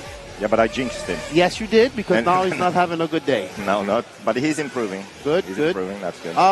I guess, what are some of the things that guys have been chasing out here with these cars? And a lot of people's asking why everybody's so excited. Once everybody's looking to go on the clay compound tires. Well, for tires, it seems that everyone's still on normal compounds, and maybe tomorrow, at some point, we'll be running clays. But if not, then I think for the mains. Well, maybe you can explain to people out there why they want to go on the clays. What will the clay tires allow them to do? I actually don't know what the difference is in the rubber, but performance-wise, when the track gets this black groove on it, basically the track surface is smooth, polished out, and then the exhaust, all the oil from the exhaust, sticks on the track, and it creates this sort of slick surface. At this track, it's relatively grippy still, right? But the combination of the rubber and oil on the track, making this black groove, and the polished surface, the clay compound grips a lot better. So before that happens, the normal compounds are better. You have more grip with them. Tire wear is quite high. Once this magic thing happens to the track, which we are all waiting for, kind of, then the clay compounds will suddenly start working, and they'll be faster and they'll last longer usually also. And if we don't see it tomorrow, then I expect for the higher mains we'll see that. Okay. So kind of expected the Americans to be a lot more Americans up there, especially I thought we'd come out and see them swinging today. We see Fend. No surprise there with Fend. But there is surprises. No Mayfield here. Brandon Rose and Mason Fuller look to be getting some inroads as well. What are you seeing? What do you think the biggest issue you're seeing with the American drivers coming to this race? I think that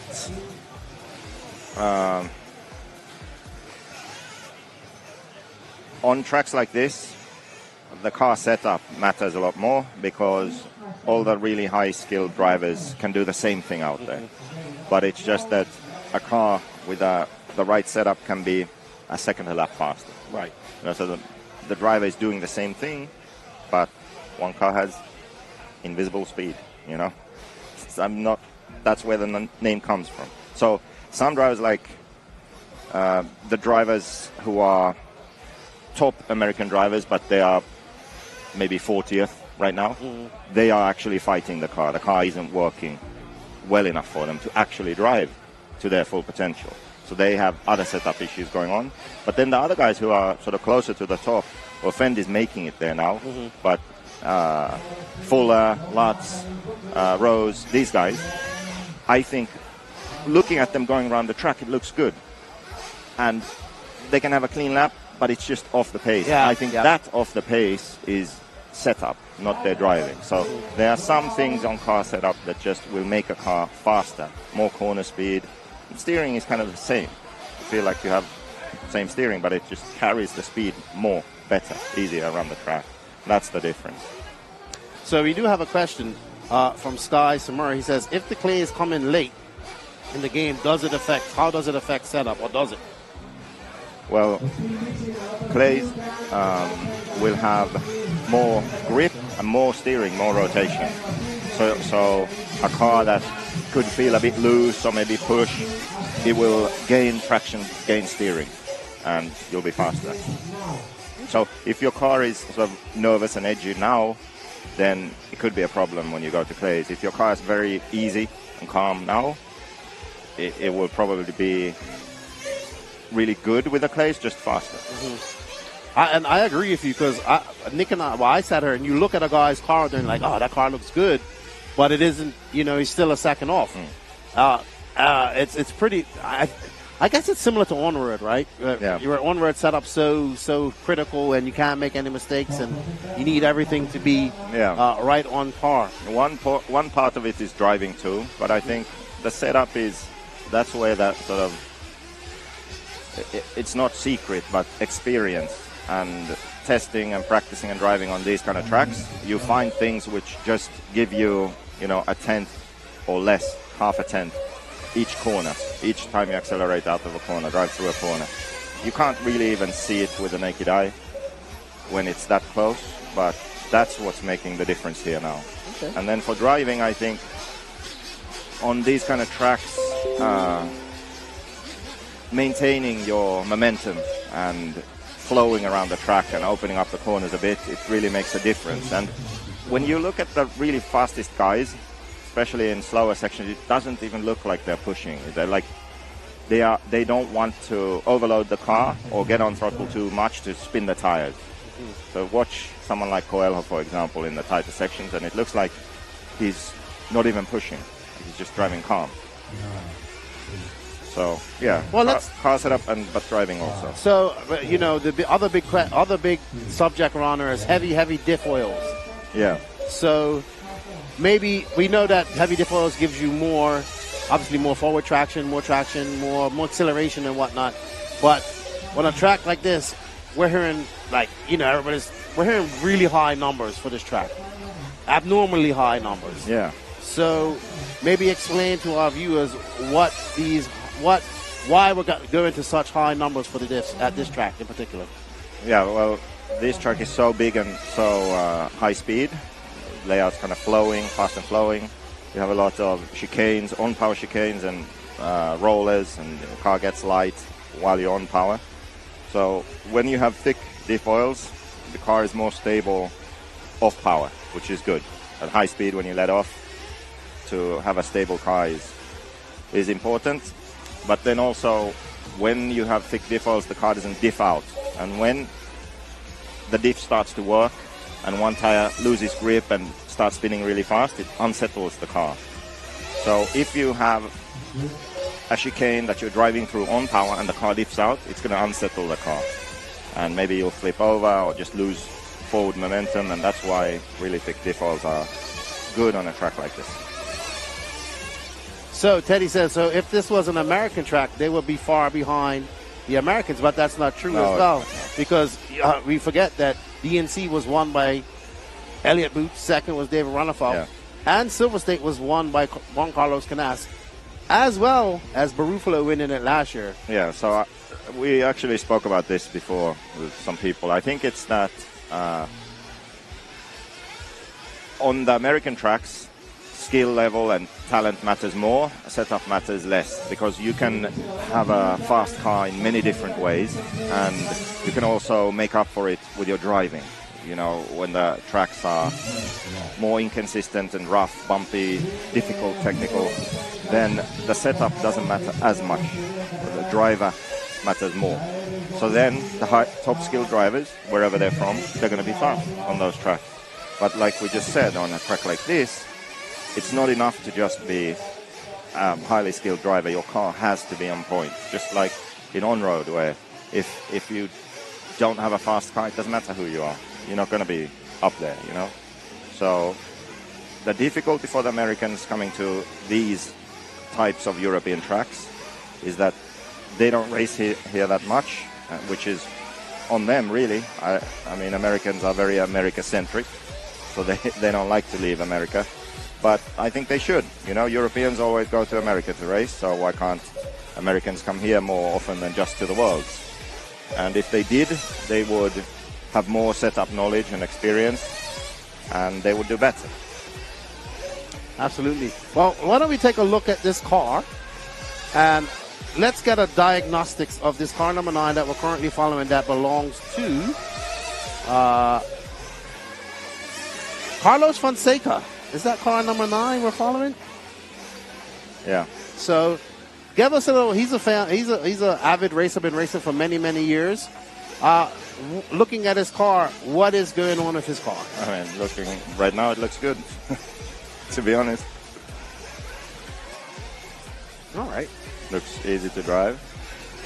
He's making his way through the rollers. Yeah. What kind of lap times is he doing? We'll let you know in a second. I want to know what type of advice you would give to Carlos. So is this our first guy? What heat is this? This is heat number 5. Yeah, we could. And Carlos is currently running in 9th. And what car does he run? It's an S-Works. Okay. Yeah, I mean, yeah, we can ask him if we can take a look at his car and see if we can make him faster. It looks like he can probably do consistent laps, but his lines are a bit off, you know, wide lines. Maybe the car pushes, maybe he's made it too easy to drive in a sense. But right at the moment now, looking at his car, it looks good to you. Yeah, it looks good. He loses time in the tight corners, in the hairpins, which can be a setup issue. Let's see now the long sweeper. So we look stable here.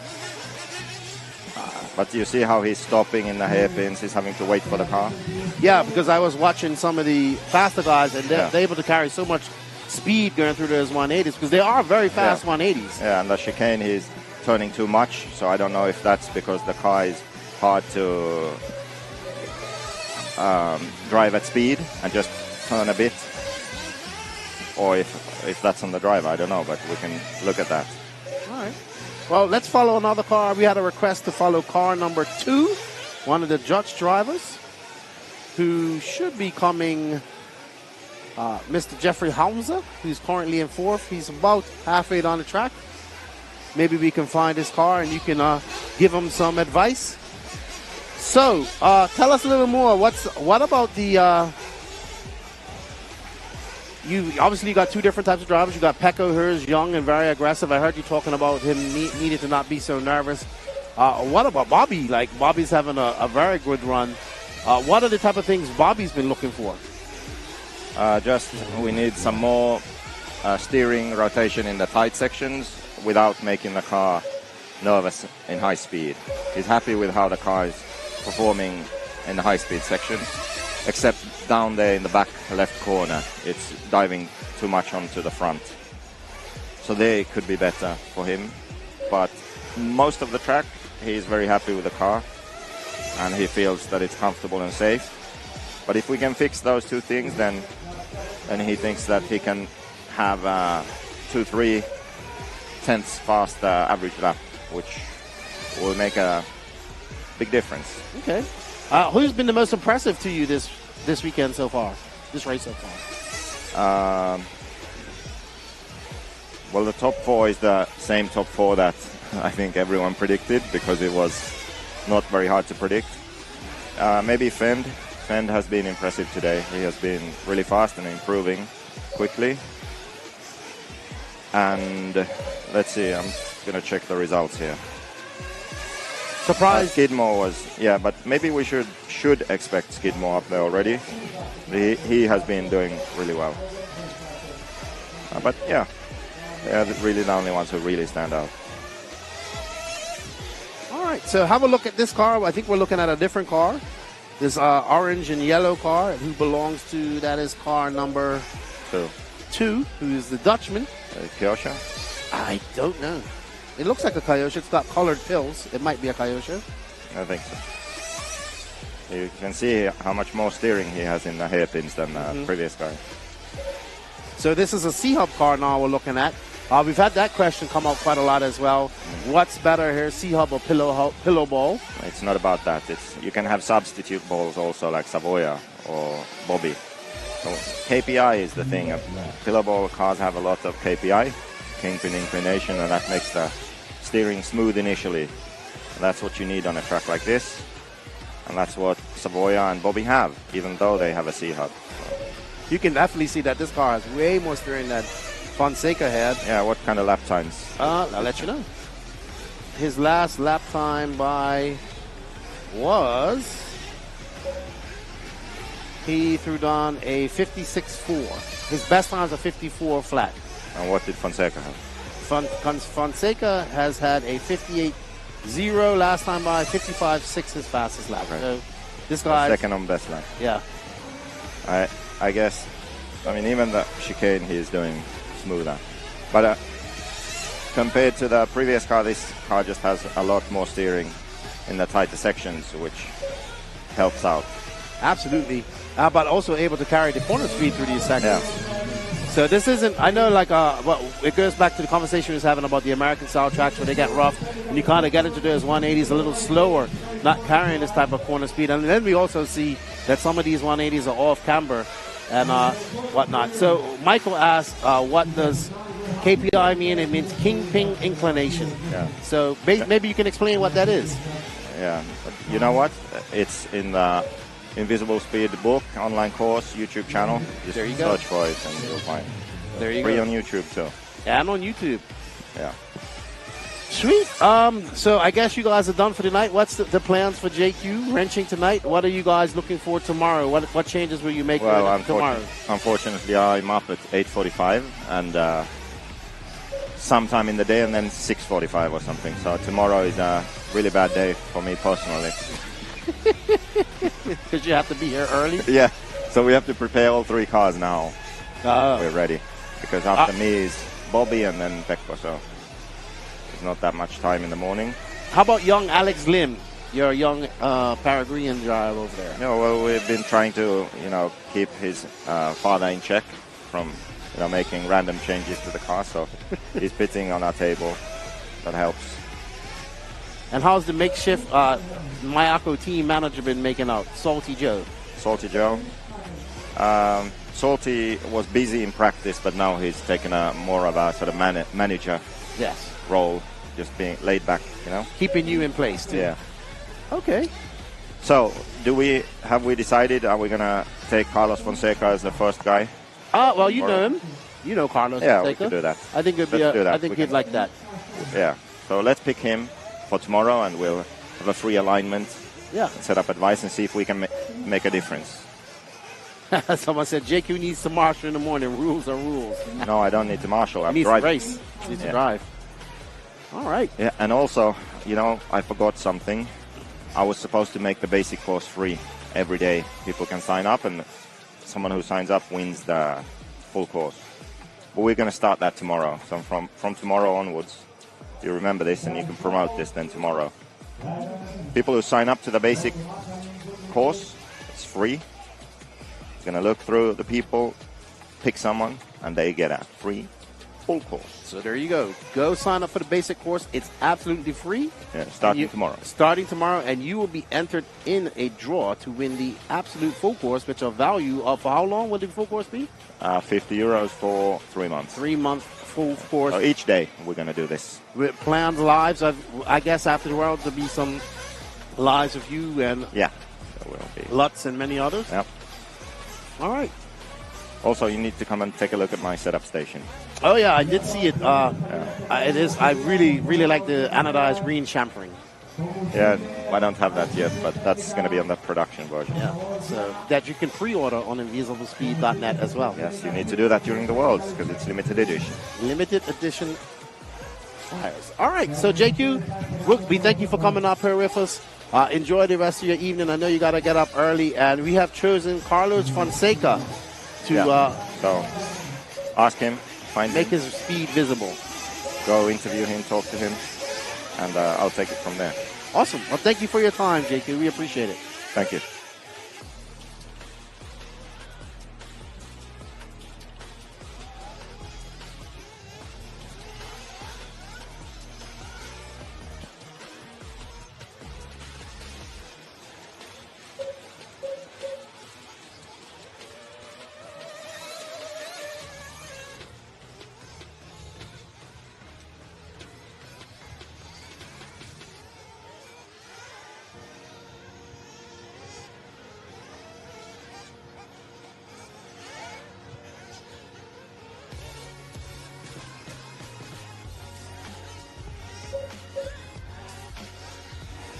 As always, great stuff from JQ and Lefty. It's almost like they know each other.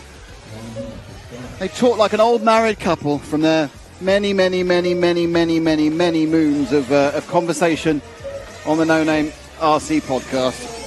It's just like you've just sat there forever. Yeah, so he's going to do Carlos Fonseca then. Carlos Fonseca, the lucky racer. Does Carlos know what hit him? Oh, my goodness. Okay, so it is now time. Believe it or not, Lefty, it is the last race of the day. Yes, 7:35. How was the press conference? It was good, yeah. I mean, I couldn't hear some of the answers because the engine was so loud, but luckily it's all been recorded, it's all been edited, and you'll be able to see it. So we had a chat with Davide, Juan Carlos, and Bruno. I think Bruno's sitting around going, I've had one of those days, really. But having one of those days, but still in third. Yeah. It's like, well, that's not so bad, really, is it? All righty. So our last heat of the day, we got Josh Holyfield, De La Glacia. Let's follow Josh Holyfield. I know his good friend Michael Kuntz is in the chat. He would like to see him. What number is he? He is car number 7. He is an orange and yellow car. You see, you've called it. You've got to stand up. Yep, there we go. Oh, man, it's beautiful out here right now in Redovon. The sun is starting to set. It's cooled down to a beautiful temperature. It's been a beautiful day here. As I find Mr. Holyfield.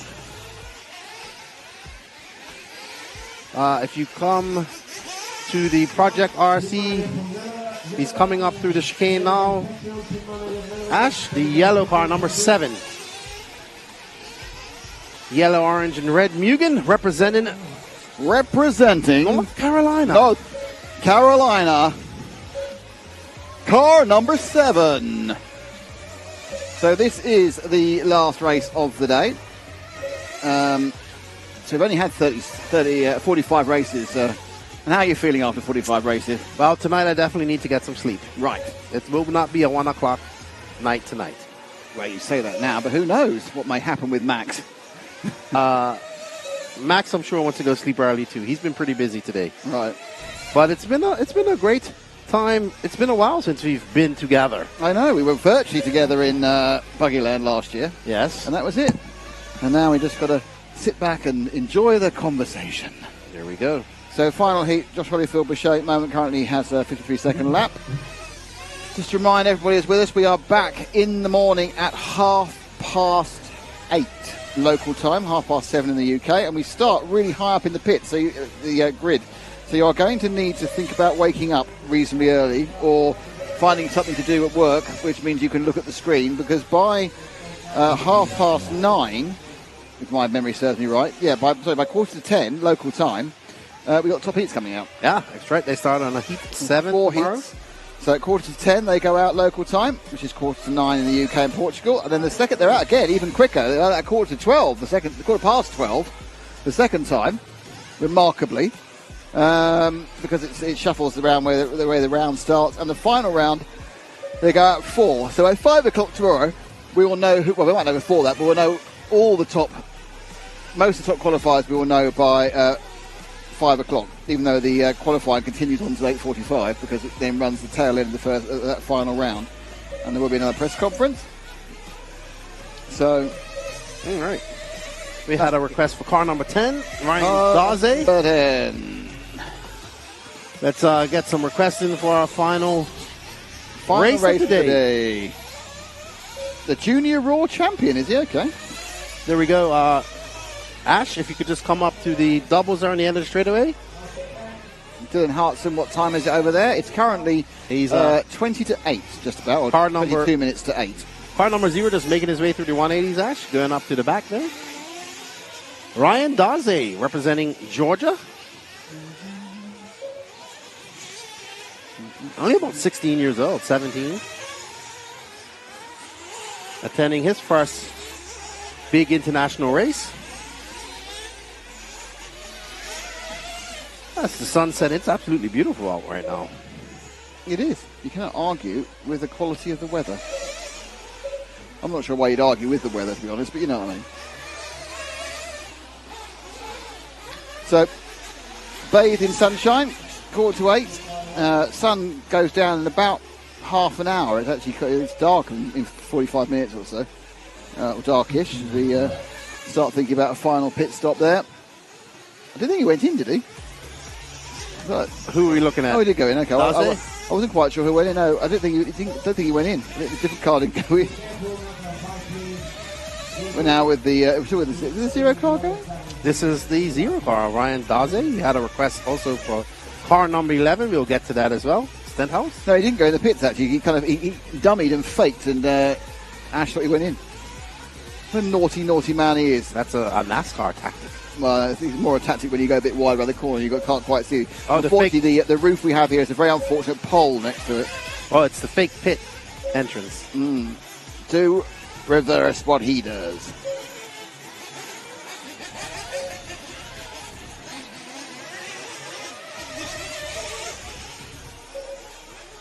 Is he going in this time? Yes. No more fakery. He's there. He's fueled up. He's put down. He's out.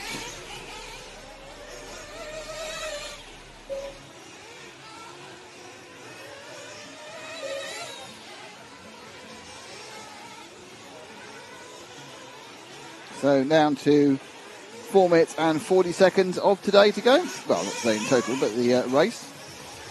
Thank you all who's been with us. Obviously, thank you to VRC.com, who are our key title sponsor. Thank you to RC1 Racing and J Concepts and Amiibo Sport, who are our silver level sponsors. It's great to have you all with us. Yeah, for sure. Let me find car number 11, and then we'll finish off with Sanderov. And there we have car number 11. Ash just going up to the last car going into the 180s there. Antenna tube. Antenna tube. My gosh, that's a JQ thing, isn't it? That definitely makes cars easier to find. Sanderov leading this, no surprise. Young Harold's very fast. Oh, no, got better. So it's been a long day for these guys because they were out in heat 6 the first time, and they're running all the way to the end of the day. I'm going to get a break tomorrow, don't get out for a while.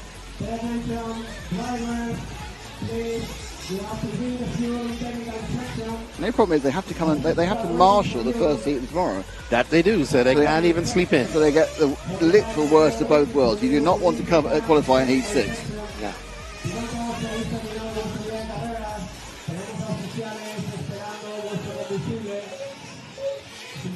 All right, we have the RD calling for the fuel to be returned to the safe house. Safe house? Yes. That's the best way I could There's describe several it. smuggled British airmen from World War II in there as well. I think it's been a good first day of qualifying. We got what we wanted. Mm-hmm. JCC did take you 2 rounds. Ongaro got the third. Ongaro got 1. Yeah, Ongaro was talking about he made a few mistakes in the other 2 heats. Corello was talking about too many bobbles. So I think JCC, seemed a little bit more happy. But I think, overall, if you sat down and stuck them all in the final now, including Ronefeld, you wouldn't want to predict who'd win because no one's showing a great pace advantage. The amount that JCC is ahead after 10 minutes is a second. He's a second ahead after 10 minutes of a final. It's a classic final. So none of these drivers really that far ahead of each other on race time. Long way to go. No real surprise. I suppose the real surprise, I would say, I'm not. I mean, you predicted that Dakota Fenn would come back, and he did. I think the real surprise is that Mayfield. Mayfield is the ultimate surprise. But let's see what he puts together. You can never doubt Mayfield. No, never. Him. I just wonder why he's so lost. He's got the best tyres because they're the kart tyres on provisional pole. He's got a chassis that must be able to work because Figueiredo's picked up 2 fifths. I think he's just missing something on setup. There's a disconnect somewhere. Yeah. Well, just copy. I know people's driving styles are different and perhaps it wouldn't work, but you kind of think you've got someone who's... Well, I've watched Mayfield a lot over the last year, and he's either had it really easy or he's had to muscle the car on for that win. So that's what I mean. He's probably going to go have a reset. I mean, I've been to a race where I've seen Mayfield. He was not even in it all through qualifying throughout the whole weekend. And then something clicks in the final. He gets out to a lead, or I've seen him have to muscle that car to a win as well. So we shall see. But you've got to get into the final first. You do, but he still has plenty of chances. He has 3 chances. He has 3 chances. And he can't blow any of them. No, but he also has to bump up. He has chances to bump up. Absolutely no. So it's 4 that bump up, right? Nobody's out. If he qualified the last final, theoretically you can bump up and win. I'd love to see that happen, actually.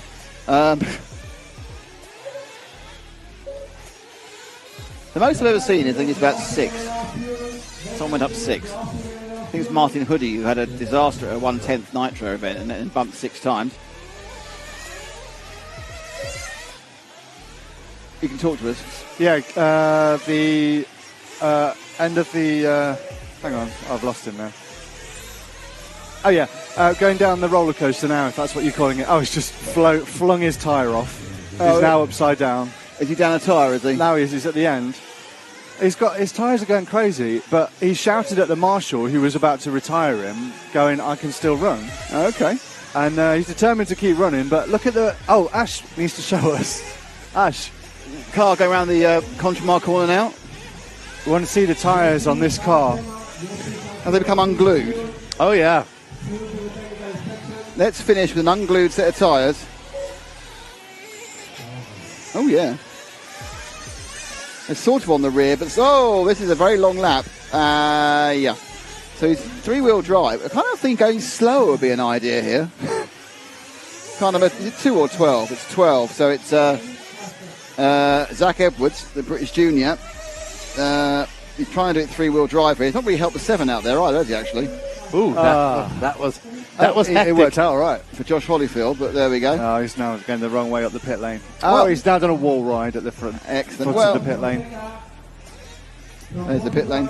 Okay, well, that is it for day 1 of qualifying. I want to say thank you very, very much to Lefty. Lefty the Great. Without you, it would have been a lot more boring and taken a lot longer. Yeah.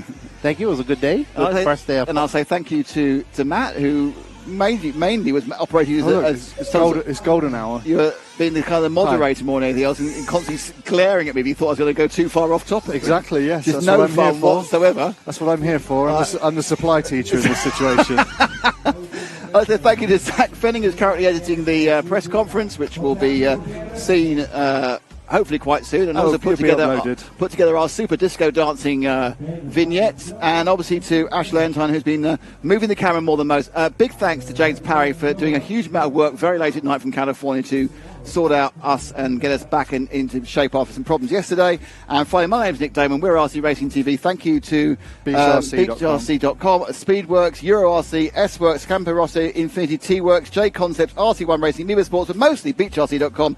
We're back with you tomorrow, 8:30 local time, with 3 more rounds of qualifying. We're RC Racing TV. This is the world's. Good night. BeachRC.com, the Racers' one-stop online hobby shop. Choose from all the popular brand and variety in stock with super fast shipping and great customer service. BeachRC.com still has the local hobby shop feel with all the benefits of the internet.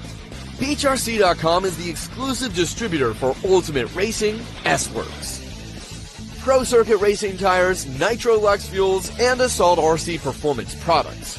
So fill up your cart and check out at BeachRC.com today.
Starting with a blank page can be overwhelming.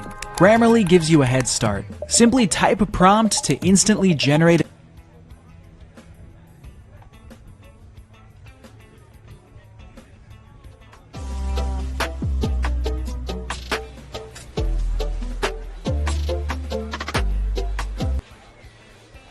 from the car. There they go again. You can see people are making fuel stops. Thanks to our fuel camera.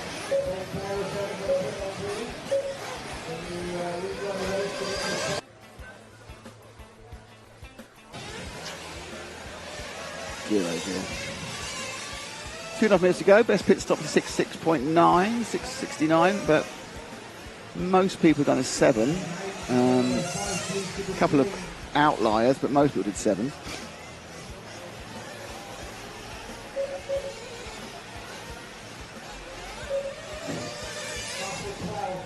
Everything flowing nicely at the moment. But, ouch. It's worth it. So that's how straw bales are supposed to work. Lost it and oof.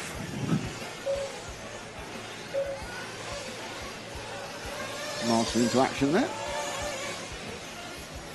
So heat 3. Names you know and love start to turn up in heat 12.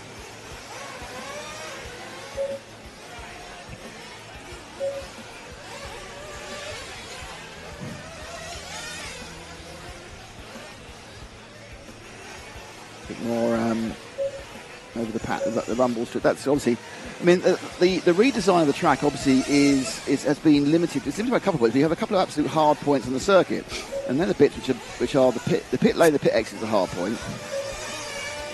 The other hard point for the circuit obviously are the 2 paved sections, because you're not going to dig those up because they're incredibly expensive. So the first one really is, well, the last one actually is here, which is the patio section just here, which is this drop down and loop. And that's been part of the track for forever. And then up the hill. See that? There's more of a kink there, I think. They've really extended the exit for the pit exit there. A minute or so to go.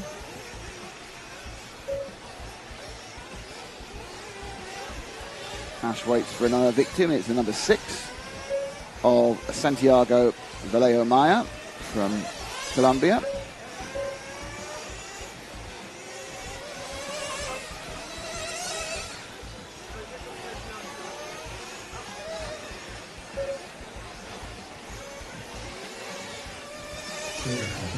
Whereas that rumble strip patio is also the other part that's pretty permanent. So there's been more, I think, there's been more changes than you think to the circuit from 2022. I looked at it first, but that's all the same, but it's not actually. It's an amalgam actually of the 2 circuits, the 2018 circuit and 2022 circuit. But of course, everyone's found out that the surface is quite different. It's a new challenge. So it's slightly different here. This is effectively the same, but this didn't really happen. This went always, so this is different now. So different section here, that's all different to here. This is the same. This kind of has to be, so it's slightly different at the end, but not enough to make a big difference. This section here is very much similar to 222 because it's dug into the ground. And this drop down the Conchimar corner is also very similar, but there seems to be slightly more banked. That single's not the same. And this is completely different. If you now go on this loop down the side and then turn back.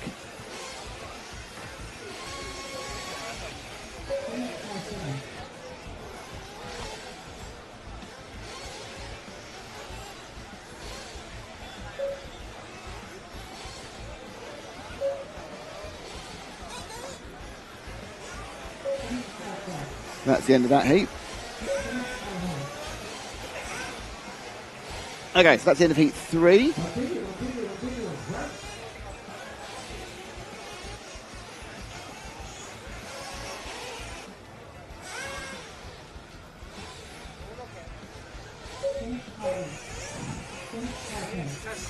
Okay.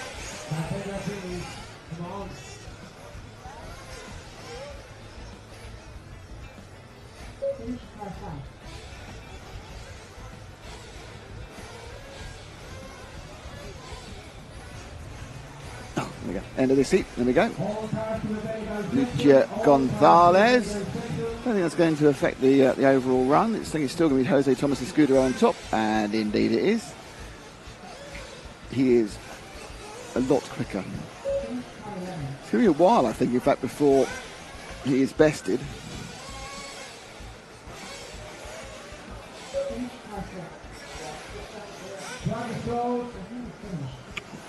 And there is the result. Brought to you by all our friends around the screen there. Speedworks, URC, S-Works, RC1 Racing, J Concepts, Meebo Sports, Studio Scampi Rossa, Infinity, and T-Works. And thanks, of course, to EFRA and IFMAR and ICAR.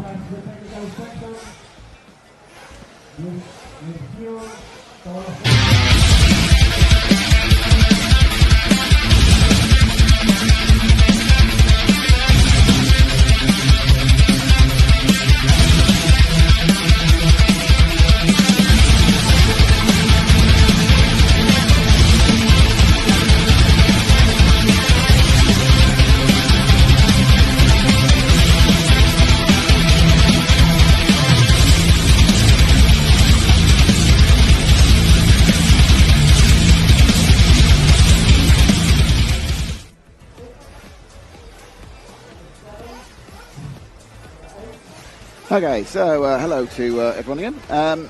We're about to get Heat 4 out.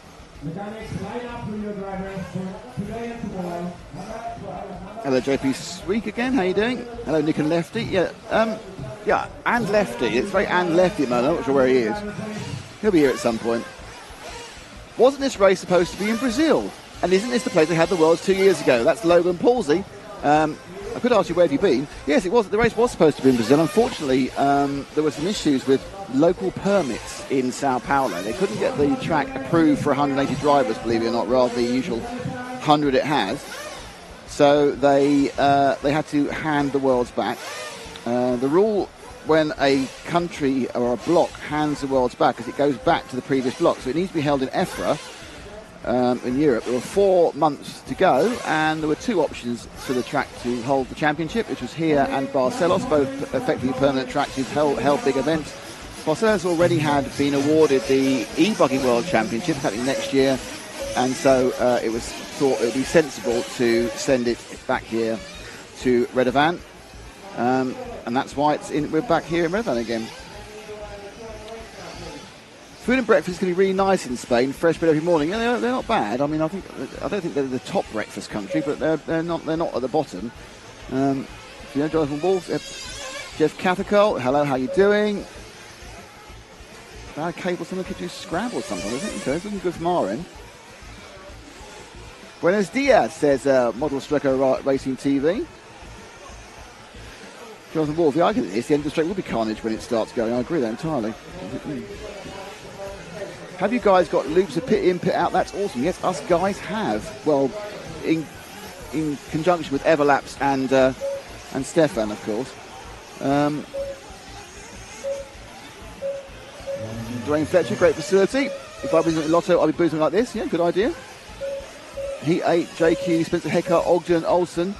Yeah, the Americans particularly have had not a great days in qualifying, so some of them are going in lower heats, which it has a plus and a minus, to be honest. Yes, Radek, yes, we know. We will try and sort that out.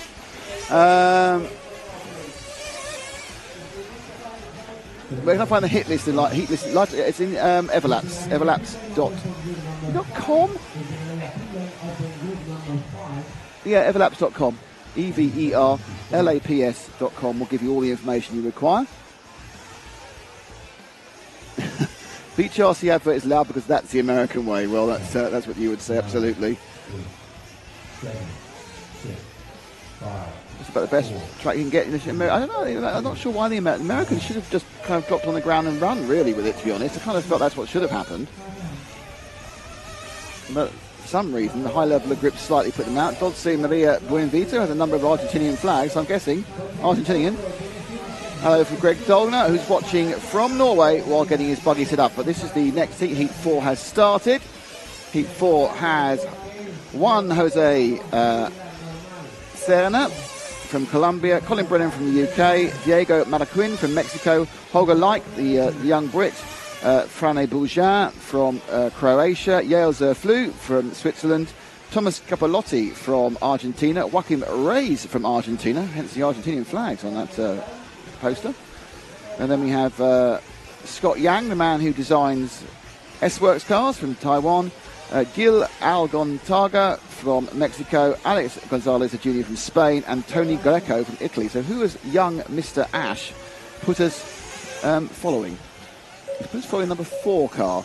So we're currently with Holger Like. Now, the interesting thing about Holger Like's car, those who international owners may not have seen this before, but I'm going to ask you, if you can do a bit of sort of super close-up on Holger's car. You have to tell me, what has Holger's car not got? Because whilst we're quite used to this in Europe now, I'm not quite sure how many of these Agamas have got into the wild in the rest of the world. You're going, well, it's got everything, Nick. It's got wheels, it's got tyres, it's got engines. But it hasn't got shock towers. So it's a kind of a design with lay-down shocks. So both ends, it's out for about a year now, but it's always interesting to see because you kind of notice what's not there. Jury's out on whether actually it's better, worse, or the same. But there we are, it's a car without any shock towers. The only good thing about this, occasionally, when you're a little bit confused, like me as a commentator, you can actually spot who the person is because their car looks slightly different.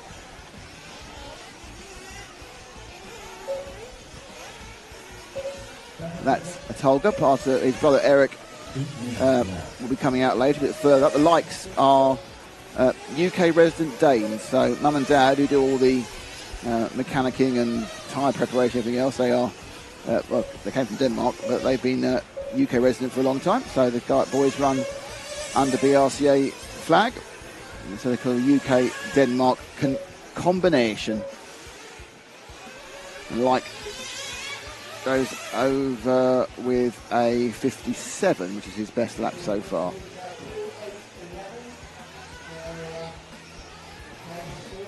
So behind him in the blue car, number 1, and that is Juan Jose Serna.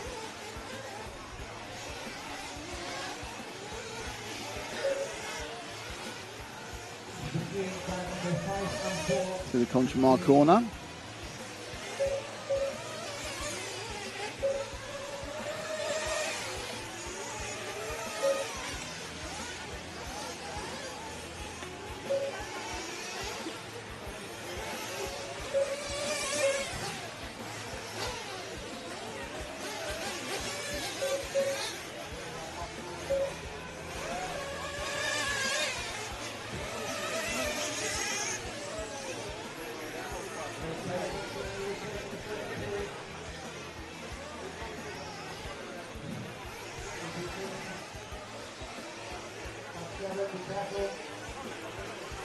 Just behind that's a 7 now. Oh, that's good. Overtaking in the air, and then it all went wrong. Thomas Copolotto from Argentina. A couple of Argentinian, I think there was 3 Argentinian or 2 Argentinian drivers. They're splendid in their Argentinian football jersey style national kit. See, the vast Americans, if you watch the opening ceremony, the Americans have these really good national. The raw tops are great. They're baseball jerseys, effectively, and it seems they spend most of the time swapping them with people. So none of the Spaniards were wearing a raw jersey by the end of the day. So there's kind of a football-esque jersey swap going on. 7 and 4 has been told off, believe it or not.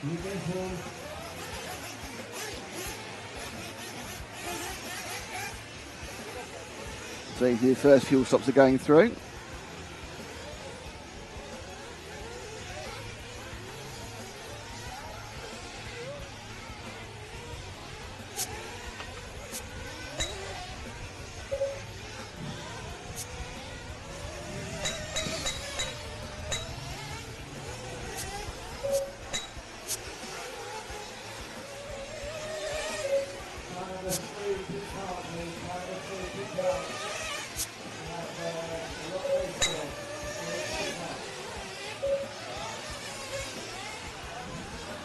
Wide open spaces to the Redovan track. Oh dear, Redovan track there. Well, that's different. I think that deserves it again. That was quite different, wasn't it?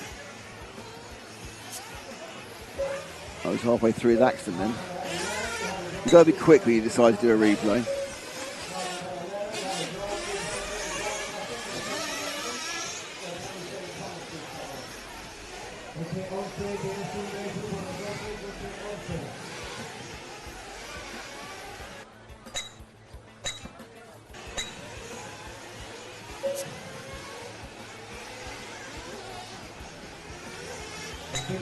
Comes into the pits, I think, there.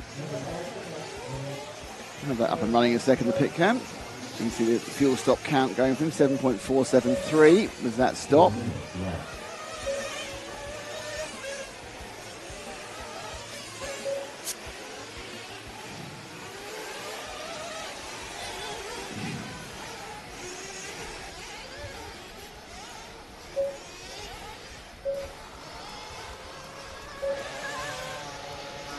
One minute till the start of the race. Welcome to this track. Enjoy your racing.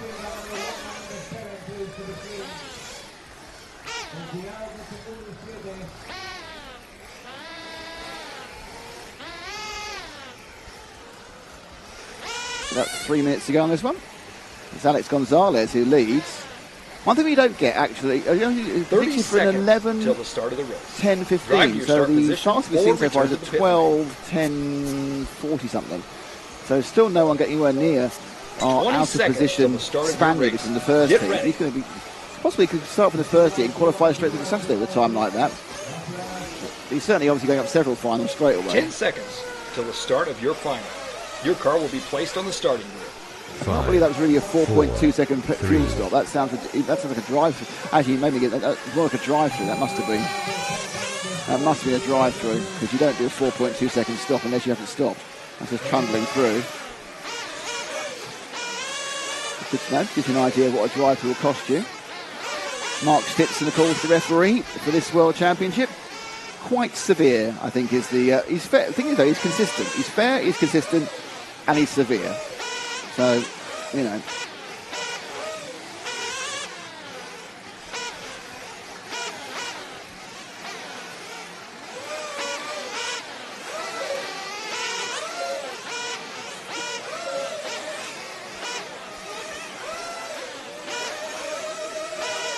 This is the 3 car currently, so I didn't know if you changed. Diego Malaquin from Mexico.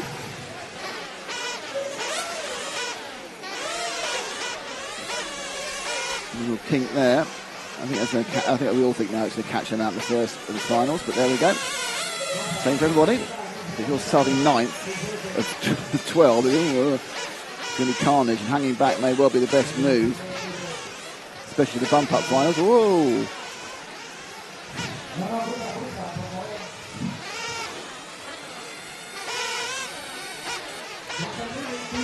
So they come from our corner.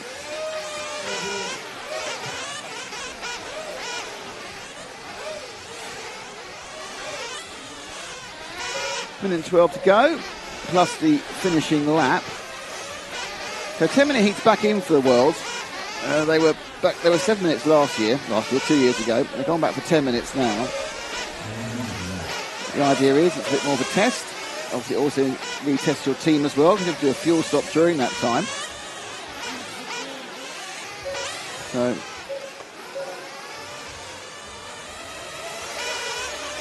Interesting stuff. Ooh. 3 of them joined there. Oh, that went horribly wrong, didn't it? And stays wrong. I don't quite think what really happened there. Let's have a look. He comes up the hill. He's driving sideways. I didn't see him kind of gone offline and drive. It's very quite difficult for the driver to see. The camera, by the way, our camera is at the same height as the driver's stand. In fact, we're a little bit high above the driver's stand. So actually, in some ways, we have a better view of parts of the track than the drivers. So obviously, we haven't got the advantage of human binocular vision, but you know we can see what's going on as the car coming. This is the 12 car now. Oh, Tony Greco of Italy. I think so. I think I saw 12 of them. Yeah, this is Tony Greco just finishing his lap. So I'm going to hand you over for 7 seconds. 5 minutes to go.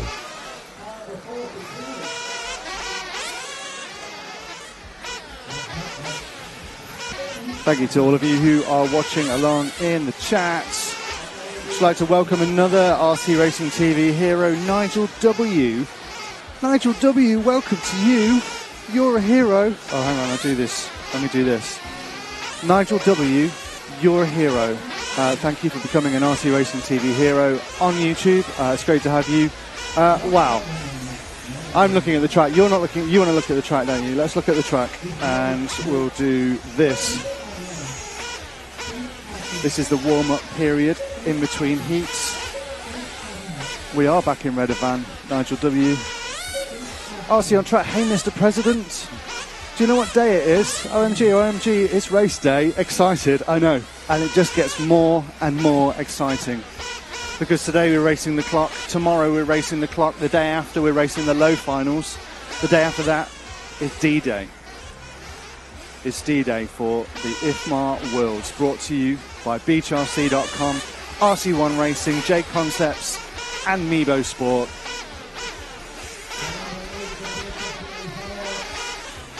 And what a program we've got lined up for you. Lots of bells and whistles to this broadcast that we're going to add as we go along. But first, seconds. Tentatively, maybe block your ears because here's another VT. It's from Ultimate Racing. Woo! Nitro Beast Mode, baby! Are you ready to unleash?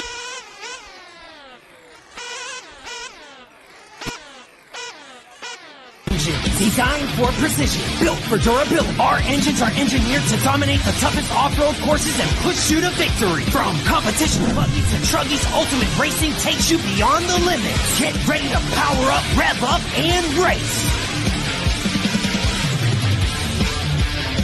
Visit us at BeachRC.com and order your Ultimate Racing products today. Ultimate Racing, where champions are built. There we go, Ultimate Racing, where champions are built. Thank you so much to Beach RC for being our title sponsor for this event. We're going to get Brent, Mr. Beach RC, up here. We're going to have Lefty up here. We're going to have a steady flow of guests up here in the Beach RC boutique as we look over the track and enjoy one hell of an event that's going to unfold here in Redovan. Keep those comments coming in. Russell Starkey has just become an RCTV hero. Russell, you're one hell of a guy. Thank you so much, Russell. Thank you for becoming an RCTV hero. Track is empty. You know what? I turned up here at 6 o'clock this morning. It was pitch black. There was not a soul here apart from one lone security guy and a bunch of dogs. And it was boiling hot. I had a sweat on walking from the car to our beach boutique where we are now, the Beach RC Crow's Nest overlooking the track. And yeah, I had a sweat on just doing that. Today is going to be very hot. Thankfully, it's not too windy. Redovan has a reputation for being incredibly windy.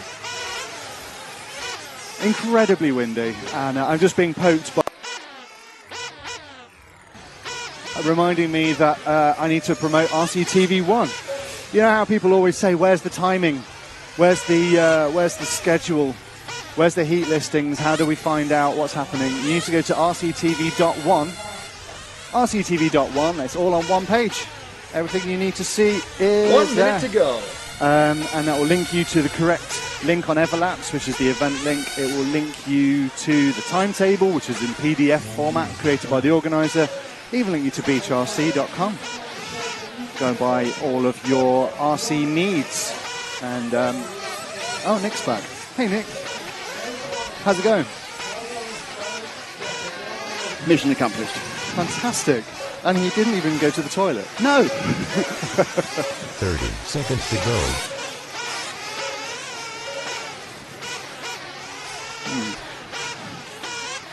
Right, so next up, thank you, Matt, for your interjection and holding there where I had to go and put my high vis on. That's what I'm here for. What, for oh, high? Wow. What? Is it arrived? Lefty's here. Yay! Lefty's here. He comes carrying bottles of water. He's bought us breakfast, I think. It was right, so Lefty's got a hangover. That's a great start. 4 seconds. Time over. Finish your last lap.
In 8, Carlos Fonseca in 9, Joe Molina in 10, Juan Jose Fernandez in 11, and Luis Vieira.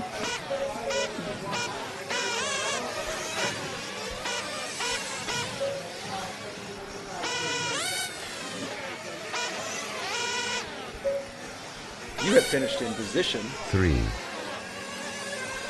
Your result is 3 laps in 7 minutes and 59.15 seconds.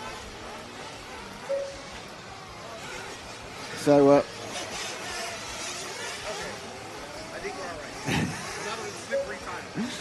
I just know. Oh, well, that's what I need. Can't see a thing without these. With glasses on, I can start looking at the heat. That didn't go very well. With car 10, I think that is. Is it 10 or is it 11? It's 11. So currently we are with Juan Jose Fernandez. Now, here comes a big moment of any international broadcast, and the introduction of the co-commentator. Now, just want to point out, we've only been on air for an hour and 10 minutes, but here he is, fresh from a very heavy night. Welcome, Mr. Keenan, Lefty the Great White. Keenan. Good morning, Nick, and good morning to all our viewers out there. I hope you guys are enjoying the live coverage of the 2024 IFMAR IC Buggy Off-Road World Championships. Yeah, and they all know that because they've been here an hour. And it wasn't a heavy night, as some may suspect. It was a heavy night of editing and recapping the day with Max. Right. Is that why you look a bit sweaty and about to drink a Red Bull? Well, it's a long walk from the car up here, and I'm a bit rotund and hefty. So I never said that. Well, you did say, how could I miss him yesterday? But good morning, everybody. We're glad to be here with you. You guys are the Beach RC Racing TV. Good to be with you, Nick. I think the last time we was physically together was RCGP. But we were here at the Worlds in 2022. So we want to thank all of you for joining us in the chat. If you can, please don't forget to share this out. We are live on Facebook as well. RC Racing TV Facebook and YouTube page. Please just share this out and get this out in the algorithm. Okay. Get it going. Okay, we're trying to find car 9. There's that car 9 with the green car 9. We're there. That's Carlos Fonseca. Oh, from Portugal. Ah, now I know why. He's actually got an expression. Oh, I like this. He's looking. Yes, I think what Matt's pointed out is we have a bank of photographers, of photographs of various drivers, and Carlos is one of the people we had a picture of. So we're going to kind of look at him looking. Oh, hello, I'm looking kind of. What would it be? Yeah, Carlos has got a nice espresso machine up in the pits as well. Suave, I'd say suave. Suave, yeah, that's the one. Untroubled by life, perhaps. Suave in Spanish, Matt. Oh, has he gone to the pit? Look, having got a pit camera. Yay! Oh, yeah, it's still doing the thing. That's Mr. and Mrs. Montero doing the pitting for the fellow Portuguese great driver. Slow-mo pit stop. It wasn't slow-mo. No, I know. I was just flagging it. I think if yeah. Anyway, never do that on air. But I think Lefty, cover me talking to Matt. Okay, I'll cover you while you talk to Matt. All right, so we're currently following Carlos Fonseca, long-time Portuguese racer running the S-Works chassis. Had the pleasure of meeting him at the IBC race a few times in beautiful Barcelos. So you are watching Q1 Heat 5, 10-minute qualifiers here at the World Championships. We have 6 of them, 3 today. So a lot of the talk has been about the lack of the American presence in the top 10 over seeding and just seeding because Dakota Fenn and various you have American drivers are showing speed. We do expect the normal fast Americans to be up top here. It is qualifying today. It's a whole different game. Yeah, from stringing 3 laps together. It's not been great, has it, for the Americans? Yeah, but I expect them to be there. Stringing that 3 laps together is very difficult on a track like this, but 10 minutes of consistency. But Dakota Fenn, who is the phenom and the equal number 1 in America, didn't even qualify in the top 24. He did not. Ryan Lutz. I'm not having a go at Dakota Fenn in any way whatsoever, but it's quite. What I don't understand, and you can help because you are obviously an international journalist, not one of us European-centric people. I don't understand why the Americans are struggling 2 years after they're at this track. So I understand like they came here 2 years ago and they're going, this is not on. You know, this is different. We don't. You know, we aren't there. But they come back 2 years later to a track that is 70% the same, 60% the same, and they're massively. But the Europeans have gone, well, fine. Well, I think while the track is very similar, the Baldo brothers have done a good job of using existing parts. It is an actual different track. Apparently, the surface is way more high traction over the last few days. And I was talking to João Figueiredo, who has a track similar to this in Portugal, and even he was saying the traction is equal to what we have at the B-Buggy Arena, but this track is just faster, much more corner speed needed.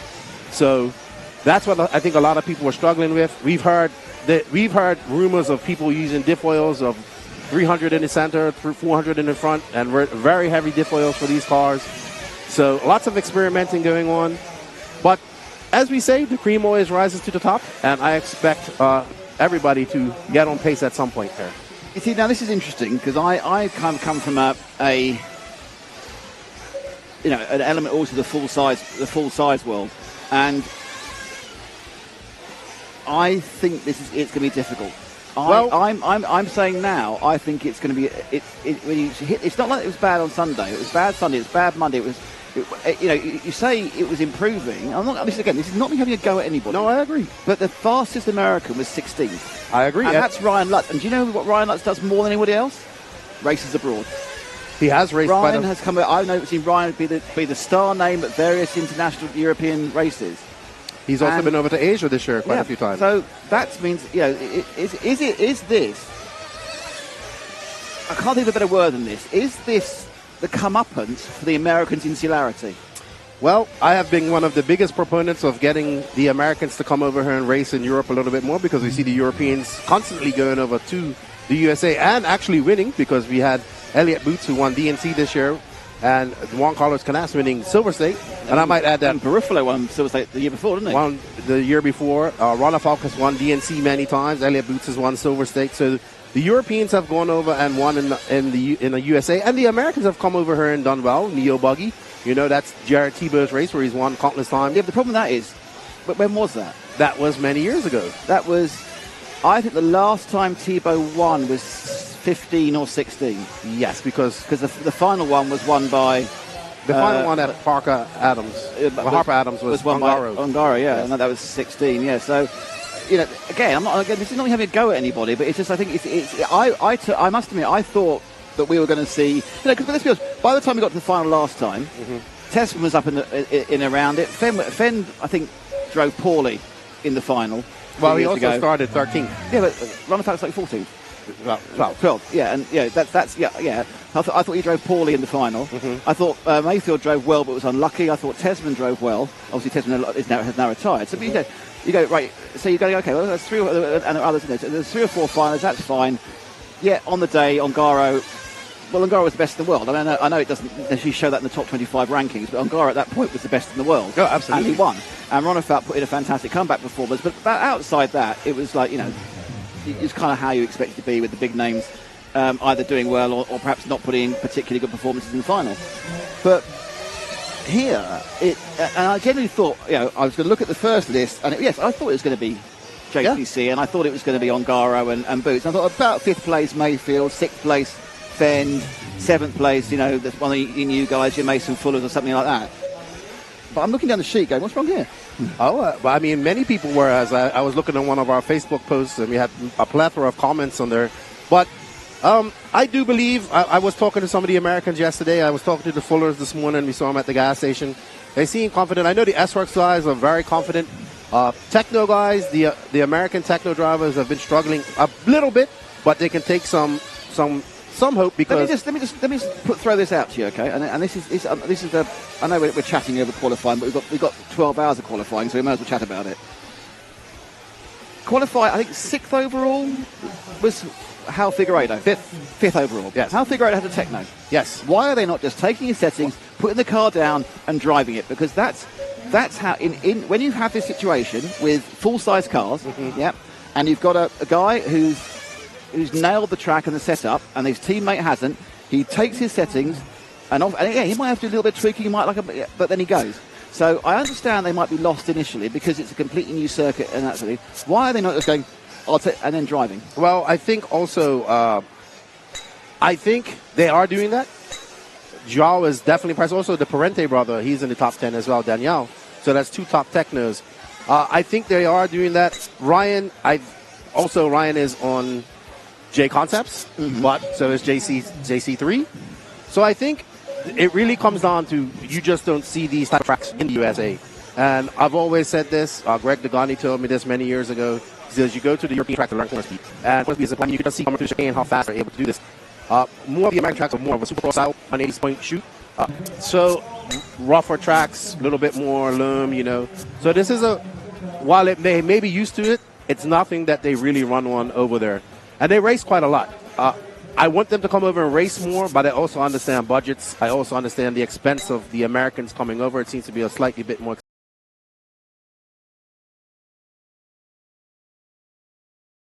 expensive for the Americans to come here. I was talking to some of them. They were telling me how much this race is going to cost them, and I'm like, ooh, that's expensive. But I definitely think it's good because this is what I say to people. I said, yes, you may be a Dakota fan and you may be a Ryan Mayfield, but your influence and your fame goes more than just America. There's people in the USA, people in Europe that want to meet you and be a part of, they watch you on television, watch you on the streams, they know about you. So I really hope that we start to see this happening because the Europeans go. It's time for the Americans to come back. They used to back in the day. They used to come over here, back in the Attitude Era, as I call it. Back in Degani's era, Chad Bradley and those guys used to come over here quite a lot. But things have changed. So, and to be honest, there are so many races in America that these guys have to attend, and some of them do double duty, like Dakota Fenn, who does 10 scale. Spencer Rifkin does 10 scale as well.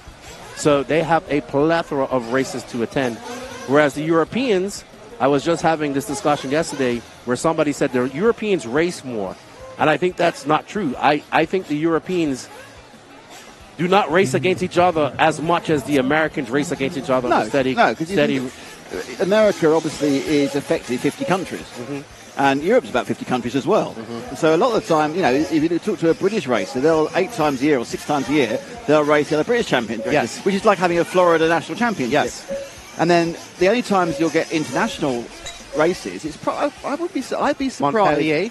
If you do them, you've got Montpellier, the Euros, Buggyland, and maybe Miles race, Italian race seems to get a good, and Reg GP. But there is no real, not like Northern European goes to that. Exactly. So there's no. I think that's. I realise that. Yeah, you're absolutely right. The Americans, they are at least every 3 weeks having a big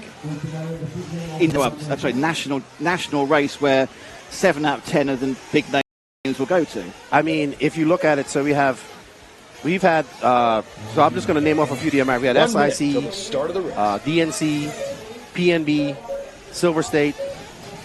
We obviously the Nationals, a lot of people attend. We just had Wicked Weekend, which I attended in July, and every single American top driver was there. So they're going to these races. It's important for them, but I think it's important to come over here and get that experience as well. 30 seconds. Just like the Europeans go over there for the experience of going to the American races. Just as you now, JP Speak says, Lefty! What's up, JP? Mark Johnson, I don't know whether this is good or bad. It's Hefty Lefty. That's Bellstrang, I say, good morning, Lefty. You started to watch the coverage. Did you see how most people were missing you? I don't feel upset at all. 10 seconds. Lefty's back. Hey, bud, says JWRC. Starting position in the pit lane. They had to turn the volume turned down watching TV and just heard you, so obviously he wasn't even listening to me. Okay, Joe Nalka, it's because they don't have tracks which require a lot of corner speed in the USA style. It's, as you said, all big jumps and 180 turns. It is restricted on nitro. We run 30% in America, and we have to run lower nitros. It takes some getting used to. The 25% does not make a difference. If this was now, if they're running the Euro spec 16%, then I could see something, but 25% is not a big difference from 30.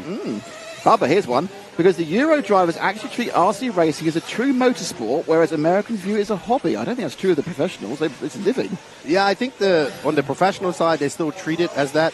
But I will say this, and somebody asked me what my 2022 Worlds what experience was, and the best way I could describe it, it's on the Saturday of the finals when I looked and I saw all the people watching and I saw everybody down in the beer garden, and there was over 1,000 people, or thousands of people here, not thousands, but a couple, maybe 1,500 people here. That's the one time in our sport that I felt that it was truly professional. It was truly a spectator-friendly type of thing. When you saw the people mingling and just coming here to watch, like the epitome of our sport. And I love going to all the other races, and I love them, and I enjoy going to them, but the World's is something special. And until you attend one, a well-put-on one, and the Baldo family did a great job in 2022, and they're doing a great job this year, you just won't know. Mm-hmm. Anthony Scott says, Europeans would struggle on a loose track that blows out over time with big jumps and tight corners here in America. The thing is, I don't think they would. They would initially. I would say that DNC is a loose track that's blowing out. That's very rough, and that has been won by multiple Europeans. And in fact, it was won this year by Elliot Boots, and David Ronefalk was second. And then we saw Silver State, which also is a very loose and blown out track, and has been won 2 years in a row by Europeans. I got an official shout out to do. I've been asked to do a shout out by a senior member of the team. He says, "Hello to Patrick Beck from ETS." Of course, the boys were doing ETS, which is the Premier European Track Series, last weekend. And they had a nightmare journey to get from Luxembourg. You think about nightmare journeys, yeah? I've got to get from America, or in your case, from the Dominican Republic to Spain. That's a nightmare, isn't it? Well, it can go wrong. The same ways it can go wrong, right? We couldn't get people from Luxembourg, which is 120 miles into Europe, back to London. So we ended up having all sorts of things. Matt ended up having to fly with only a pair of pants to Malaga and then take a train here. It's true. Ash arrived home at midnight, and we had to do a complete repack and leave again at 4 a.m. So that's how we suffer for our art. The glorious life of RC media. Production conversation on air. How's the... is the pit cam any better? I need to wait till someone comes in. Oh, do you? Yes. Yeah, of course you do, yeah. Okay. It was looking all right. Someone's come in. It was... Has he? Mm-hmm. Yep, somebody's in. Oh, here we go. Yeah, it's better. It's good. Better, but we'll have to look at it. It's 100% useful. We're going to have to we'll have to tweak it, though. We'll tweak away. Production on air, always our favourite thing. I get told off that all the time. Yeah, so it's I was actually in Spa covering last weekend, covering a special 12-hour Porsche endurance race. Really? Did you know Nick does full-scale motorsports? Yeah. He used to work in F1, you know. I know.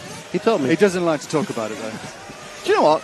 Yes, I do. But I'll tell you what. I went to my first full-scale big event. For full scale, it was a NASCAR race. I went to Indianapolis. So you just went left. I've been to. I've been to Indianapolis for Formula One all those years ago. Yeah. No, that sounds great. Was you went to the 400? Yes, I went with Brickyard 400. Yeah, so we have I went with my buddy Lance, who I work with, and we have a friend named Danny Stockman, who's a crew chief for the Xfinity team. All right. We got some pit passes, got to sit in the box, and it's very loud. I did not realize it was so loud. I was like, I don't need earplugs. Yes, I do. At what point did you not think it was going to be loud? Well, I've never been to anything like that before. Oh, fair enough. By the way, if you're watching the screens, we have Iago de la Iglesia from Spain on camera. Oddly, we've covered so many of these. I've never heard of it. Iago de la Iglesia. Great name, Iago. Oh, Iago? Yeah. He's your best mate, isn't he? I believe he's from... Oh, Patrick Beck. Yeah, he's from Portugal. Patrick Beck. Hi, Lefty. I'm your fan. Thank you. Slightly stalkery. No. Oh, Bobo Bear, the track's not true off-road. That's very controversial. Well, we've heard that argument too. It doesn't have tarmac. Farah Ben Mohammed says hello. Hello, Farah. Hello, Robert Cockcraft. Oh, this is great. Also, Robert Cockcraft. Also great to have Lefty back. That's up, Robert. How are you? We was with Robert in RCGP at Nemo, which seems like it was yesterday. It was actually 2 years ago now. Roughly. Mal Graphics. Hi, Mal. How you doing? Thank you. Mal. Is your track open? I don't know. Is there any live time? Yes, it's on everlaps.com. You just have to press if you look at the top screen, it's got a special little thing saying live timing for it at the top right, effectively. And I just want to say thank you, Mal, for the stickers, and I have sent your cigars with Astorino. So Mal and I have a deal. He makes some stickers for me, and I bring him Dominican cigars. Russell Stark, don't you think RC has helped promote the sport worldwide? Well, we do what we can do, but it's it's very hard to break out. I mean, there was I think a lot of you saw that Live RC managed to get the one of their races from last year and an edit onto Amazon. But even that is hard to break out because you have to look for it. You have to know it's there. Anthony Scott, just because one European does, you can't say Europeans do well. Well, all of them come over there and do well. Like, multiple Europeans have won in America at big races, not just one or two. And one has won multiple times. So yeah, I think it's... Let's not get too US versus European, because as you say, I genuinely want to see Americans in the final and see Americans doing well, because it makes it exciting. Absolutely. Let's see. I don't think it's just this track. When the last 8th World Championship, when was the last US 8th World Championship? It was in 2016, wasn't it? Vegas? In Vegas, yes. 16 or 17, I can't remember. Putting it down to this track, Mr. Boyd, building experience on different tracks. Yeah, I agree, Action RC. Well, it's supposed to be in USA in 2026 as well. The next one is definitely going to... Well, let's get the Americans hand it back, which I can't see happening. No. And it's going to be interesting. It's always good to have a Worlds in the USA. And hopefully I get to attend that as well. I can't see why not. Robert says hello to you as well. Hello, Robert. You pitted me RCGP practice in Italy, apparently. And I'm sure I failed at that. I'm sure you didn't. I am probably not the best pit man. Class R says a good day from Israel. Yes, Class, I see we got Team Israel here. Harold Sandoval. Quite a few of them, yeah. We're currently with the 7. This is Heat 6. That's Josh Hollyfield from the Southeast, representing North Carolina. Mugen driver. Yes, this is why you're here, you see. Yeah, he's. I've known Josh for quite some time. He's an avid racer there in the Southeast, and it's actually two very avid Southeast racers there that I see quite a lot when I go to America. Ryan Daze being the other one. And he treated it just how you're supposed to treat this race. He came to the Worlds to come to Spain for his first time coming to Spain and enjoying the World Championships. So Heat 6. I think it's we've gone up another 1 level. minute to go. Another 24 people effectively. So they're divided into 24 sets. Top 24 are in Heats 15 and 14. Next 24 and 13 and 12. Due to the one thing I would say is that due to the way the qualifying went or pre-qualifying went, we've got a smattering of quite big names in some of the heats coming up quite soon. So I think Heat 8's got a few in it. We have Oliver Fisher. We have Harold Sandoval. What's JQ doing in this? I thought he retired. 30 seconds where to did go. I see him? He's number 1 in Group 8. Oh, well, JQ is actually doing a good job. He made a great post about how he helped out Ryan Lutz with some invisible speed, making it visible. Right. And, JQ's being JQ, and he seems to be having a good time over there. Pecco is doing pretty good. So he's excited. Yeah, Pecco's in top 24. It's with the red wheels. This is the number 9 car, I think. That is Mateus Carada from Argentina. Left 8. And you had the hots for their shirts yesterday. Oh, yeah. They look like football jerseys. That's because I think they were. Well, my favorite football player in the world is from Argentina. And it's not Messi. No, who is it then? Sergio Aguero. I keep forgetting you're a Man City fan. The most underrated striker in... How long have you been a Man City fan? Since 3 years? Since Sean 4 Goder years? played for him. 5 years? When they were in the first division with Sean Goder. When they were terrible. That's good. That counts. That's fine then. Well, Sean Goder's from Bermuda. Ah. Feed the goat and he will score. That's a good enough reason. You're not a glory hunter then. No. There's no glory in my football club. I support my local team who've been rubbish the entirety of my life. But that's life. So only a few seconds of Heat 6 to go. Just trying to see if anybody's on target to beat we had a complete 56.96 seconds. Weirdness in Heat 1. Drive back to the pit lane. Where we ended up with Jose Thomas Escudero. He shouldn't have been there, but he ended up. And he's still the fastest person, 6 heats in, with a 12 in 10.55.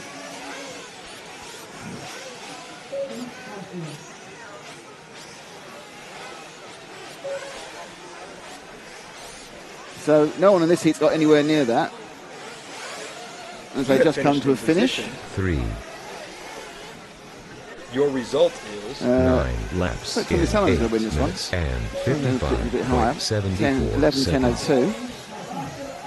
The experienced Finn, Nuno Ribeiro, who's been in just about everything ever. Also in. Oh no, Colin Meyer's got it right at the end, the Dutchman. Colin Meyer is going to just clip a 12. So that's pretty impressive.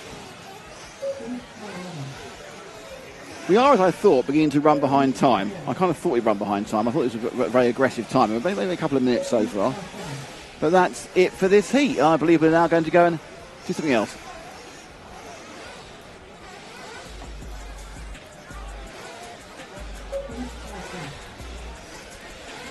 Oh, look, I'm masked by timing. We're back. We're back. What's up? What's up, Lefty? Good to see you. It's amazing to see you in the flesh. Thank you for having me here. Thank you for being here. It's been virtual for us for the last year or so. Yeah, I don't mind our virtual relationship. I think it's quite good. It is very good. I mean, obviously, I love your commentary as well. And, You're a man of the people, aren't you? I think I go out for a walk and I come back an hour later. But that's cool. That's what I'm here for. I'm here to greet people. It's very. I'm truly humbled by the support that we get for the podcast and what we're doing. And I think it all kind of kicked off in 2022 when we was here when I did the commentary with you guys. Yeah. It's really good. I'm having a blast. We've been busy. Max has been busy. You guys have been busy. I mean, we have been. People wanted the live stream Sunday. They're like, "Where's the live stream?" I'm like, "Well, these guys are at another race, and the other team's at another race, and you guys are busy. It's super true. busy for you guys. It's true. You actually have 2 teams this weekend, so Yes. We're currently in LA at the Hydrogen GP event, and we're here, and we were obviously at ETS last weekend in Luxembourg, which was a fantastic event to be at.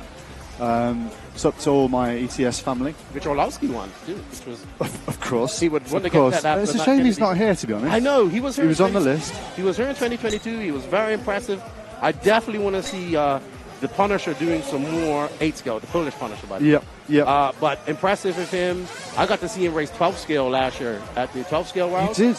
And fantastic coverage, by the way. Thank you. That was impressive too. I think he's probably one of, when we say best all-around racers in the world, we have to throw in Orlowski. Yeah. But I definitely want to see him do some more nitro racing. Absolutely, yeah. Completely, yeah.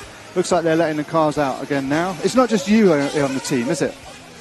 At this event. Oh, well, you mentioned Max. Yeah, Max is here. Danny as well. Danny's here doing J Concepts coverage for J Concepts, doing some good coverage. Also a great sponsor of the stream here. He's been super busy. Danny and I, along with the Elite RC guys over there, I want to say a big shout out to them, Lance, Gene, Patrick, Josie, and everybody. Hi, guys. We've been very busy over the last year, and I'm glad you finally got to meet Danny, because I think you and him are very creative in the same site. And but he's creative and intelligent, which is a double threat. I think you're pretty smart too, by the way. I mean, Nick might argue with that. Yeah.